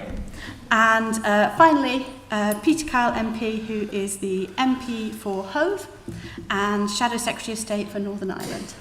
So thank you, a great panel to take us through the topic. We're going to begin slightly unusually for one of UKICE's panels, in that we're going to start off with some presentations, because I think in a topic like this, where we're talking about the polling and where things are going, you can really only grasp some of this stuff by seeing some of the numbers for yourself. So I apologise if there are any number phobes in the room. It is okay to look away if you really want to. And I'll hand over to Sir John. Thank you very much, Paula. I have to admit, as sophologists, Kelly and I, we really cannot do without our slides. In any case, I have to say, having sat through most of this conference, I still haven't quite decided whether that's the jury in the court or the dock. But it does have a certain resonance to it in this rather august building. Anyway, we're meant to be talking about the state of British politics after Brexit. And of course, being an awkward academic, I thought perhaps the interesting thing to do was to ask whether or not Brexit is still part of our politics, i.e. whether or not the presumption that we have now moved into a post-Brexit era, so far as British politics is concerned, is actually accurate. Now, of course, if we want to address that question, we have to define what we mean by a post-Brexit politics. And I've picked out three aspects. Of course, we're now focusing on public opinion. There are other aspects to do with elite behaviour and politics, etc. we might want to add to this. But number one is, and we heard quite a lot about this, particularly 18 months, 2 years ago, voters, and including, and that probably really meant especially, Remainers, are no longer concerned about or interested in Brexit. It's yesterday's issue. And people have accommodated themselves to the fact that the United Kingdom has left the European Union, the debate is over, and we're all ready to move on. Second way in which we might have a post-Brexit politics is that the issue doesn't really account for the rises and falls in party support. That however popular any individual party is, in the end, doesn't really have a great deal to do with Brexit. And the third, which isn't quite the same thing, is Brexit no longer shapes the pattern of party support. So the second is about the level of support. The third is about relationships. It's about to what extent do people with different views about Brexit support our different political parties? Now, we can probably dispose of the second one relatively easily. If we look at what's happened to the popularity of the parties in the polls since December 2019, it's been a very unusual parliament. It's been a parliament which until November/December 2021 seemed to break the rules of electoral politics. That is, we had a government that had never been consistently behind the opposition in the polls, even though normally we expect governments to hit trouble in midterm and then to recover thereafter. But since basically the first release by ITV News of allegations surrounding Partygate, the government has been behind. It has never recovered. It made things worse when they replaced Boris Johnson with Liz Truss. And while there's been some recovery, not a lot. I've not mentioned the word Brexit in any of that. And so let's acknowledge straight away that certainly rises and falls in party support have much more to do with things like whether or not you think your politicians are telling the truth or whether or not you think they can run the economy or not. And indeed, just on that latter comment, we can see how perceptions of the government's economic competence, what we in the trade call a classic valence issue. People will vote for the government if they think they're running the economy well. They won't for it if they think it's doing badly. We can see the hit that the government's reputation for economic competence took, certainly in the wake of the Liz Truss fiscal event, but indeed actually even before that, in the 12 to 18 months in the run-up to that, confidence in the government's handling of the economy was beginning to fall away, as indeed inflation at that stage was already beginning to rise. So that second criterion about does it account for the rises and falls in party support, largely the answer to that question is no. But it's the other two that I now want to pursue. Have voters given up, forgotten about, no longer interested in Brexit, particularly on the Remain side? And secondly, does Brexit no longer shape the pattern of party support? Now, I want you to remember, by the way, the fact that the Conservatives were ahead of Labour in the polls for the first 2 years. It's quite important to being able to interpret what's about to follow. So let's track through, do the most obvious thing so far as addressing the pattern of party support is concerned, by tracking how those who voted Leave in 2016, and in a moment I will do Remain as well, say they will now vote. Three things to pick out from this. Number one is that the Leave end of the Conservative coalition, which of course was the fundamental foundation of Boris Johnson's success in December 2019. Boris Johnson won the 2019 general election because he got the vast bulk of those people who were in favour of Brexit to vote for him, whereas the Remain vote was fragmented.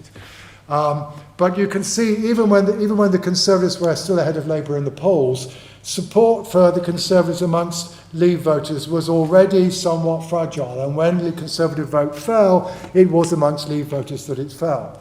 Given that backdrop, it isn't therefore perhaps terribly surprising, though the one thing that's definitely happened in the last 12 months is that starting off with Partygate, but then in the wake of the Liz Truss event, the willingness of Leave voters to vote for the Conservative Party has fallen away dramatically. To that extent, at least, it looks as though the pattern of party support really isn't being governed by Brexit anymore. Second thing to note is that even though the Labour Party in the early months and years of this Parliament was not making much progress overall in the polls, it was at least making a bit of progress amongst Leave voters. There was already, Leave voters defined as how they voted in 2016, there were already signs that Leave voters were somewhat more likely to switch back to Labour than perhaps the public in general.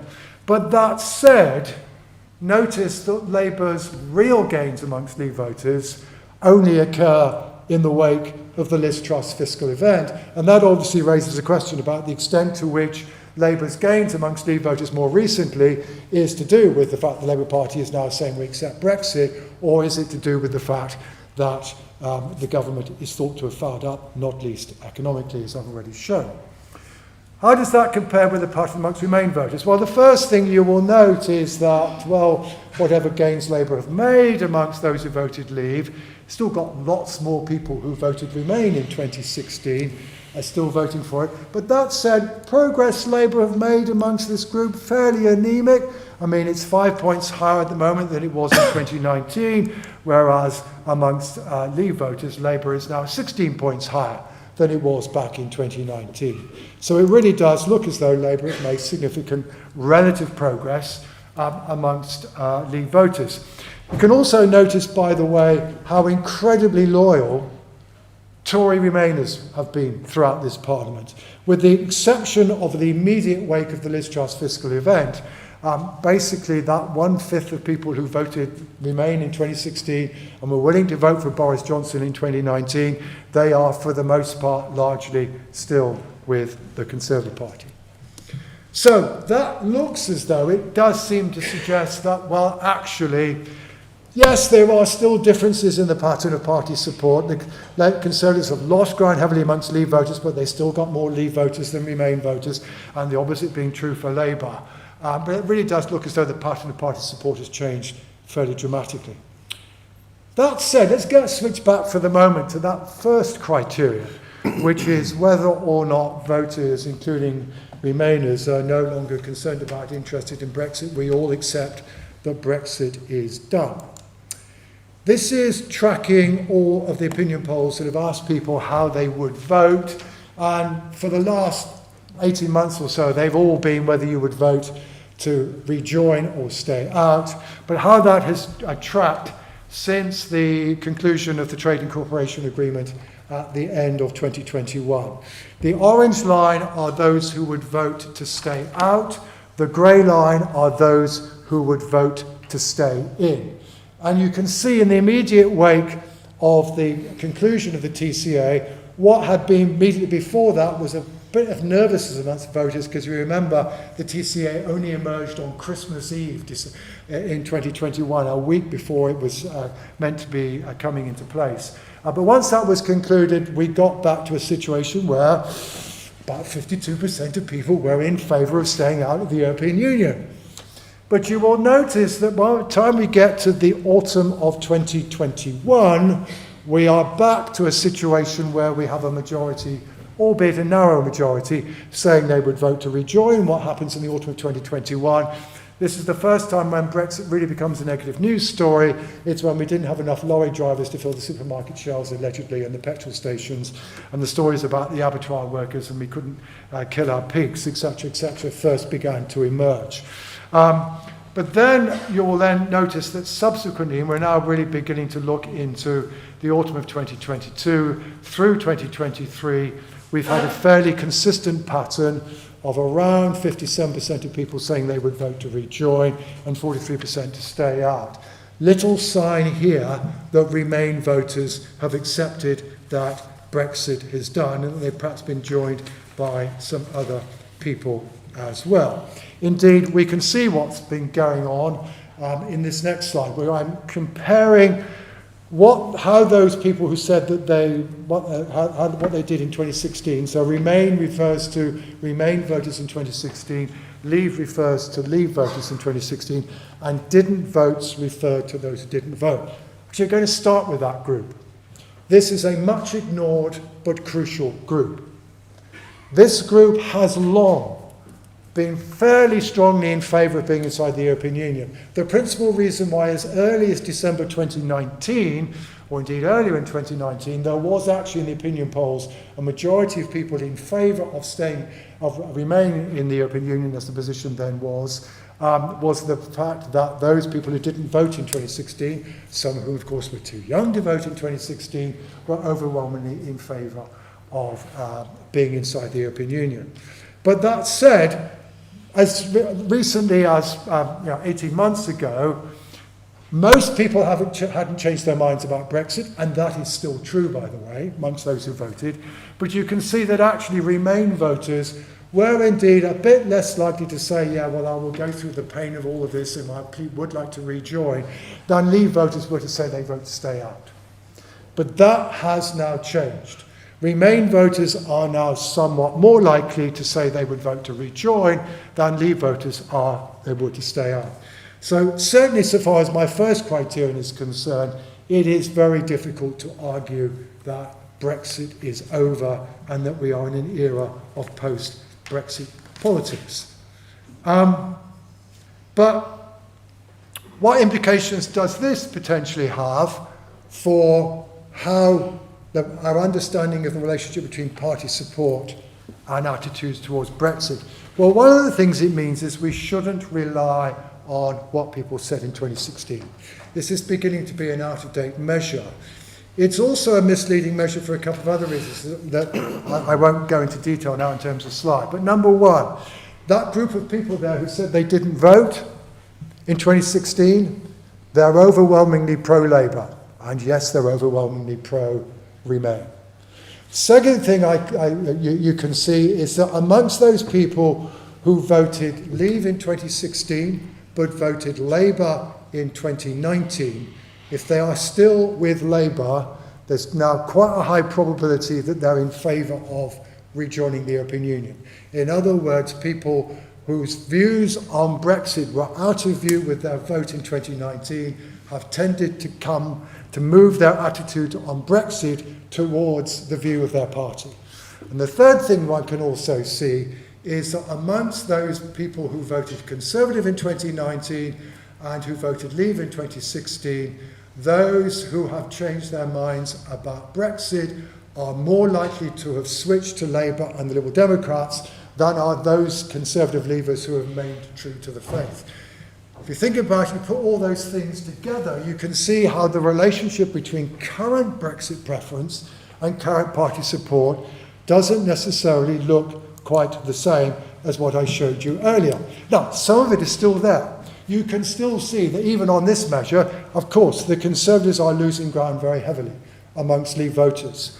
But you will now see that the relative progress that Labour has made amongst Leave voters, it's still there, but it's not as dramatic as you might have thought, because actually Labour has been quite successful at picking up the votes of people who have either changed their minds about Brexit or didn't vote in 2016 in the first place. So that narrows the gap between the rejoiners and the stay-outs. That, I say that parenthetically, I will simply say it is not obvious what the Liberal Democrats have got out of staying stum on Brexit. They've done a pretty good job at losing support amongst rejoiners, and they have not compensated for gains amongst those who voted to stay out. In the case of Labour, you can still argue that their strategy was successful.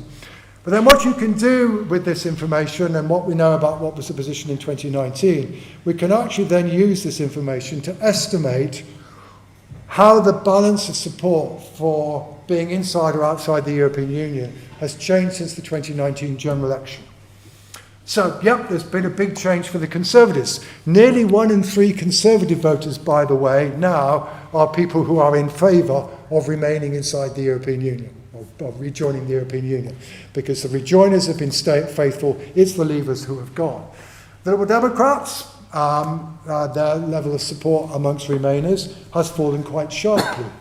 Fascinatingly, the one party whose Brexit profile has changed the least since 2019 is the party that's been electorally most successful since 2019, and that is Labour. But you can see that the next Labour government, if indeed it is the next Labour government, is at the moment still very heavily backed by a coalition of voters that is overwhelmingly pro-rejoin, and I'll leave Peter to tell us how the next Labour administration will deal with the politics of that when he makes his contribution. It's a dramatic ending. Thank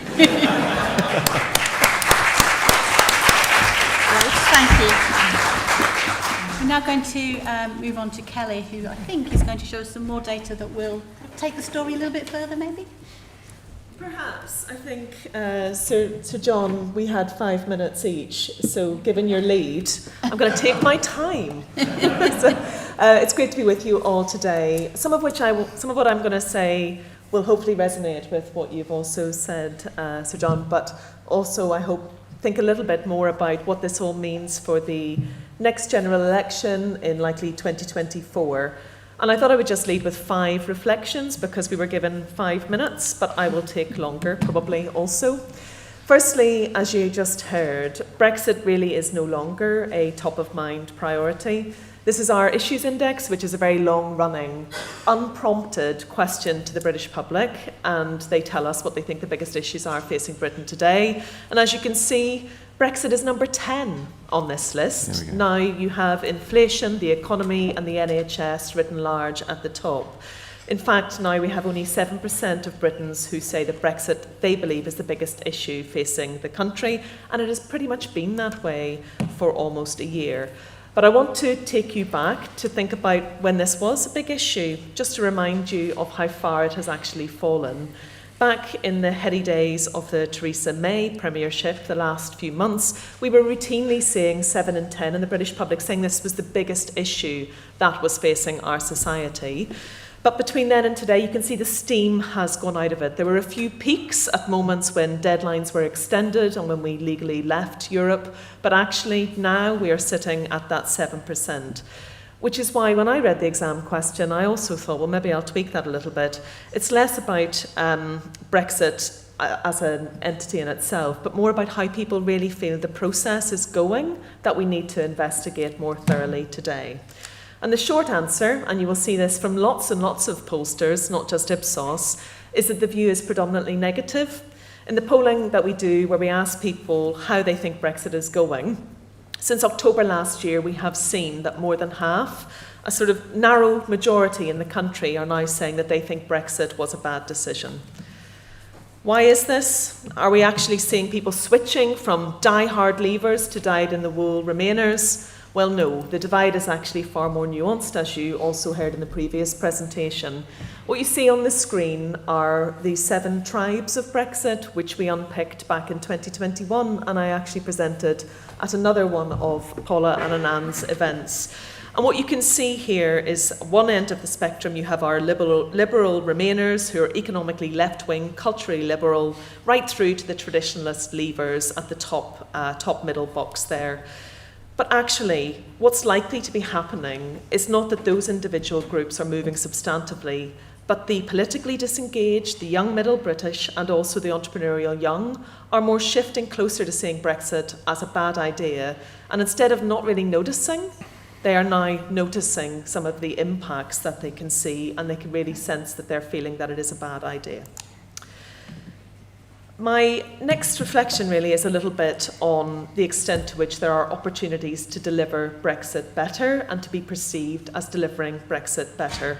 And at the minute what we do see is that public views on Brexit, they seem to be also guided by their views of overall government competence and overall government delivery. But they do have views on what they think the priorities should be moving forward. The top 3 here are 3 I would just like to flag. They have clear priorities. Improving trade, 4 in 10 of both Leave and Remain groups are saying that this is the top issue for them. Reducing illegal immigration is the second here, but top priority for those who voted Leave and far smaller issue for Remainers. And then fighting crime and terrorism, which is a key priority across the board. So my third reflection is actually on whether people believe the current government of the day can deliver competently, which is a key reflection not just on Brexit but more broadly as they go into the home straight for the next 12 months in the run-up to an election. And actually, you'll know this from any polling data you look at, but the Conservative brand is incredibly damaged at this point in time. The proportion of voters who think that the Conservative government understand the problems Britons face, the proportion who think they're fit to govern or indeed have a good team of leaders has dropped substantively since the point of the 2019 election. Only a fifth of the public now say that they would use the word competent to describe the government at the minute. But this perception, it is across a wider range of metrics. 2/3 of voters say that the next election is a time where they want to see change, and almost half say that they would be worse off if the Conservatives won the next election, compared to only a third who would say that for Labour. So you can see there's a real brand damage issue, and it is linked to competence, fitness to govern, and delivery. And the fourth reflection reflects a little bit on Labour, because they have made big strides towards being perceived as being electable. 44% saying Labour is ready to form the next government, which is up substantively since September 2021. And it's a similar sort of number to that which we saw for David Cameron in April 2010. But there are signs that they haven't quite convinced the public yet, and some of the more recent polling is starting to show the voting intention leads narrow for Labour. And we can also see, we know people vote on policies, the parties, and also on the leaders. And when it comes to the leadership, Keir Starmer is tied with Rishi Sunak on leader image. Similar numbers think that he would make a capable PM. Similar numbers are satisfied with his job. So this isn't necessarily an area where Labour are taking a lead, and it is a potential area of strength for the Conservatives. And I think Seb might touch a little bit about the strong appeal of Sunak in the 20-somethings, perhaps in his reflections. And my last reflection, which is on delivery. Both leaders have emphasised their ability to get things done, which makes delivery a really key focus for the next election. But Sunak, he has his work cut out. This is our recent polling looking at how the public perceive the Conservative government, led by Rishi Sunak, is doing in terms of a good job or bad job delivering the pledges. It's not a glowing scorecard by any stretch of the imagination. But what we can see, and what we do know, is that he is focusing on the right things.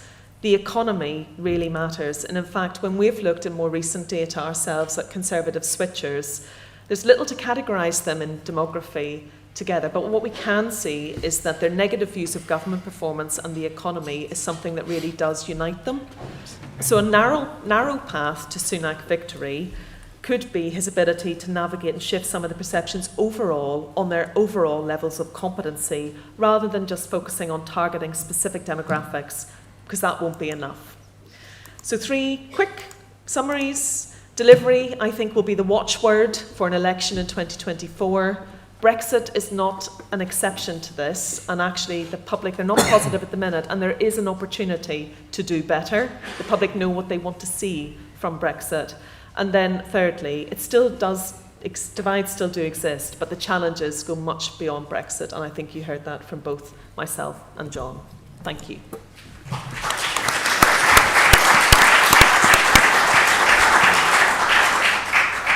Thank you, Kelly. I'm going to hand over to Seb in just a second, but if I could remind you just to vote for the questions you would like asked on the Slido, because there are some very big questions there, and if I start delving into them, any one of them might take up the rest of the panel, so make sure that you vote for the ones you'd like me to ask. And that I'll hand over to Seb. Thank you very much, and absolutely fascinating research from John Kelly there. My reflections are, first of all, start with a quote that has been used so often it is obviously a cliche, which is, of course, Lord Palmerston, who said the first rule of good foreign policy is good policy at home.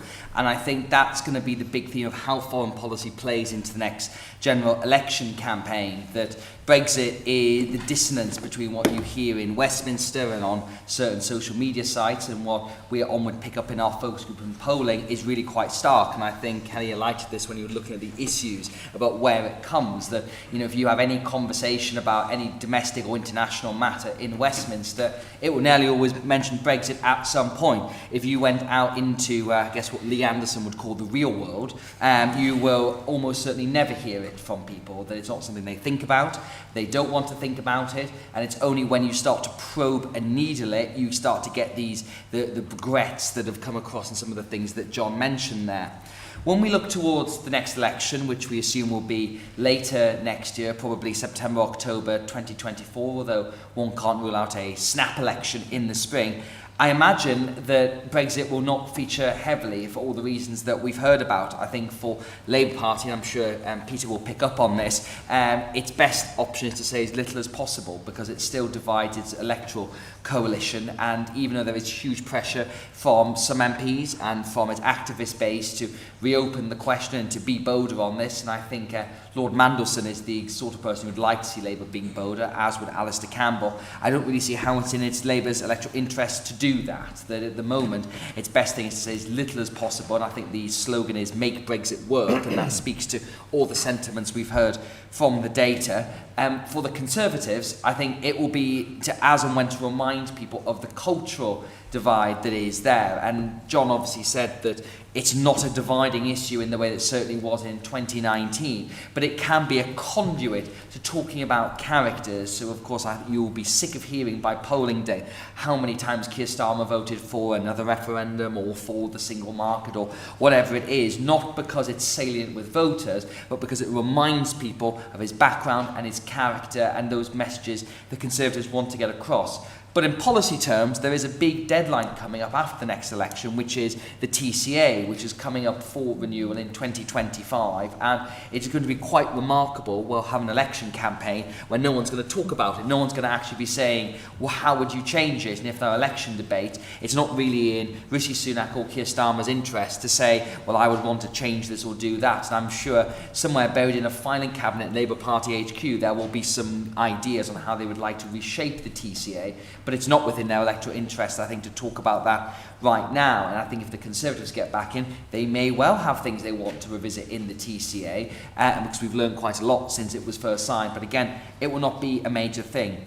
The most striking thing from Kelly's observations is obviously the presidential style election that we are now heading towards in the UK, because for the Conservatives, their best hope is to put Rishi Sunak front and centre. And I'm obviously going to mention the research Onward had out last week about millennials, which are my generation, people who sort of still think they're vaguely young but are not really, of 25 to 40-year-olds. And as we identified in that work, they are the first generation in history to not become more instinctively right-wing as they get older. Normally, as people get jobs, buy houses, have families, and eventually withdraw pensions, they will tend to chart centre-right in their world outlook. It is not happening with millennials, and you can look at the financial crisis and the fact that my generation, or I graduated in 2010, my whole working career has been in the wake of the financial crisis. It's also mirrored with the time the Conservatives have been in power, and for many millennials, they look at that and feel like things could be better. When we did sentiment analysis about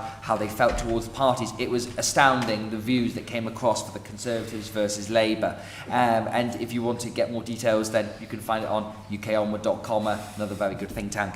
But I think for Labour Party as well, there are still some latent brand things they need to deal with. And I think, again, that is why there's an argument Keir Starmer will be put straight into the front of the election campaign. So in some ways, it's going to be a very different election for the last couple ones that we've had, that the Conservatives trying to put and successfully put Boris Johnson front and centre in 2019. And 2017, the Conservatives tried it with Theresa May. We all remember Strong and Stable, and that went very well. And in 2015, again, I think you could see the Conservatives trying to put David Cameron ahead of the party. So we are in some ways going a bit more back to normal on that front. But ultimately, the next election is going to be about the bread and butter issues that Kelly highlighted there, and many of them do have a Brexit element to them, but I don't see there being much discussion of it. So it feels like it's sort of almost the calm before the storm, and it will be interesting if Labour does win the next election about how you deal with that within government, because the pressure from activists, but also MPs who I think instinctively with the pro-Remain side of the Labour electorate will try and make that voice heard. Maybe it's the TCA negotiation, maybe it's a whole bunch of side deals you could look to do on things like data or alignment. So I think if Labour gets in, my feeling is there will be more alignment with the EU, and it will be a very interesting question for the Conservatives how they deal with that. If they win the election, then I think it will be very much business as usual, and we'll see how these trends develop. So there's my reflections on it. Some excellent thoughts. Thank you. I feel almost... thank you. It wasn't that bad. Okay. I do feel almost duty-bound, though, to say other think tanks are available. If I hand over now to Peter to round off our set of reflections. Thank you for voting up the questions. I can now see much more about what the audience would like me to answer. Are we allowed to vote as to which questions we'd like to answer? Well, there's a couple I'd quite like to answer. How could you like that? You just like voting because you have so much business out of it. So thank you very much for having me here today. It's great to talk about these things. Some people seem to say that we don't like talking about Brexit. Actually, we do, but we like talking about it and framing it into the future. I think there is so much in these two presentations that we just had on the data and the polling that my brain is just firing in too many directions. So there's so much I want to say. I'm now going to have to be more disciplined than I usually am in trying to stay focused, because there's so much richness in the data that we've had. There is so much going on at the moment.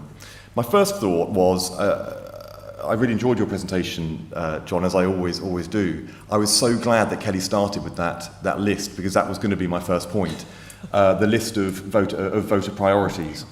And I think if you'd gone down even deeper into those voter priorities, you would have found that the first one, inflation, interest rates, and cost of living related issues, it's not just 1, 2, 3, it's 1, 1, 1, 1, 1, 1, then 2, 3. The economy at the moment is absolutely, far and away the issue which has connected with voters. Other issues, tower into insignificance compared to it. So being number 10 on that list is really quite something. So sometimes we have conversations about one particular subject, we go very, very deep into it, but actually when it comes to what voters actually expect their political parties who aspire to govern to talk about the most, actually it's something quite different. So it's good to put that into context. I was kind of reminded, I'm not a parent, but so all the parents in the room will know the book I'm talking about, because I don't. I just remember when I was reading to my nieces that children's story book where there's this sort of furry monster rampaging around the universe, and then suddenly, wreaking terror everywhere, and then suddenly it lands on Earth, and it's about that big. And I think we're in danger for those people who have a very strident view either side of the Brexit debate, and they still want to talk about it in the same terms as we did before we left the EU and before that momentous 2019 general election. Need to bear that in mind when it comes to voters. Actually, it is that animal that crashed to earth and actually was smaller than somebody's foot, and we need to be very aware of that as we move forward. So, in terms of moving forward, when we went into the local elections the local elections that's just passed, we've done so much reflection as a party. We've done so much thinking about these issues, because it wasn't just an organisational loss, the 2019 general election, which I thought was an irresponsible general election. It was also quite emotional for us, because for Labour to lose so decisively in places like Stoke, deindustrialised, post-industrial communities that the Labour Party was born from, was actually quite an existential thing for us. So for us to start reconnecting in those areas actually was hugely important for us. But it was also on the back of a huge amount of self-reflection. Keir's first steps to winning in places like Stoke weren't, let's compartmentalise the electorate and let's just try and offer policies to each one of the subgroups. The first thing we did was fix our party, because our party was in a mess after the 2019 election. And we knew that we wouldn't even get a hearing on policy unless we dealt with the issues that Keir had inherited. Bearing in mind, we were at -20 in the polls on the day that Keir became leader of the Labour Party. So dealing with issues like anti-Semitism in the party, dealing with issues about how we select candidates, dealing with issues about how we transacted our politics right from the top, right the way through to our membership, was the fundamental first step. Because we're always very aware that Boris Johnson is often forgotten that in that 2019 general election, he was the least popular serving Prime Minister going into a general election, and yet he trounced Labour. So just because you have an unpopular opponent doesn't mean that people are going to turn to the biggest alternative or the most credible, the most obvious alternative. We know that in our bones now. So we knew that we had a fundamental job to rebuild our party before we could go back. The second thing that I want to say is that this bit about just compartmentalising the electorate, we didn't just do that. What we did was we focused on the core offer that we have as a party. We have rebuilt the purpose of the Labour Party for the 2020s going forward. Front and centre, it is the cost of living. Nobody's mentioned Labour's policy intervention last summer, where we came up with the windfall tax and all of the policies that flowed from it. That was a big solution to a big problem, but it was also sensible, credible, and endorsed by stakeholder organisations and economic organisations. These were big moments on the pathway to where we were, to how we won in the local elections just gone. So doing the core, in other words, the core rebuilding of the party, repurposing our core offer to the electorate is what has got us back into the game. Because what we can't do is just think, well, Leavers want this, Remainers want this, people in the North East want that, people in the South East, business people need this, people who are working class. You know, we've done that in the Labour Party and lost elections on the back of that approach to it. So we've learnt those lessons as well. And that's what we're going into this election in the local elections, where we had the core offering. First, second, third was cost of living related issues, then public services, then crime. Discipline campaign from north to south, right across the country. And then around it, obviously, local campaigns that extended that campaign really deeply into communities.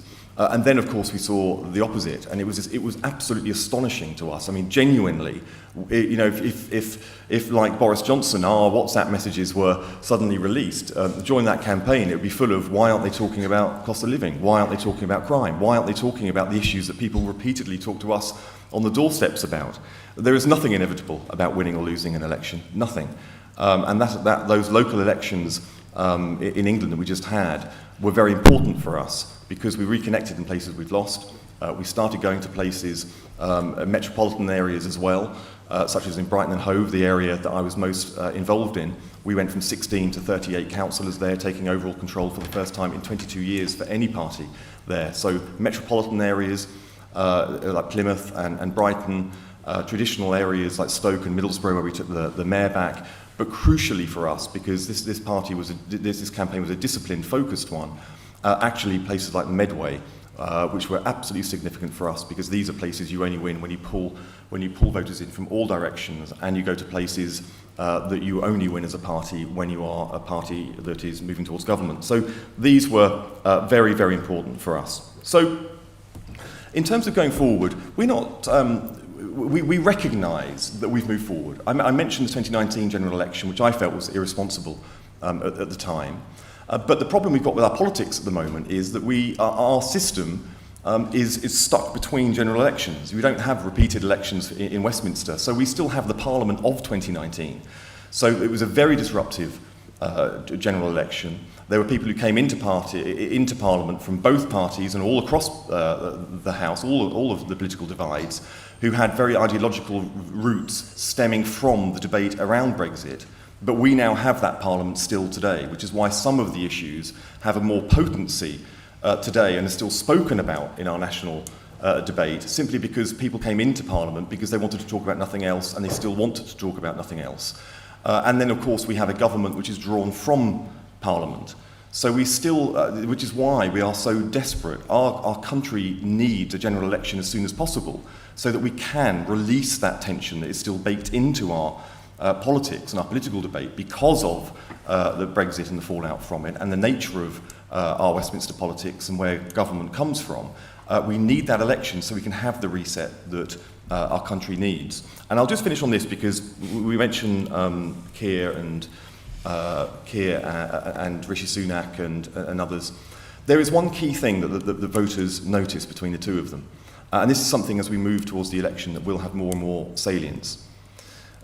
When Keir became leader, voters, whether they voted Labour in the past or not, the electorate was looking to Keir to fix the Labour Party. And he has, in a very demonstrable way. In the key areas, such as Jeremy Corbyn himself, a few legacy policy issues that he's dealt with, reorientating ourselves so we're facing the future, not stuck in the rows that we had as a party. Keir was not only doing what the decent thing and the right thing to do by traditional Labour values and principles was, he was also signalling very clearly to the electorate that he was on their side. Now, nobody, for example, will be able to say that Jeremy Corbyn will have any purchase over Keir as leader or Prime Minister, because he won't. Now, look at the Conservative Party. The closer we move to the election, more and more people will be looking at the nature of the leader of the Conservative Party, but they're also going to be looking at who is influencing him, who will have purchase over Rishi Sunak going forward. Now, Jeremy Corbyn is not going to be standing as a Labour MP, but Liz Truss will, Boris Johnson will, Kwasi Kwarteng will, and because Rishi Sunak has never been to the membership, he doesn't have the endorsement of the membership, and we know full well where the Conservative Party membership lies, there will be a cloud hanging over his ability to govern the country independently and in the interests solely of the of voters right across the country. And this is something which is going to be more and more prominent. You will not have photographs of Nicola Sturgeon with Keir Starmer in her pocket. Won't happen. And the same won't happen for anyone else, because nobody doubts he's his own man. But increasingly, that's going to be a danger for the first time in a long time with a Conservative Prime Minister. We will set about, we do have a lot of ambition for our future relationship with the EU. It's not all just grounded in Brexit, because there are things like AI, climate change, security, China, Russia's invasion of Ukraine. The things that our partners, both in the United States and in Europe, want to talk about with Britain has changed fundamentally since those days. We also need to talk about the economic partnership and building so that two large economies that are actually on each other's doorstep are actually mutually more compatible and mutually more beneficial. And it's two economies that add up to more than the sum of its parts, which is what we need to do on a continent like Europe. It makes common sense. But we also need to work on those things which are future-facing, because that's how we become relevant as a country. That's why, when people want us to re-prosecute the arguments of the past, we're reluctant to. But every time we talk about increasing trade with the EU, every time we talk about opening up new opportunities for institutions like higher education and services sector, every time that we talk about tackling crime across the continent, working with our partners to deal with the big issues from cost of living through to asylum seekers and so forth, these are all legacy of Brexit in one way or another. It's just it's framed in a forward-facing way. And with us, that is where the discipline comes in, because for us it is about the future and it's not about the past. Thank you. Thank you.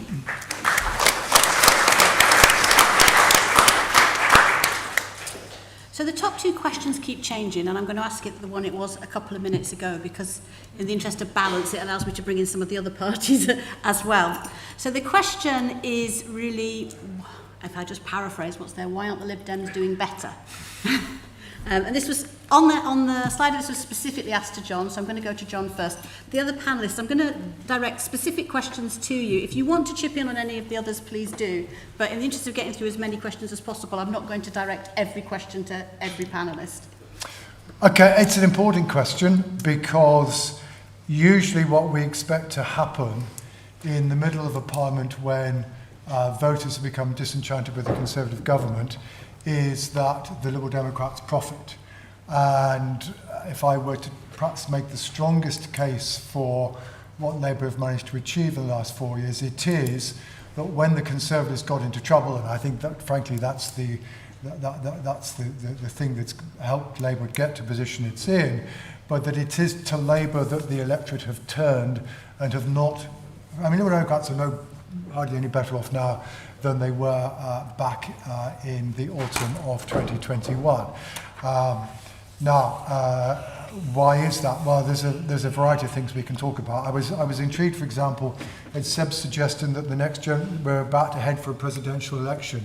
I have to say, with all due respect to all three party leaders, all of whom are clearly highly competent people within their professions, is that when it comes to providing visionary politics, all three of them have a certain lack in that department. None of them at the moment are capable of doing the vision thing. And the truth is that for the Democrats in particular, electoral success does tend to rest very, very heavily on their having a charismatic leader who is able to grab attention for the party, etc., etc.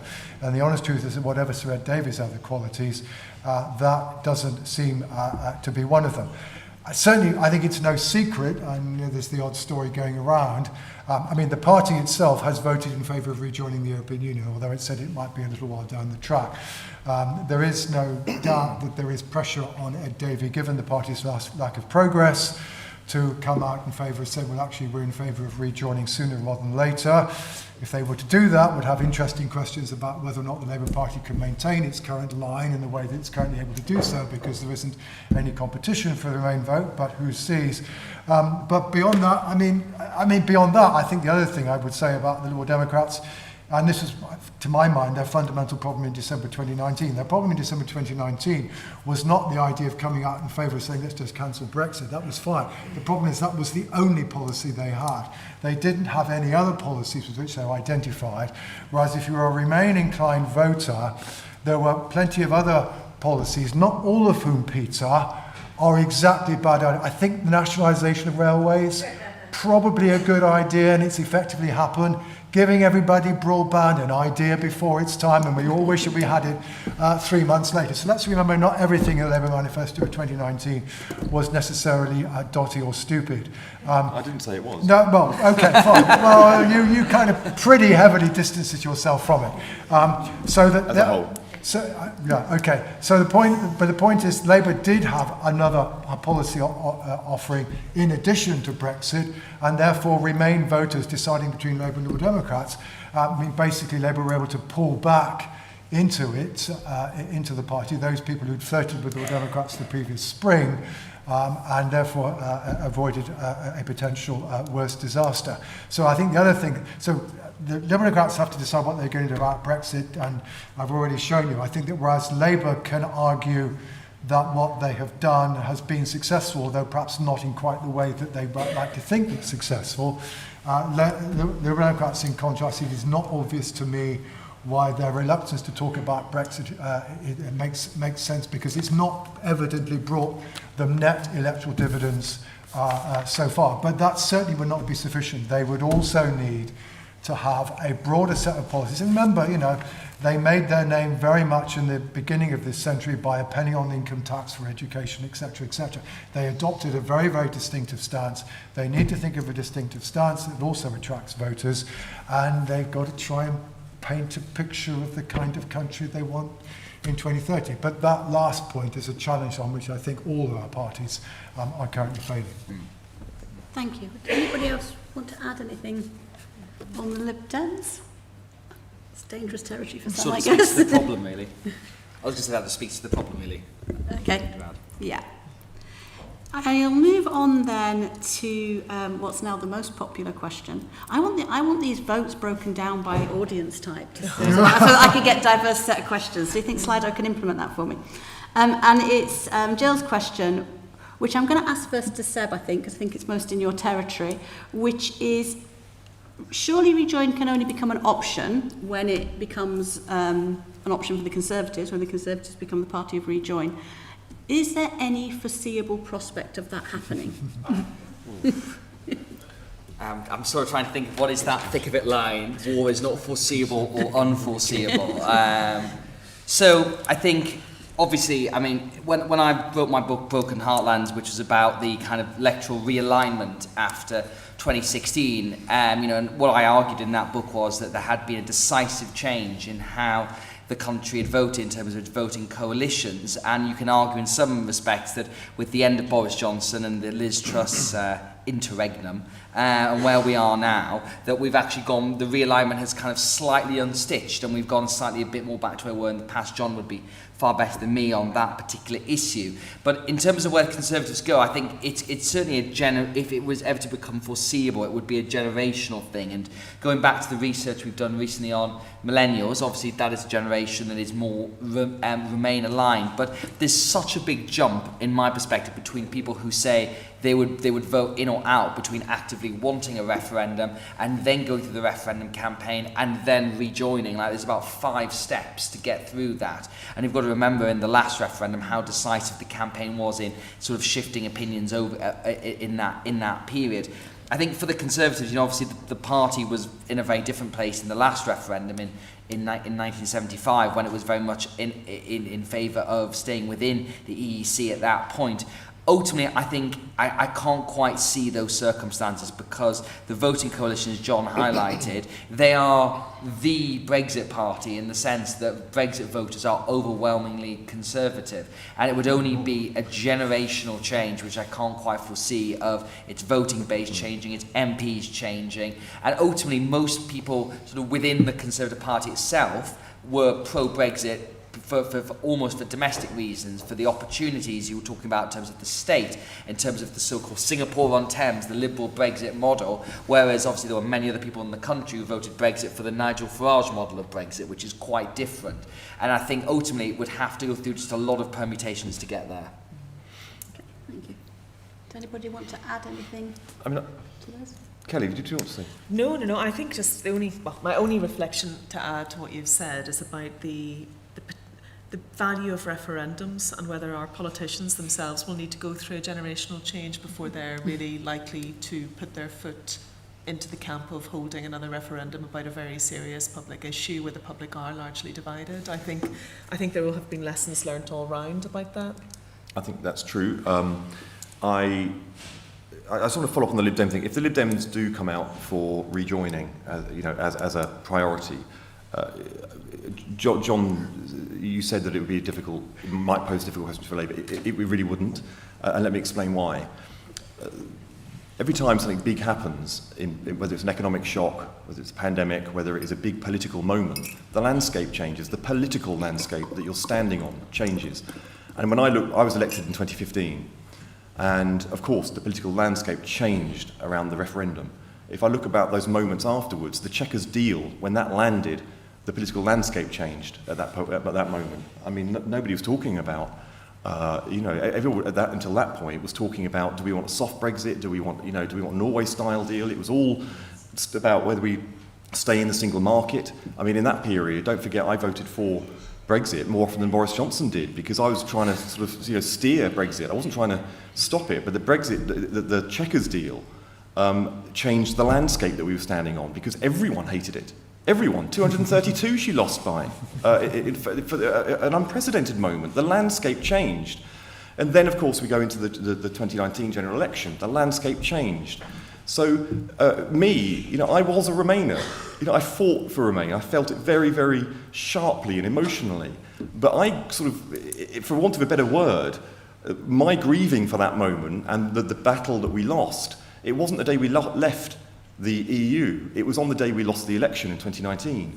In that moment afterwards, not only did I wake up and some of my closest friends had lost their seats, people who were genuinely decent people, who were good, hard-working MPs and advocates for their constituencies, but we also lost the fight decisively. We handed Boris Johnson on a plate any Brexit he chose to deliver, and we lost all agency as a result. That was the moment that I grieved and moved forward, and the weeks and months that followed that was just simply me trying to understand what the landscape was that we were standing on now, and how we adapt to it, and how we face the future from the moment we're standing on. So where we are now, it is about fixing the big issues that our country faces. It is about the cost of living challenge. Now, of course, there is a Brexit element to it, because we do need to increase trade. A third fewer businesses are trading with the EU. That's not good.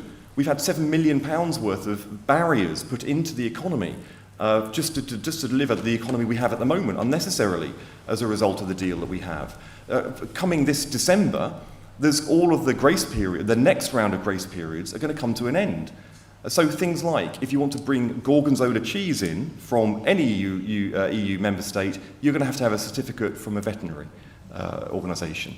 That's going to bring in another £1 billion worth of barriers in the middle of a cost of living crisis. So, the political landscape now is about fixing some of these challenges, creating new opportunities going forward.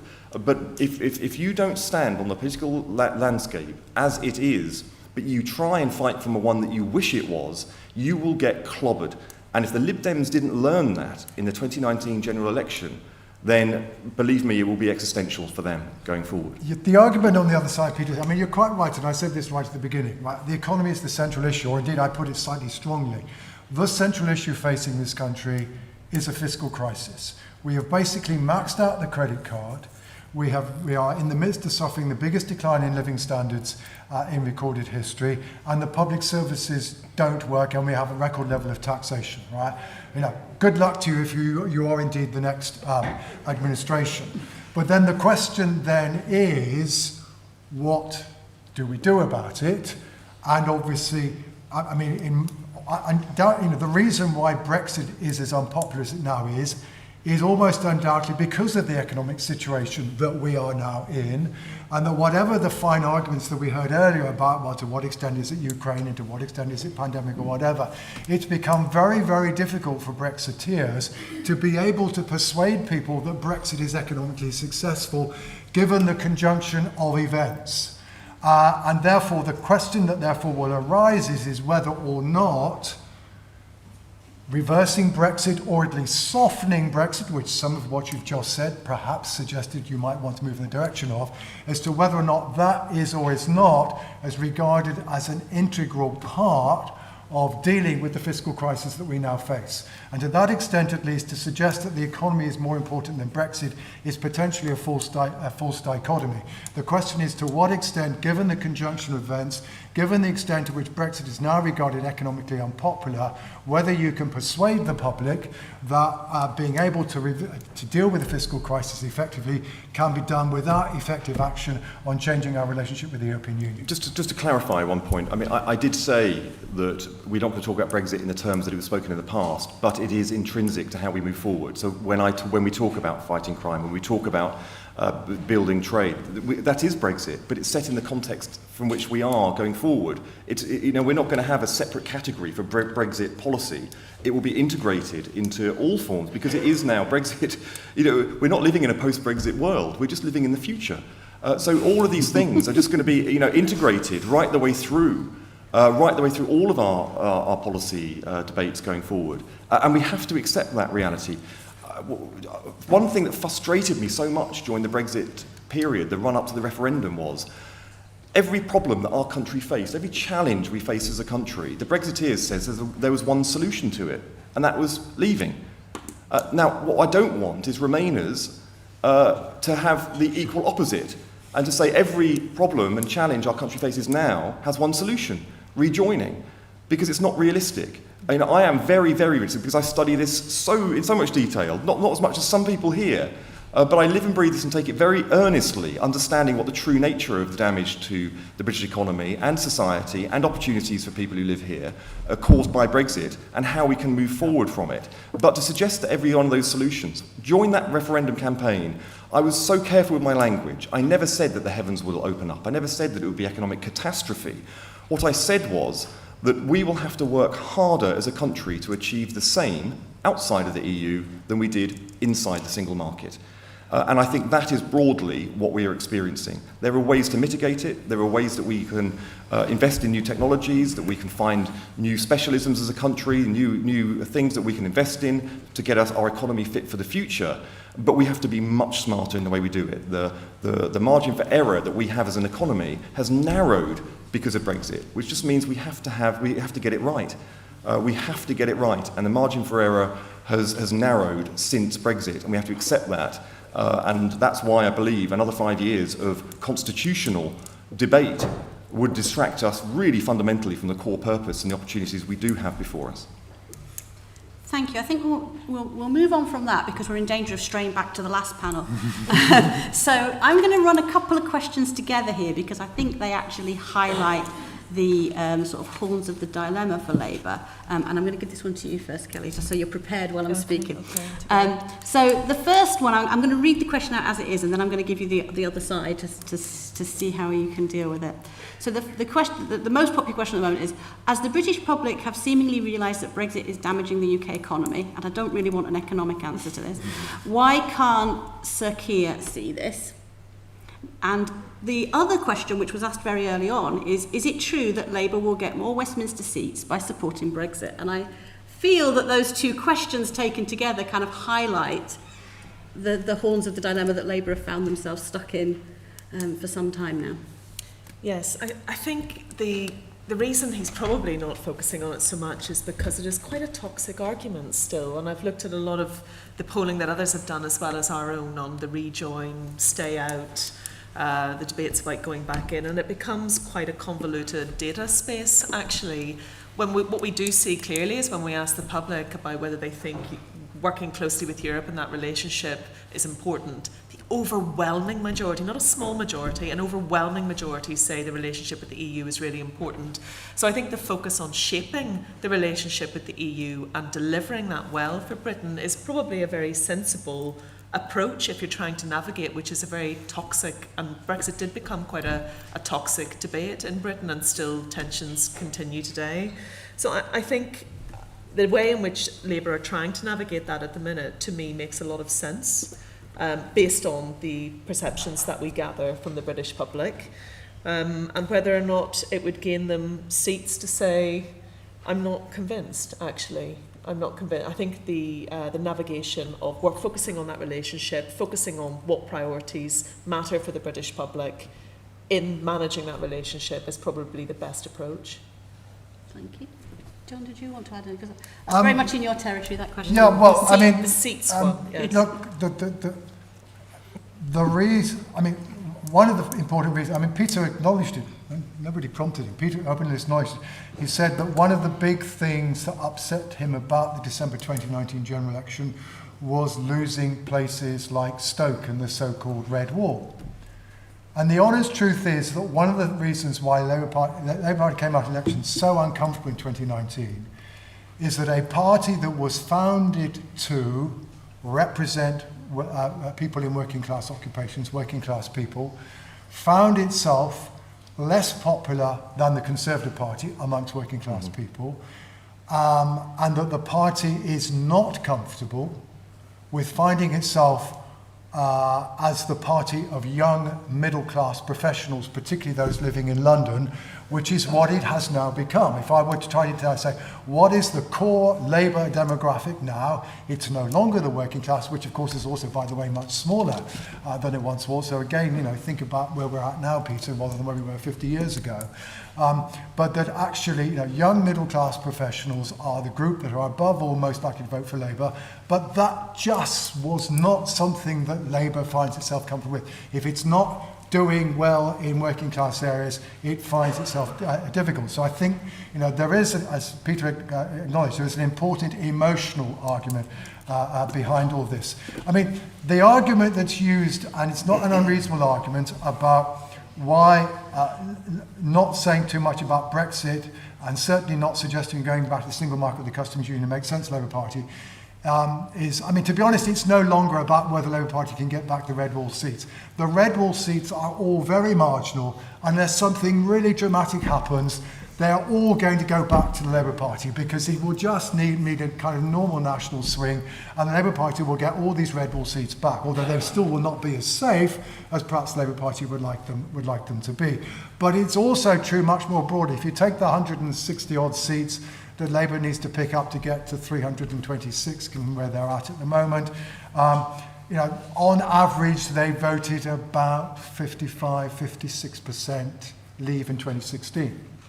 So the question, so the argument therefore is that given this is a somewhat more leave voting part of the country, you've therefore got to craft a message that doesn't inhibit you from winning voters in that part of the world. Now, where you can then begin to have interesting arguments, of course, what you actually discover is that even in leave voting areas, the Labour vote is more disproportionately Remain voting vote than it is a Leave voting vote. So you can actually win so-called Leave constituencies by getting a coalition of Remain voters. And secondly, of course, while these constituencies might have been 55%, 56% Leave back in 2016, if you accept the kind of polling we got now, they're probably at least 50-50, if that, on average.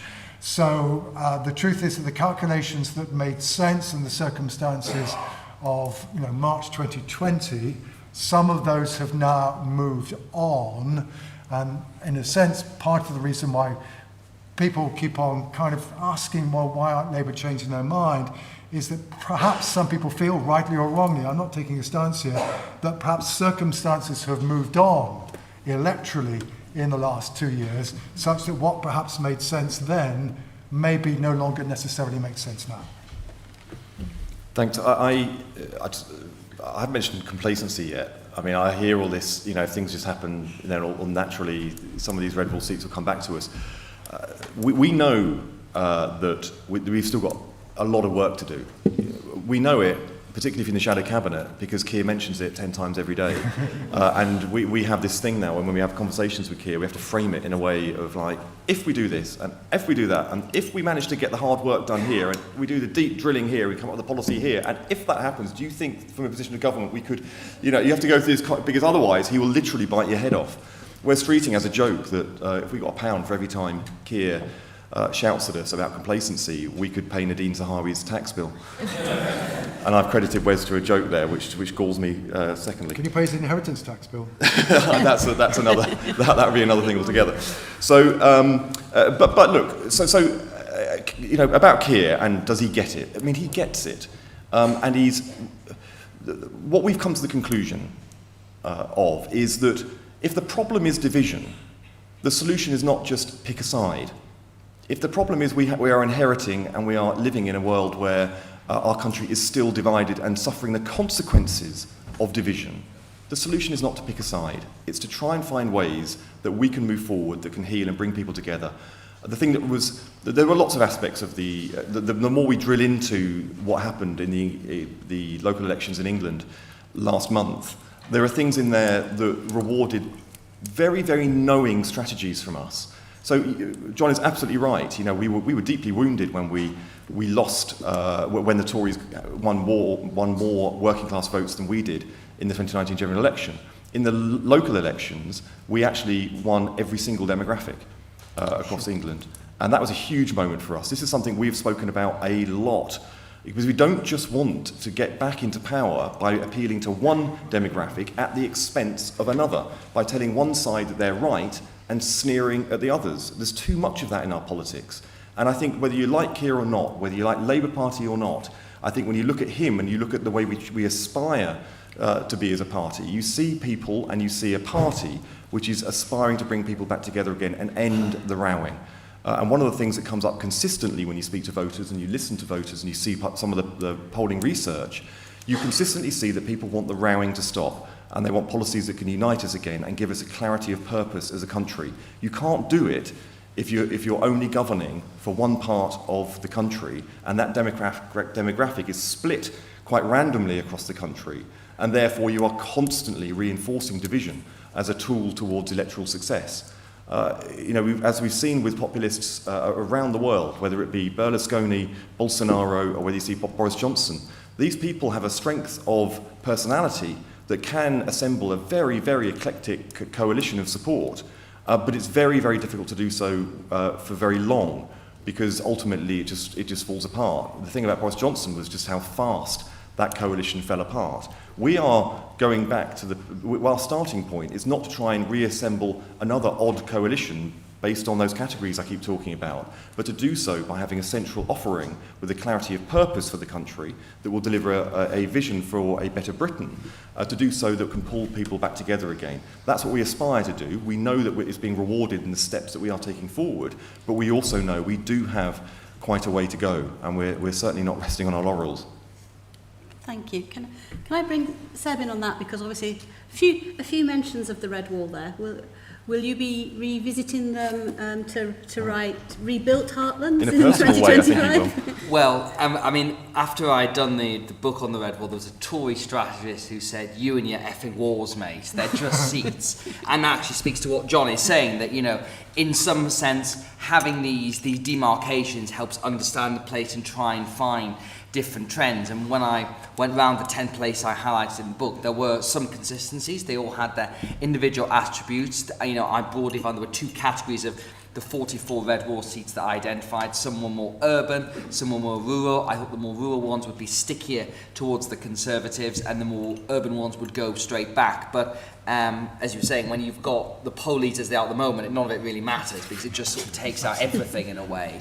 But if the polls do tighten, which I'm pretty certain they will when we get towards an election, it will be interesting to see how that does pan out. There's there was an MRP out quite recently I looked at and showed that Great Yarmouth, which is a seat that was we would have called a classic marginal. I think it was Labour 97-2010. I hope that's right, John. But that actually stays Conservative at the moment, and maybe it's the prowess of Brandon Lewis in his campaigning there, or it may be that there has still some latent realignment from 2016, that in fact that the Conservatives are still appealing more to those particular parts of the country. And to Peter's point about having a big overarching message, of course every political party aspires to that. Every political party wants to win everywhere, but that's impossible in practice. Every political leader has to make decisions about who and where they're going to appeal to, and all parties will ultimately do that while trying to maximise the coalition if possible. And I think one thing that's missed quite a lot in 2019 is the secret of the Get Brexit Done slogan was not just convincing Brexiters, it was convincing Remainers, and it was saying to those Conservative Remainers who have remained very steady in John's voting, is to say, we're going to get this thing off your table, so we can get on with other stuff. That election wasn't just about that issue, it was actually about getting to what Boris Johnson called the people's priorities. I think Rishi Sunak still used the people's priorities thing, because ultimately, if you think about what people want from their politicians, they basically want politics out of their lives, they don't want to think about it, and they want to get on doing what they're doing. And they look to politicians to try and do that, not bicker among themselves. And one of the most powerful election messaging from 2019 was the arguing about arguing, and it was a party political broadcast by the Conservatives that encapsulated the message at that point, which was to really say, look, this is a whole thing about saying these politicians are just talking among themselves. Ultimately, if you vote for us to get Brexit done, we can get on with other stuff. And when we get to the next election, it'll be up to the voters to decide, have they got on with the other stuff, however you define it, minus a war in Europe and a pandemic. But the one thing that I think is always missed in these conversations is people vote on the future.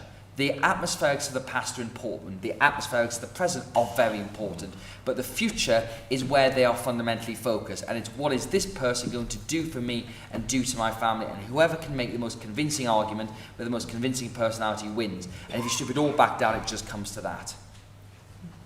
I'm looking forward to a very peaceful general election, because I think we've got our two political representatives both saying we don't want division. Will be the Heaven first forbid. election in which that happens. It's exactly how it's going to be, Peter, isn't it? Exactly. It'll be vigorous. I'm aware that the time is running on, and there's some really good questions here that I would like us to get to. The one that's most important at the moment is about the Brexit implications for the Union of the UK, which I think should be a panel of its own. And I think if we start to get into that now, we might not get to anything else. So I shall apologise for not asking that one directly right now. You can look at some of the UK and a Change in Europe reports on that issue if that's the question that's most important to you. But I would like to make the best use of our panel by asking them some of the other questions. So the next question that I would like to ask, and again I'm going to come to you first, Kelly, because I think you probably have done some polling in this area. The Labour Party want to extend the franchise to EU citizens and 16-year-olds. And the question is, how will this influence British politics? Which is a pretty big question. I'm not sure I am the best. You're not best pleased to answer that? Okay, I can come to somebody else then. John, yeah, it so happens I recently wrote about this. The question you have to ask yourself is this. Why is it that somebody who comes to the United Kingdom to live and work from Windsor, Ontario, is allowed to vote in our parliamentary elections, but somebody who comes across from Detroit, Michigan, just the other side of the border, is not able to do so? That is the current position, and that would still be the position under Sir Keir Starmer's proposal. I think perhaps what's been missed is that actually that the debate has moved on quite considerably in other parts of the Union, so we can still talk about other than England. Both in Scotland and in Wales, the devolved institutions have already basically decided that citizenship should no longer be the criterion that defines the franchise. In both places now, apart from reducing voting to age 16, they have made permanent residence, irrespective of citizenship, the criterion for voting in Welsh and Scottish local and devolved elections. And to that extent, at least, the debate at Westminster, which is, the UK government has just extended the franchise for British citizens living abroad basically in perpetuity. And now Labour saying, well, why don't we get the EU citizens allowed to vote, which they weren't actually allowed to do so in parliamentary elections when we were inside the European Union, is on both sides is tinkering. At the end of the day, we need to make a fundamental question.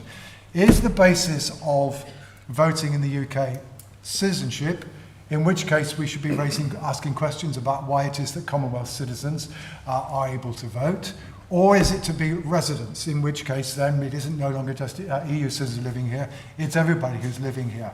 But at the moment we're still getting both sides trying to tinker about the franchise. You might have seen when the Keir Starmer's proposal came out, some enormous numbers about the difference it would make to the franchise. I think, if I remember rightly, in the end, going through quite a lot of work, and it's not very easy to do. I think at the moment we've got about 2 million EU citizens on the local government franchise, so maybe it would go up a bit for parliamentary elections. My best estimate is that because a lot of people who come to the UK who are non-EU citizens to live and work fairly rapidly become British citizens, you might be adding no more than about 1 million people if we allowed all permanent residents to go onto the register. So, EU citizens are probably not going to be that well disposed towards the Conservative Party at the moment. But, I mean, don't exaggerate the numbers, and B, probably the honest truth is we now need to sort out, we're still operating basically on the legacy of empire. We need to be clear what are the criteria that by which we are going to allow people to exercise the franchise, and then we should apply those criteria consistently. At the moment, we're getting both sides coming up with inconsistent tinkering of the system. Are we all good on that one? Yeah, the only thing, I mean, it's nice because I feel at moments like that I'm in the audience too. But the only thing I'll add to it is about votes to 16. And I always struggle to see why it's so seen as, it sounds more radical than it actually is, for two reasons. Firstly, as John said, for the Welsh Synod, for the Scottish Parliament, but also across the Channel Islands, 16-year-olds can already vote.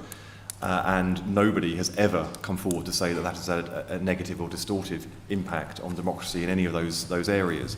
It's not as radical as it sometimes sees. Now, if you accept the premise, unless people are going to be consistent and say, I don't think that 16-year-olds and 17-year-olds should be able to vote in parliamentary elections, then, unless you can say you therefore think they shouldn't vote in other elections across the UK, for local elections and regional elections, then it doesn't seem consistent to me, unless you can make the argument to evidence the position. Because personally, I think if you're educated to GCSE level, then I think you have all of the critical thinking and ability to judge manifestos and the character of people standing that others do. And then secondly, the reason why it's not as radical as people think is that we have 5-year parliaments. So right now, let's say we have an election next week. If you have your 18th birthday today, if you have an election this week, but you have your 18th birthday next week, then you're going to be 23 by the time you have the opportunity to vote for the first time. So just because an 18-year-old is enfranchised doesn't mean that they're going to be able to vote in a parliamentary election for perhaps 5 years after they turn 18. And it's the same for 16, 17-year-olds. So only, if it's a 5-year parliament, only about 20% of 16, 17-year-olds or 16-year-olds would be able to vote in that actual election. You're also actually enfranchising 18, 19 and 20-year-olds. And that's the crucial thing. Because right now, there are a substantial number of 18, 19 and 20-year-olds who are unable to vote simply because of the point in the electoral cycle that they turned 18. We know for an absolute cast iron fact that the younger you cast your first vote, the more likely you are to vote for the rest of your life. And we have a real problem in the way that the democratic the habits that people have in this country. Not enough people vote or see voting as part of their natural character of life. I feel so strongly about this. I introduced the private members bill for votes at 16, and so for those reasons, and we will be a government that at least is going to be striving to see how we extend the franchise. And I think this is the first time in our actual history we're in a period where you have a government that is actually restricting access to voting, which we've seen with voter ID. And that's something that should worry us very much. Thank you. Is that a 16-year-old at the back? There's somebody without a passport. I want to finish with this last question. We do need to wrap up, so we could all, I suspect, myself included, talk about this next question for quite a long time, but if we could try and keep the responses within the time available. So, the question really quite basically is, what can go wrong for Labour between now and the next general election? I think we should let Peter take that question. Well, I know more than everyone else. It's like, because I'm a Labour Party MP, I'm a Labour Party member. I've seen us lose election after election after election. You only have to look to the last 3 general elections to see what can go wrong. But as I said consistently to Labour Party members and to groups like this, I think it's quite easy to answer the 2019 question, which Keir did within a couple of weeks of becoming leader. But we also had to answer the 2017 election, the 2015 question, and answering the 2015 question as to why Labour lost, and then crucially the 2010 election where we lost to the coalition, has been much more challenging for us as a party. It means that we've had to go much deeper into our character as a party, as our policy offering, the way that we act, we transact our politics, the way that we engage with people who voted against us in the past. Too often in the past we've thought that we can just win elections by just uniting the progressive vote and attracting a few more young people. Without actually having to bother us to dirty ourselves by going out there and talking to Tories. My experience in Hove, when I took the seat off the Tories in 2015 in Hove, is that getting out there, listening to people who voted differently to you and the way you have done or would have done in the past, actually is where the learning is. And setting about showing that your values and principles as a party and your priorities as a party will tackle other people's priorities and is best suited to tackle other people's and the country's priorities is what we should be doing. And that's what I mean about having this psychology of going for a core offering rather than just trying to tick boxes, because too often it leads you to the conclusion that you can just assemble this coalition without actually tackling the core issues that are affecting people from other parties. So I think that the key thing is that we've learned with Keir is that we are out there, working really, really hard to show that there's nowhere that's off limits for us. We're certainly not having a strategy which lost us the two elections in 2010 and 2015, where we actually thought we could assemble a coalition that meant we didn't have to engage with Tories. We've learnt those lessons, and you're seeing it transacted quite efficiently and effectively in local elections this year, in a most pronounced way.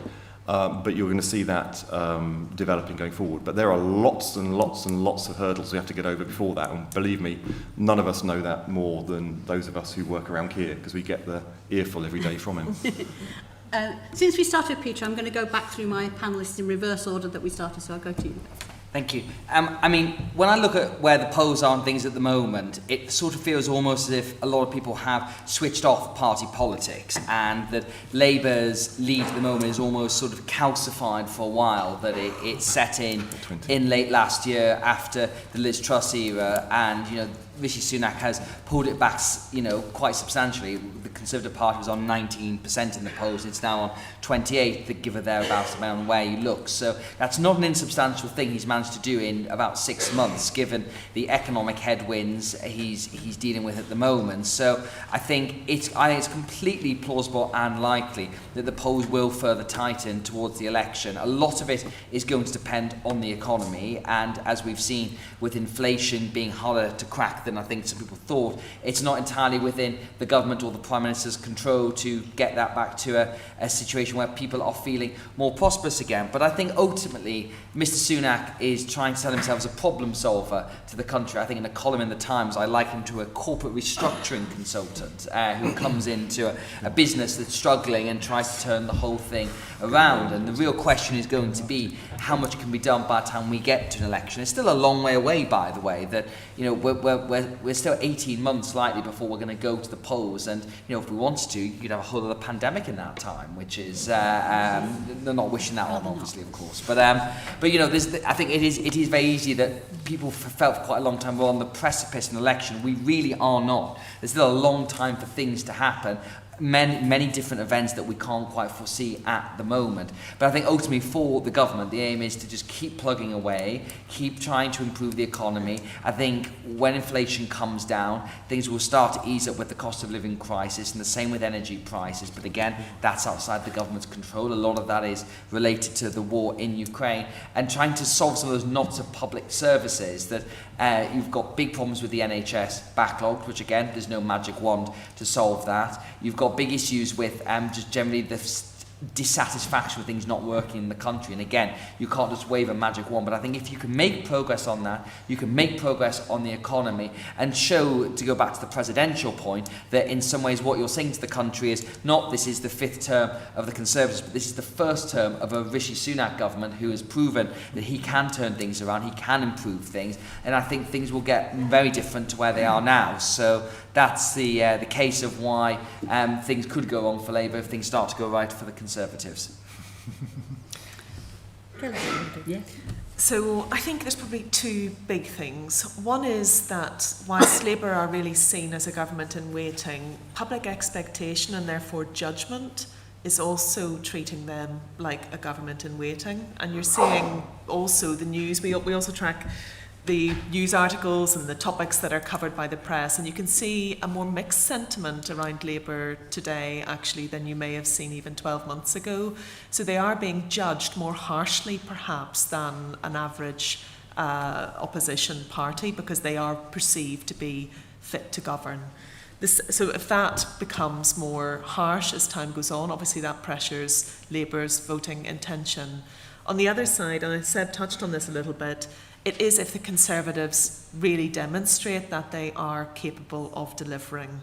That is the core delivery. I mentioned it in my presentation. Who can actually deliver? And the cost of living stuff, hopefully, and as most of the indicators show, will subside as we go into the back end of this year and into 2024. So what does that mean? Well, it means the Conservative Party could potentially point to that as an area where they have moved the dial successfully. But look what was beneath those top issues in my issues index that I showed you earlier. It was public services. And they have to move the dial on those as well, because they will immediately move up to the top box. They definitely will. NHS, yes, it is up there, but by historical standards, that's still relatively low for people's concern on the NHS. It's just because it's overpowered by concern about cost of living, which people are feeling very hard in their pockets at the minute.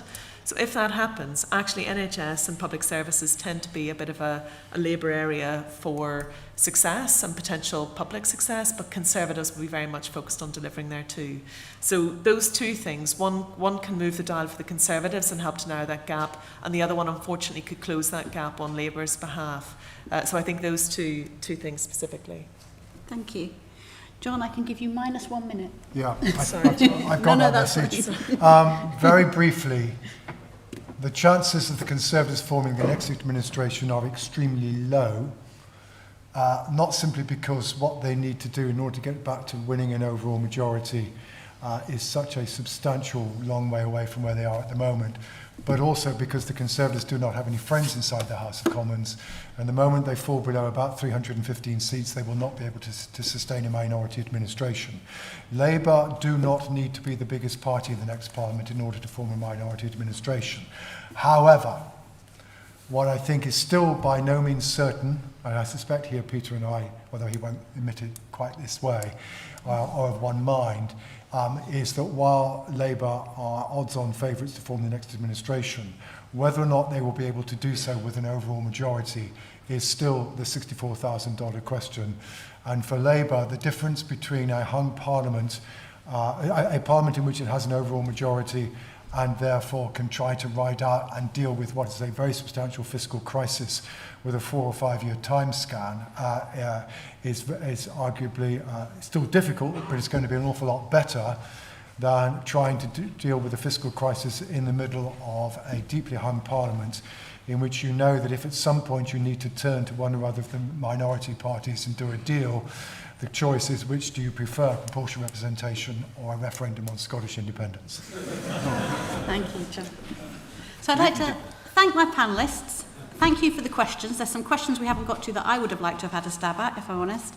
Apologise once again for not covering Scotland, Wales and Northern Ireland in any detail. Please do, though, keep watching this space, because we will be having lunchtime sessions, and I'm sure we'll have one on Scottish politics and Northern Irish politics in the coming weeks to plug that particular gap.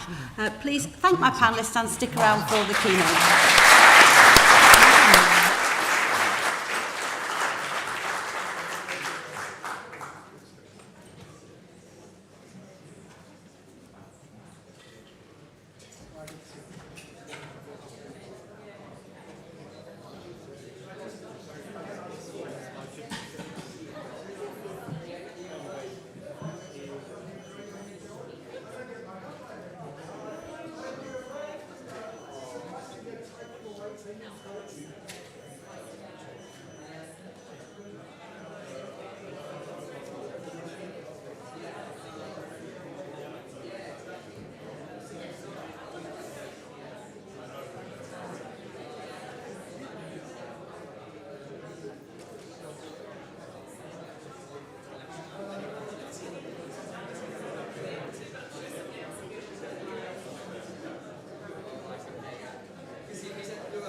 I'll stay sitting here, and then once you've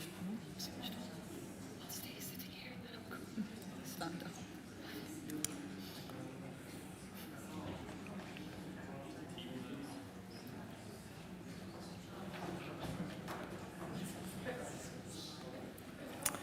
Great. Thank you very much, everybody. I hope you've had a good break. We're going to make a start for our final session. I'm Sarah Hall, Deputy Director of UK Changing Europe. Oh my gosh, that's the second time. Promise you that's not deliberate. And I'm absolutely delighted to welcome our keynote speaker, Annalisa Dodds, MP. Who'll be speaking around the broad theme of inequalities. Annalisa is a Member of Parliament for Oxford East. She's also Chair of the Labour Party and Shadow Secretary of State for Women and Equalities. Annalisa is going to give a talk of around half an hour. If you have questions, then please do use Slido, as we've been using throughout the day, and then we'll open the floor for a moderated conversation with Annalisa after her talk. So without further ado, it's over to you. Thank you very much. Brilliant. Well, thank you so much, Sarah, and thank you for inviting me to close what I know has been a fascinating day of discussion about Britain's place in the world 7 years after the UK voted to leave the EU.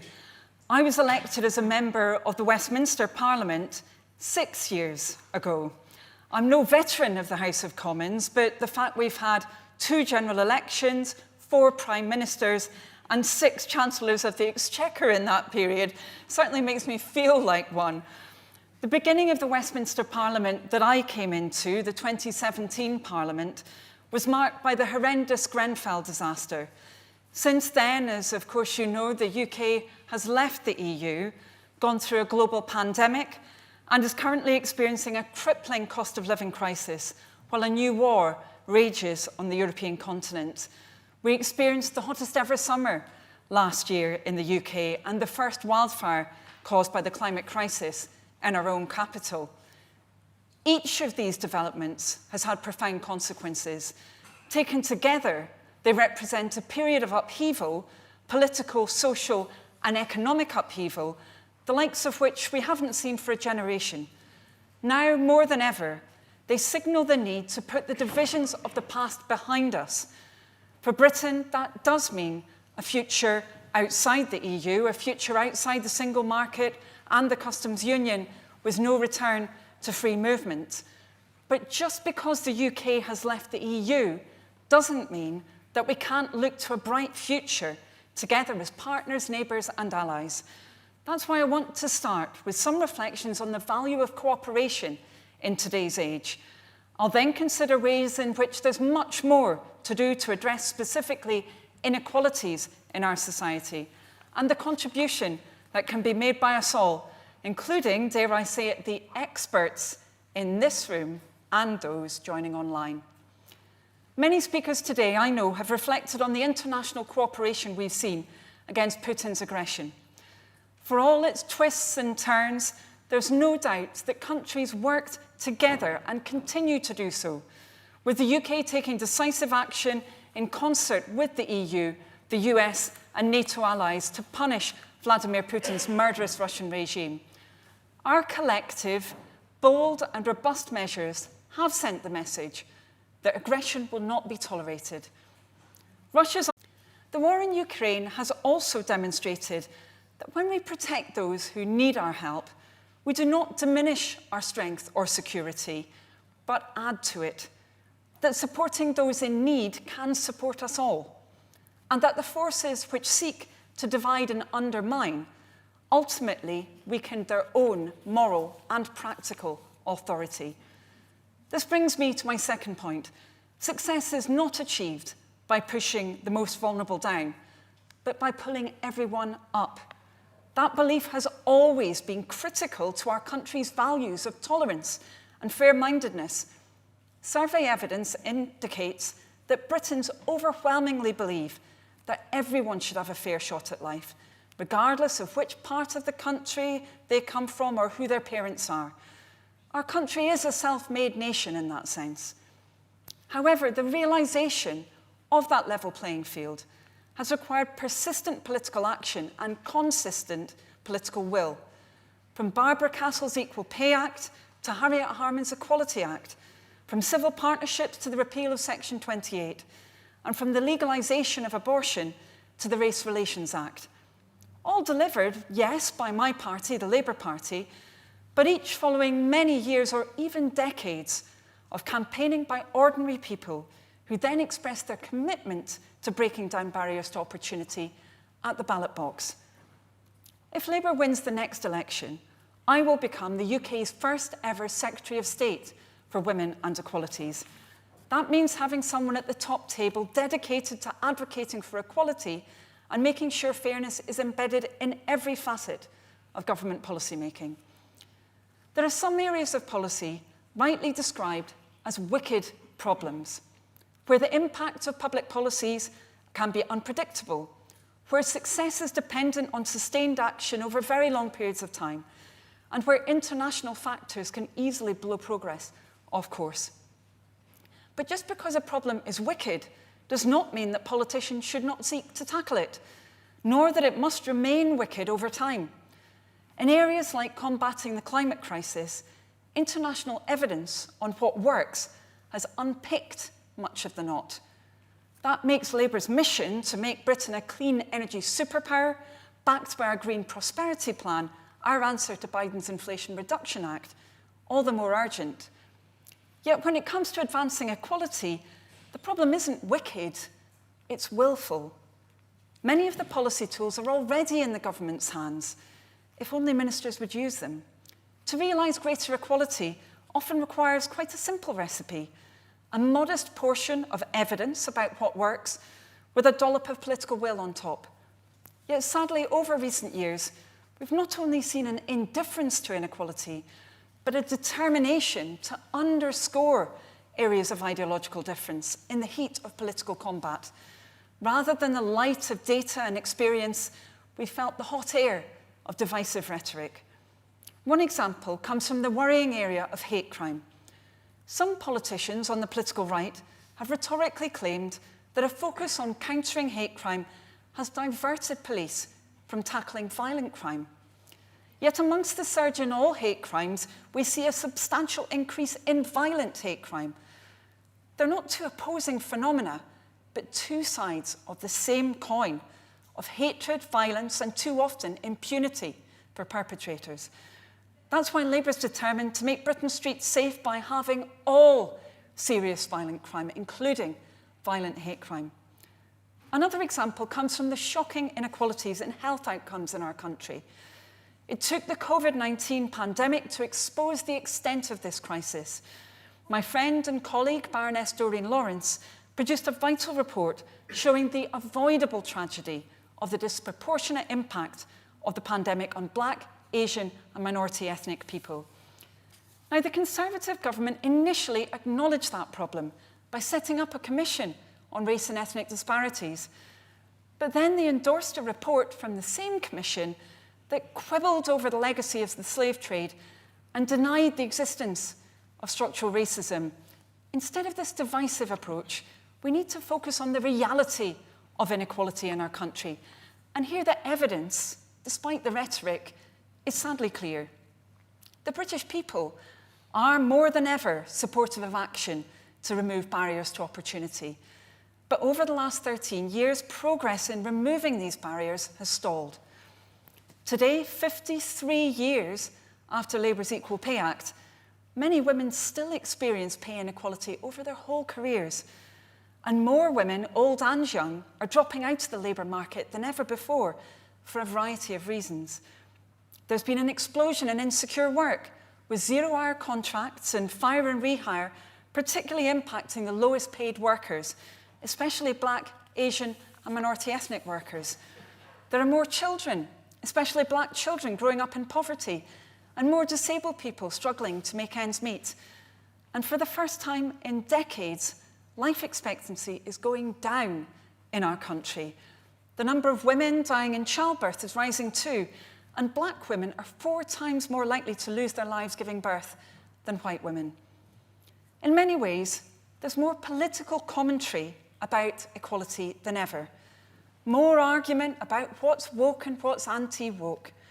But over the years, there has been less and less delivery while the bluster bandwagon rolls on. It hasn't helped that over recent years, the minister responsible for oversight of the government's equalities agenda has been dumped in the laps of those who hold other major roles, like Foreign Secretary, Trade Secretary, or Business Secretary.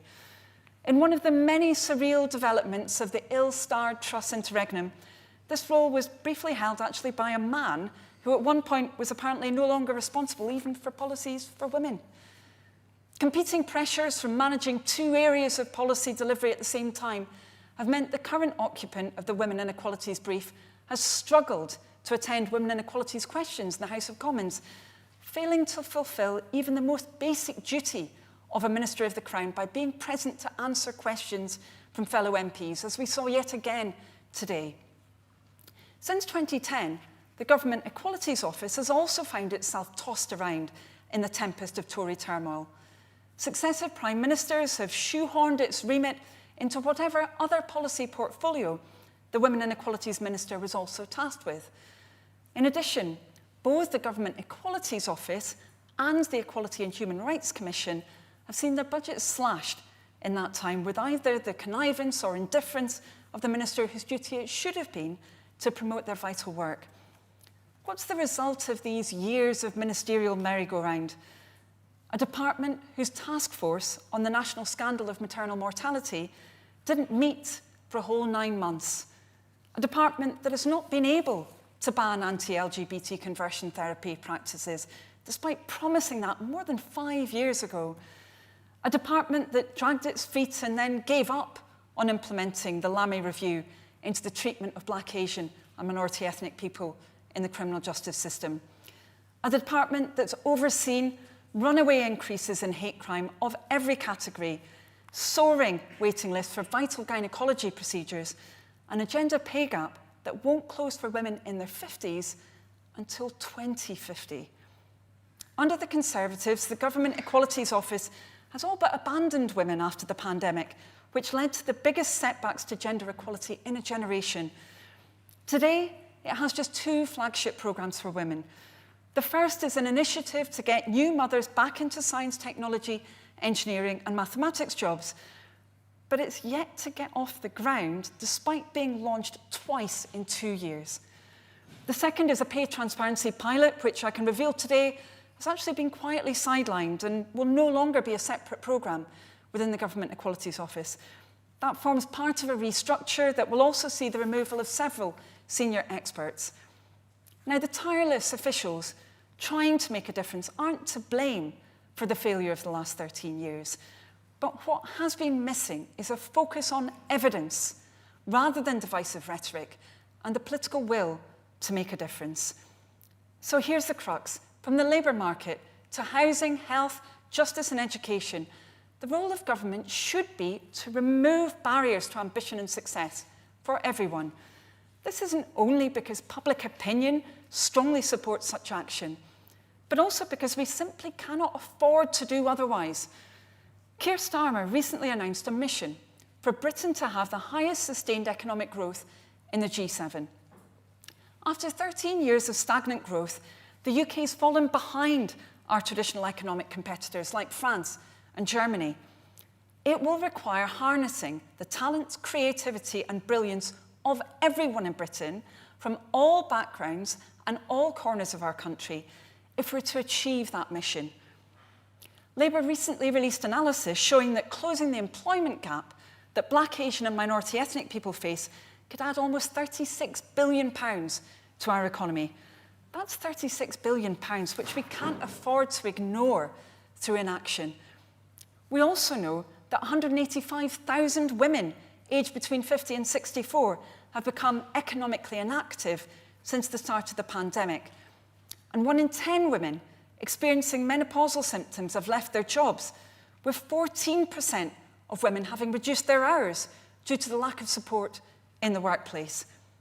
As with opportunities for Black, Asian and minority ethnic people, helping women to return to or stay in work is good for those women, good for their employers, and good for all of us. In fact, it could add another £7 billion to our economy.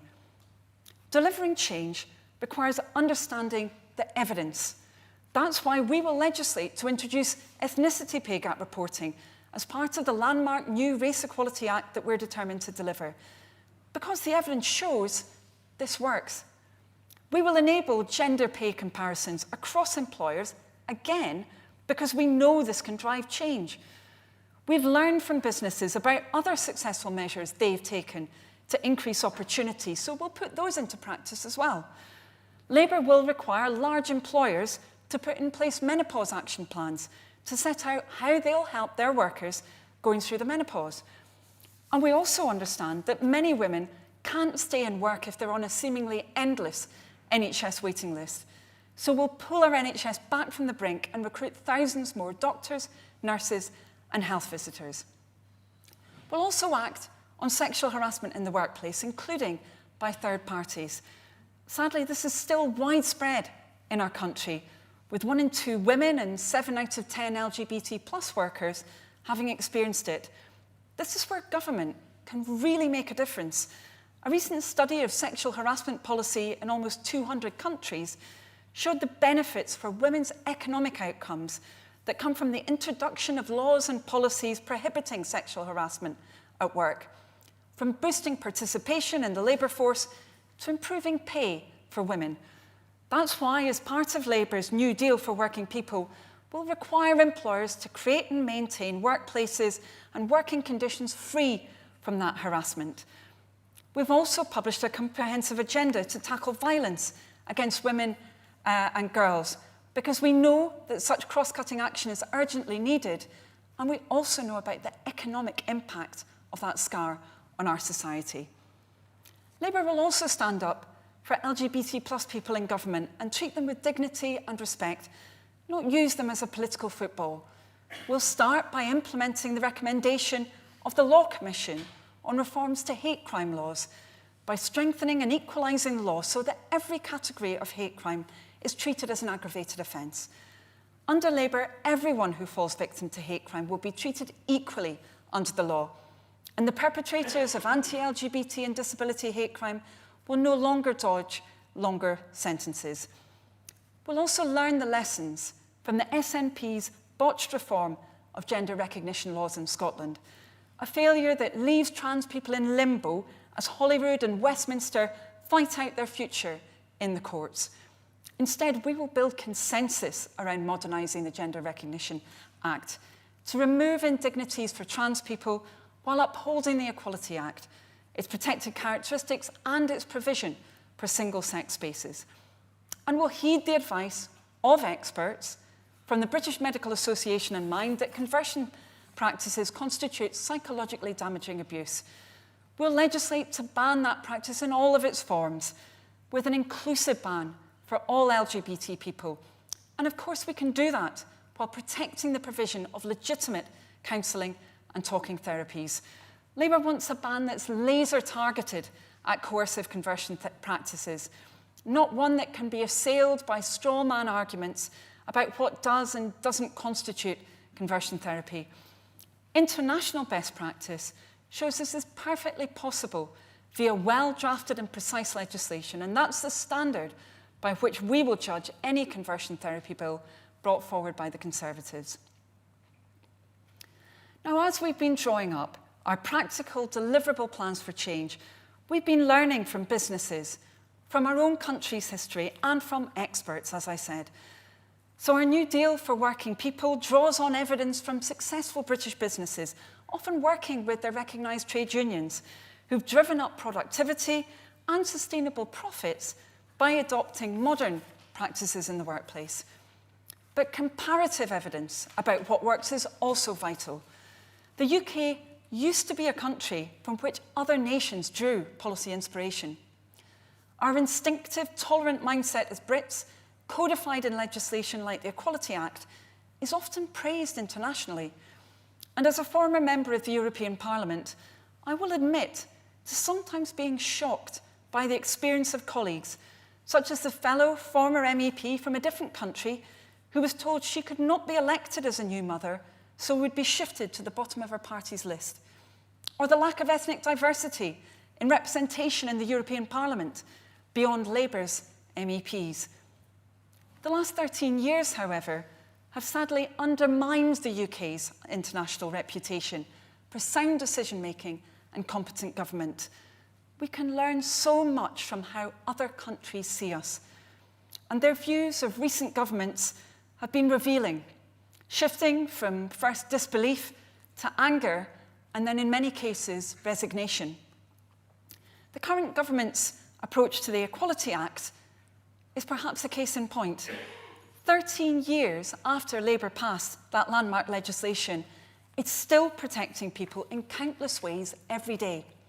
The legal framework it provides against discrimination by employers, businesses, schools, public bodies, and many other institutions is one that many other countries still look to and seek to learn from. This was a legislative achievement that cemented our country's reputation as a beacon of equality at the time, and of which my party is still proud 13 years on. Perhaps that's why Conservative ministers have started to take aim at the Equality Act with increasing regularity, from criticising protected characteristics to describing the Act itself as a Trojan horse. What started out as a few political potshots against this groundbreaking law is in danger of becoming a creeping barrage with worrying consequences for the future of equality in the UK. Yet at the same time, the Prime Minister is casting himself as a defender of the Equality Act and stating that he backs the protections it contains for women. To listen to him, you wouldn't think that these protections had already been enshrined in law for 13 years. Once again, this isn't about the evidence, but about pushing rhetoric that only seeks to sow division and weaken the overwhelming consensus view that is in favour of building a fairer, more equal Britain. So today I want to be very clear. Labour is proud of the Equality Act and proud of the protections it provides. And I say today to Rishi Sunak, you can't claim ownership of women's equality when your party has been failing women for 13 years. You can't disparage Labour's Equality Act one day to use it as a political crux the next.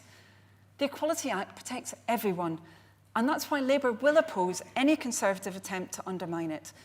We will defend it from attack from bad faith actors, and we will protect and uphold it in government, including its protected characteristics and provisions for single-sex exemptions. We can't expect progress, sadly, from our current government on equality, so recently we've had to turn to other nations beyond our own to see it. Spain, for example, has a ministry dedicated to equalities at the highest level of government to undertake proper equality impact assessments and ensure they're acted on. In Sweden and Finland, gender equality is integrated at all stages and levels of government policy making, ensuring equality is baked into the lawmaking process in a way that goes beyond rhetoric and works to deliver better outcomes. The result can be seen in the index prepared by the European Institute for Gender Equality, which ranks Sweden and Finland amongst the highest EU countries on an aggregate of equality measures. In many OECD countries today, life expectancy continues to increase for women, while in the UK it's come to a standstill. And the sweeping electoral gains won by Labour's sister party in Australia in recent elections demonstrate that prioritising equality is a vote-winning strategy. Taking inspiration and learning from around the world are critical for changing our own nation for the better. That's why I'm so glad that networks like the UK in a changing Europe still exist to share best practice and knowledge. They're needed now more than ever. Experts are not part of the problem. They're how we know what will achieve change in the most efficient and effective way possible. Thank you for inviting me here today, and I look forward to the question and answers. Thank you.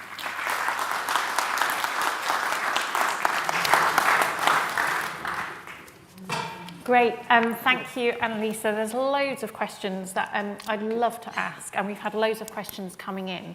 But I'm going to use the chair's prerogative, if I may, to start with. So one of the things that struck me about your speech was your emphasis on the kind of economic dividends that might be gained by addressing different types of inequalities. And I wondered how that sat alongside other potentially more structurally based inequalities, so particularly issues around class, for example, and how that figures in your thinking on this. Absolutely. I think that's a really good question. And I think, again, there the comparative evidence is really, really clear. When you've got different societies where there are heavily entrenched inequalities, they tend to be amongst the least economically dynamic societies.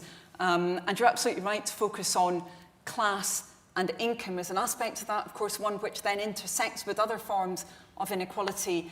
But again, I would say if we look at the Equality Act, yet again, that Act from 2010, there is within that Act a provision to apply a socio-economic duty on public bodies. We've seen the adoption of that measure by quite a number of public bodies already, actually, even though they're not required under law.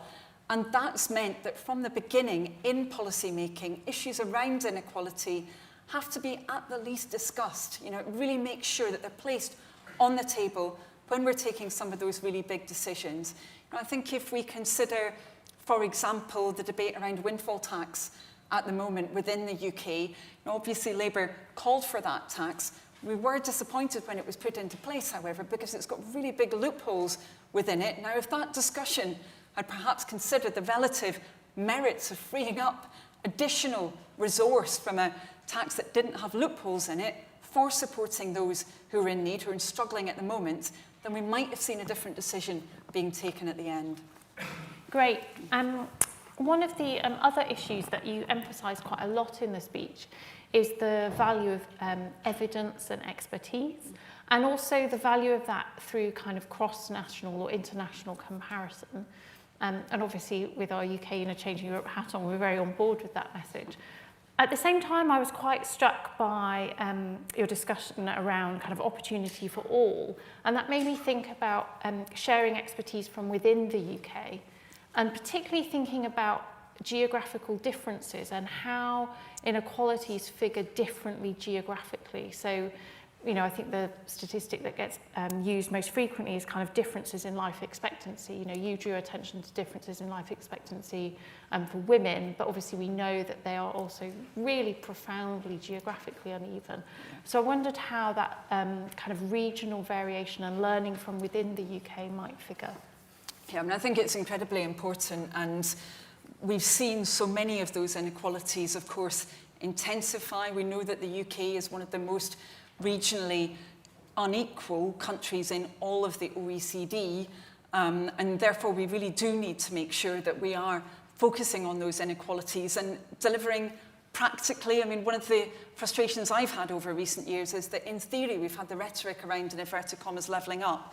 We have not seen delivery, actually, in terms of measures, particularly those focused on people, on things like upskilling, for example, where Labour set out a strategy, New Skills England body that would then be working with local actors to drive that change. We've just not seen that change. It's actually, ironically, been extremely centrally driven, with core decisions being taken by a kind of clutch of ministers a lot of the time, not by those in those different areas. So, I do think part of this is about where power is exercised from. Labour has set out a number of measures on that. Our Take Back Control Act, for example, I realise the title may not be one that everyone is happy with, but for me it indicates what we want to do, which is that we want to make sure we do take back that control for communities to actually have more of a stake in their economic destiny. And I think it's something that we really have to do. Just finally, in terms of sharing best practice, it's something that I've been very committed to doing, both in my role relating to equality, but also as the chair of the Labour Party. So as part of the policy review that I conducted last year, we started a series called Labour Works. Now, that was just drawing examples from my party in government. And of course, it'd be great if other parties did that as well. But it was looking at what, for example, the Welsh Labour government has done, what our metro mayors have been doing, what our Labour-run local authorities have been doing, and the whole myriad of often extremely successful, innovative measures they've put in practice. And we really can learn more, I think, internally, as well as from looking at other nations. Great. I'm going to turn to some questions from Slido, if I may. Just a reminder to people in the room and also to people who are joining us online that please do place questions on Slido. So one of the most common issues, and this has come up in a variety of different forms, relates to your potential position should Labour win the next election as a dedicated Secretary of State for Women and Equalities. And a question that's come up is, clearly these issues of inequalities are cross-cutting. So how would you make sure that the whole of government is on board with making equality work, both economically and socially? Is a kind of dedicated Secretary of State enough? Are there other mechanisms that you might look to use? Yeah, I mean, I think that's a really good question. I don't feel we are responding to it with a blank sheet of paper, however.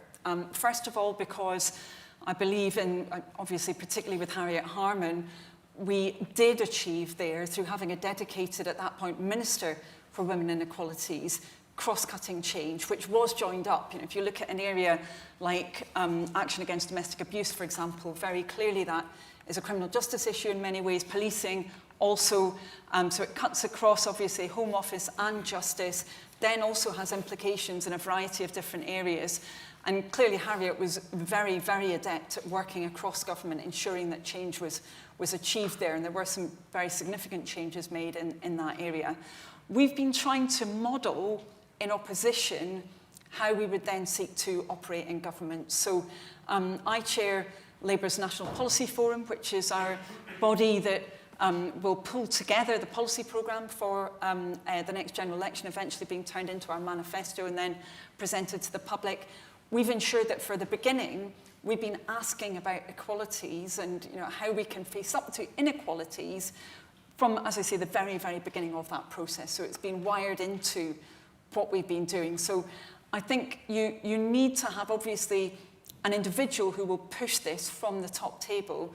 You then need to have a shared understanding and awareness of the importance of combating inequality, and I believe that is what we have at the moment. But I would just say, finally, we also need to make sure that we are assessing what government is doing in this area and doing so effectively. We've not seen kind of equality impact assessment really being done properly by government in many areas, and that has been a frustration and something that obviously we want to make sure that we rectify.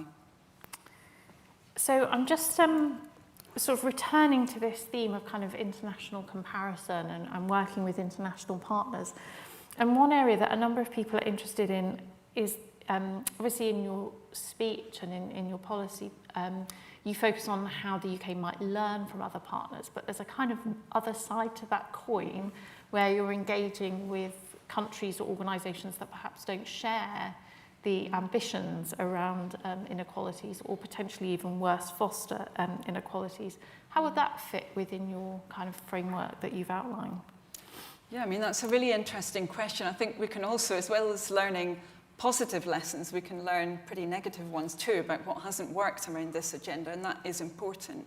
But for other countries, I think it is important that ultimately we have policymakers who are very clear about their principles, and that we don't kind of leave these matters to one side when we're engaged in what appear to be other areas of policy making. If you look at trade, for example, Nick Thomas-Symonds, who's our International Trade Secretary, he's been very clear that just as we wouldn't want to leave combating the climate crisis to one side when it comes to trade policy, we also don't want to be leaving human rights, for example, to one side in that area, nor indeed do we want to be forgetting about the implications of trade policy for our own workers and some of the kind of income inequalities that we see already in our own country. So I think it is about having that more integrated approach to policy making from the beginning.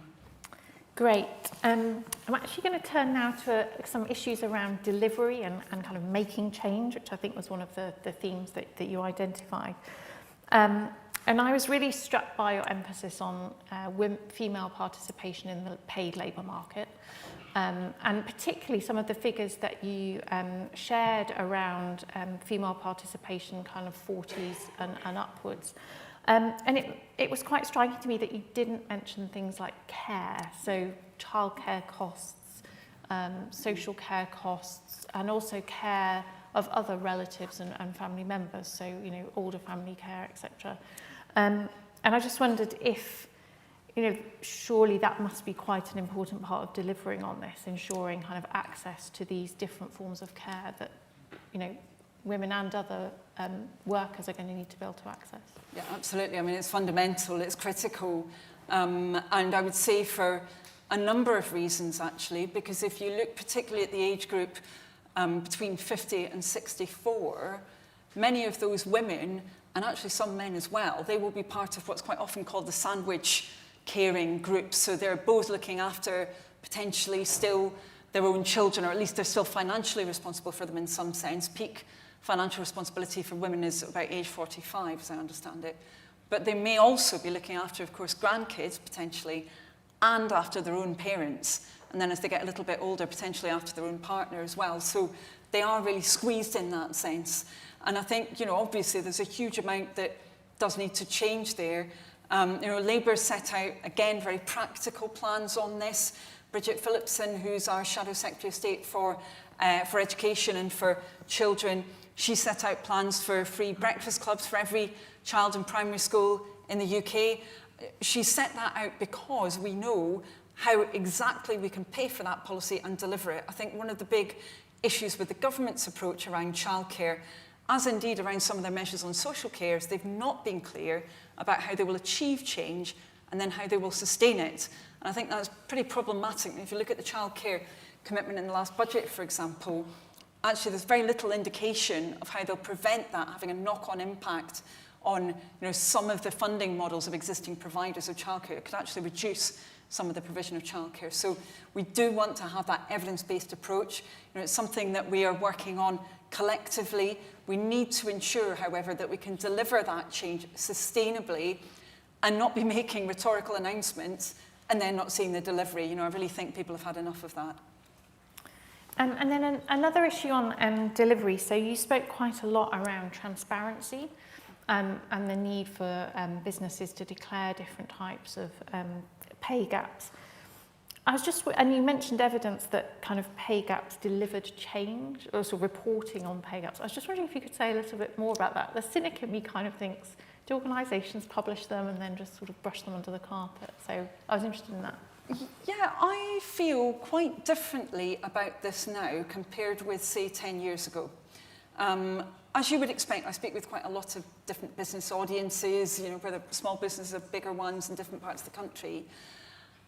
And I increasingly find businesses are saying to Labour, well, look, we actually want you to be talking more about these issues because, you know, for example, when it comes to, you know, as women 50 plus in the workforce, they see themselves that many of those women are leaving the workforce. They want something to be done about it. They're concerned about it.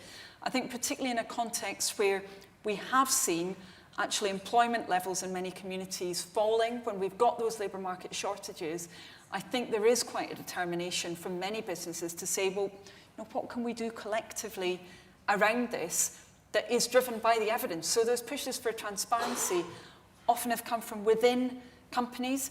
You know, I find it quite interesting actually speaking with some of those within SSE, obviously a really big company, and when they started their discussions around gender pay, very much came from within the organisation. It was women in the company actually saying, look, we want to do this. We want to understand what's going on in our company so we can identify any issues and you know, get a grip on them and deal with them. And they have been doing that. So I think, of course, cynicism may be understandable, but I would say that actually when we look at the practical reality of how things are changing in many businesses, I really do see that very strong progress, and it's a shared agenda. You know, I view it as a partnership that Labour wants to have with business, hopefully in government and also with, of course, trade unions and others as well. Great. So we are a UK in a changing Europe event, so I am going to ask a more Brexit-y related question, if I may. So one of the questions that's quite popular is around the kind of access of equality for settled migrants, and that particularly around things like citizenship and secure voting rights. So a kind of set of questions around, you know, how would Labour think about delivering different forms of political equality for groups, of which that might be one? Yeah, I mean, I think that is an interesting question. I mean, of course, we were very keen to try and make sure that the EU settlement scheme in particular, that would operate effectively, that people would be treated properly within that. Some of the issues around processing individual cases, for example, I've seen them myself as a constituency MP, when there have been many challenges there. And I do think it's important that we get all of these things right, certainly. I would say also, and this is something that Yvette Cooper has talked quite a lot about as our Shadow Home Secretary, more broadly, we need to be making sure that we have an approach to skills development within our own country, which means that we're actually upskilling the domestic population, whether they're EU settled citizens in our country, and others, that we develop those skills domestically so that ultimately we have less of a focus on what's been, occupying a lot of the media attention recently, which has been the huge increase that we've seen in work visas, which, really, if we'd had more domestic training and upskilling, we would not have seen that increase. There's clearly something going quite wrong there with the government's approach they do need to be facing up to. Yeah, and maybe following on, if I can pick up one of the issues you raised, and I think they were really striking figures actually in the speech, was around health outcomes. So access to health, but also health outcomes, particularly for Asian, Black and minority ethnic communities. Clearly that's going to be very closely wrapped up with the challenges that the NHS faces, which are not entirely separate from questions of equality, given that we know that, in health and care in particular, women often dominate. So I was just wondering how that very tight circle can be squared, where you're seeing kind of unequal outcomes in terms of health geographically, but also in terms of different types of groups of people, with a kind of commitment to kind of fostering greater equality in terms of labour market participation within the NHS, given where we are on that. I don't feel there's any opposition, actually, because I feel when we remove those barriers to opportunity, that's something that ultimately will benefit everyone. I feel that a zero-sum approach to these issues doesn't really understand the nature of the context that we're in. I mean, if you consider, for example, some of those shortages that we have at the moment in the UK in the healthcare workforce, and obviously Wes Streeting has been focused on this as our Shadow Health Secretary. Actually, we've not seen the amount of particularly progression across the board that we need to see. We've not seen the recruitment that we need to see. I remember the days, and I'm sure there's some people in this room who will have had similar experiences probably. When I was at school, I didn't end up doing anything like this, obviously, as you all know, because I'm a politician now. But I remember speaking with the then careers teacher, and at that point, way back then, I said, I'm quite interested maybe in being a doctor. And he said, well, that's very good. Have you thought about being a nurse, though? And I think nurses are amazing. I think they're brilliant. We need to have far more people going into nursing from all backgrounds. But, we still see some of those kinds of categorizations of people too often, actually, even in terms of NHS careers, when, in many ways, the NHS has been a success story, actually, in terms of increased inclusion and certainly some of the disciplines within it, but we do need to go further. And I think unless we do, we're not going to have that kind of workforce, not the volume nor the quality that we need in order to face up to some of those big, big issues for the NHS, particularly enormous waiting lists. And I guess that makes me think as well of the ways in which inequalities might be inculcated from quite early ages through things like our education system, for example. So there's really interesting research on, the ways in which play spaces are set up in primary schools that kind of direct individuals to particular kind of gendered stereotyped roles. There's clearly the impact of the pandemic on education as well as kind of funding issues. So I was just wondering if you could maybe say a little bit more about the role of education and by extension possibly skills in this. Yeah, I think there's a huge amount here that needs to be done to ensure that every child really is able to seize the opportunities that should be open to them. And I think if you look at particularly STEM careers, we've seen so much discussion of this over so many years, and yet we still see very, very small numbers of women ending up in leadership positions in technology, for example, or in science careers. I think there are a number of reasons for that. Shion Wura, who's our Shadow Science and Technology Minister, you know, she's written a lot about this, around what needs to be done, you know, really starting very, very early to persuade young children and you know, girls and those from backgrounds that tend not to go into some of those subjects that they are for them, actually. And I think it, you know, it can take quite a big mindset change, some of this. So my children, they sometimes watch German TV, and there's a program on there called Descending mit der Maus, which is the program with the mouse. And on this program, kids get to see how a factory works. They get to see how you make ball bearings, or you get to see how you make a bike, or whatever it is, you know. Is there any equivalent such focus always in our country that really indicates to children and young people these are careers for everyone, something to be interested in, that you can do, that you can focus on? I don't think there is, actually, and so we really do need to be making sure that we're breaking down the psychological barriers as well as some of the harder ones, perhaps. Yeah, I just want to return, if I may, to the issues around minority ethnic households and black households. So you, again, posed some really striking figures in the speech about, you know, what could happen if employment opportunities increase for those groups. On the other side of the coin, we've got quite interesting figures for those households about their spending capacities and the ways in which the cost of living crisis is disproportionately affecting those groups.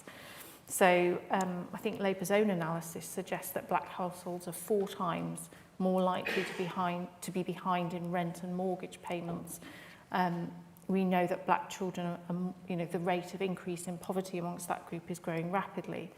So you've said quite a lot about the sort of employment side of the picture. I was just wondering, on the kind of other side of the coin, around the kind of cost of living and household consumption and spending, how that might figure in these kinds of debates. Yes, I mean, I do think that employment, however, is very important, because if you compare the debate at the moment around the cost of living crisis in Britain, I think it's quite different to that in many other countries. Because in our nation, it takes place after 13 years where we've seen, you know, for a really long time, stagnant living standards, actually. You know, very, very little increase. There was then just a little bit of an increase, and then we had the pandemic. So we've had that squeeze on living standards that many other countries haven't had, actually, to the same extent. Why do I think that's relevant? I think it's important because it means that now we've got a cost of living crisis when so many families don't have any ballast. They haven't got any, you know, anything there to squeeze. They don't have savings. You know, they don't have money put away. They can't scale back their costs for reasons that I'll come on to. And so I think very often they're in a particularly difficult position compared to those in other countries, you know, if you look at kind of relative socioeconomic status. So I do think income's important for that reason. But secondly, I think if you look at areas of cost that have increased as well, you know, really frustratingly, some of this has been made worse by political decision. You know, you've seen many families, the cost of their mortgage has gone up, you know, in some cases by about £500 a month because of all the turbulence that we saw at the end of last year, then feeding in to this year as well. Again, decisions taken around planning, adding about 200 quid onto many people's rent because it's leading to that squeeze on the availability of housing. On food, you know, higher food inflation in Britain than in many other countries. Why? Well, we've got all the, you know, issues at our ports, etc., and failure to deal with supply chain issues where, you know, we've said, for example, you need to have a veterinary agreement with the EU. Lots of other countries have them. Australia has one. We're right next to the EU, and yet we still don't have one. So you have those extra costs there that are unnecessary, actually, that are there because of, you know, a lack of political action. So both dealing with the income of those families, I think, and employment, but then also bearing down on the costs that they're subject to, I think, is going to be very important. And then finally, you know, as I mentioned before, actually plugging the holes in that windfall tax so that we can make sure that we're bearing down on the cost of living more. So as a bit of a Brexit geek, I could really delve into the agreements with the EU, but I think approaching 5:30, I maybe will save people. I just wanted to kind of close really reflecting on how you started your speech. So you talked about your kind of career in politics. And one of the questions that's come through in various ways are questions about, how can we make our elected politics. The question actually talks about the Westminster system. Being a non-Londoner, I would talk about regional as well and the devolves. But how can you encourage kind of further progress towards kind of equal and diverse representation in those spaces, which surely must be part of the picture? Definitely. I feel that, yes, you need to have encouragement and training, and you need to have attempts to ensure people are well networked and that they have those resources available. But I think Labour's story shows very clearly you've got to have hard rules as well. That you can have a lot of training, but ultimately, sometimes you just end up training people who are already very highly qualified, but who are just not able to break through the glass ceiling. So, obviously Labour's experience with things like all women shortlists has been one that, once you put those measures into place, you can get really quite rapid progress. And now Labour's the only major party that does have parity with the population when it comes to representation of women. Also in terms of Black, Asian, minority ethnic representation, we've worked very hard to try and encourage people to get involved. Still more work to do, certainly, no question about that. But I do think, we've got to be quite honest with ourselves sometimes about, again, what works and what just isn't going to go far enough a lot of the time. We're currently in a situation where the Equality Act is based around reaching parity in the population. So Labour isn't able to use all women shortlist for the next election. So we're really trying to use other mechanisms to ensure that women are still applying, that they're still making that progress within the system. But I think, just saying, oh, well, any such measures, or they just lead to tokenism or whatever, we hear those arguments sometimes from those on the political right. I'm afraid the evidence is that to get that change, you need to have a combination of measures. You can offer all the encouragement you want in the world, but if there's no hard measures anywhere, you're just not going to get that progress. Great, thank you very much. It's almost bang on 5:30, so I'd like to thank you for an absolutely fascinating speech. There's so many questions, so many ideas that it's provoked for me and clearly for the audience. Thank you very much for giving the time to speak to us, and I'd like to thank Annalise in the usual way. Thank you very much.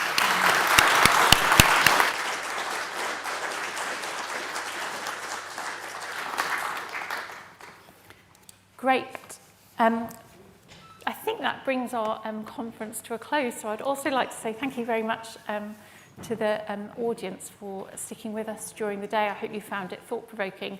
If you want to check out any of the additional content, then our website would be a great place to start. And there are details of that on all our flyers, etc. Great.